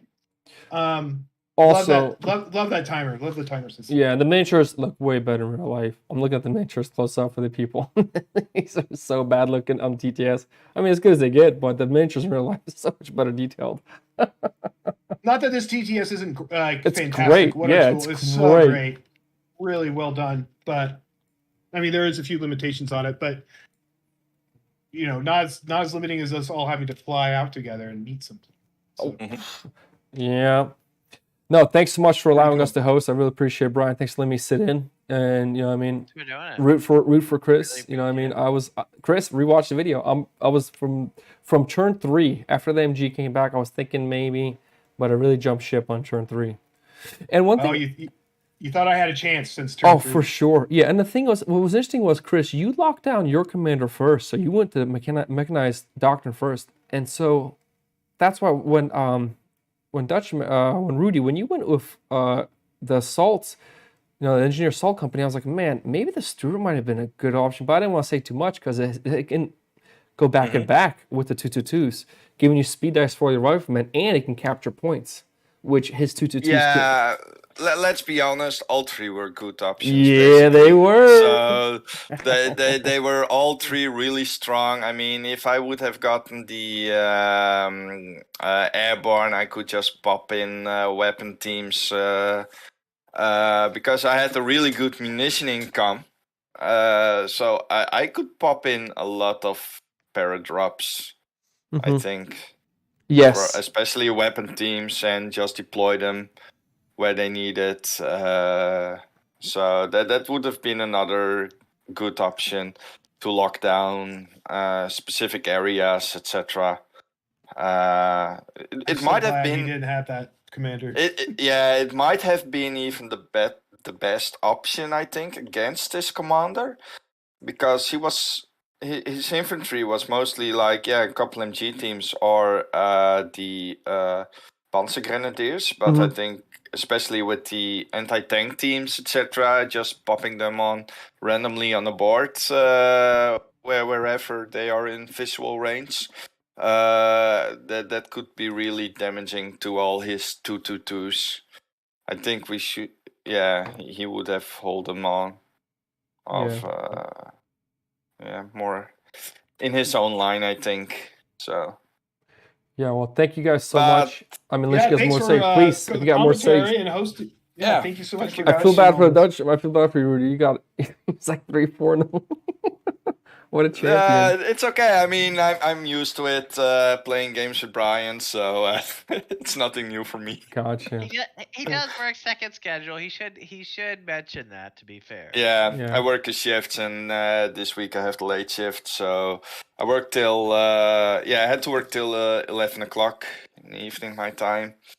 So yeah. Awesome sauce. Hey, thanks for the game, Rudy. Appreciate it. Yeah, you too, Chris. It was good. Thanks for taking it easy on me, as you promised. Yeah, no worries.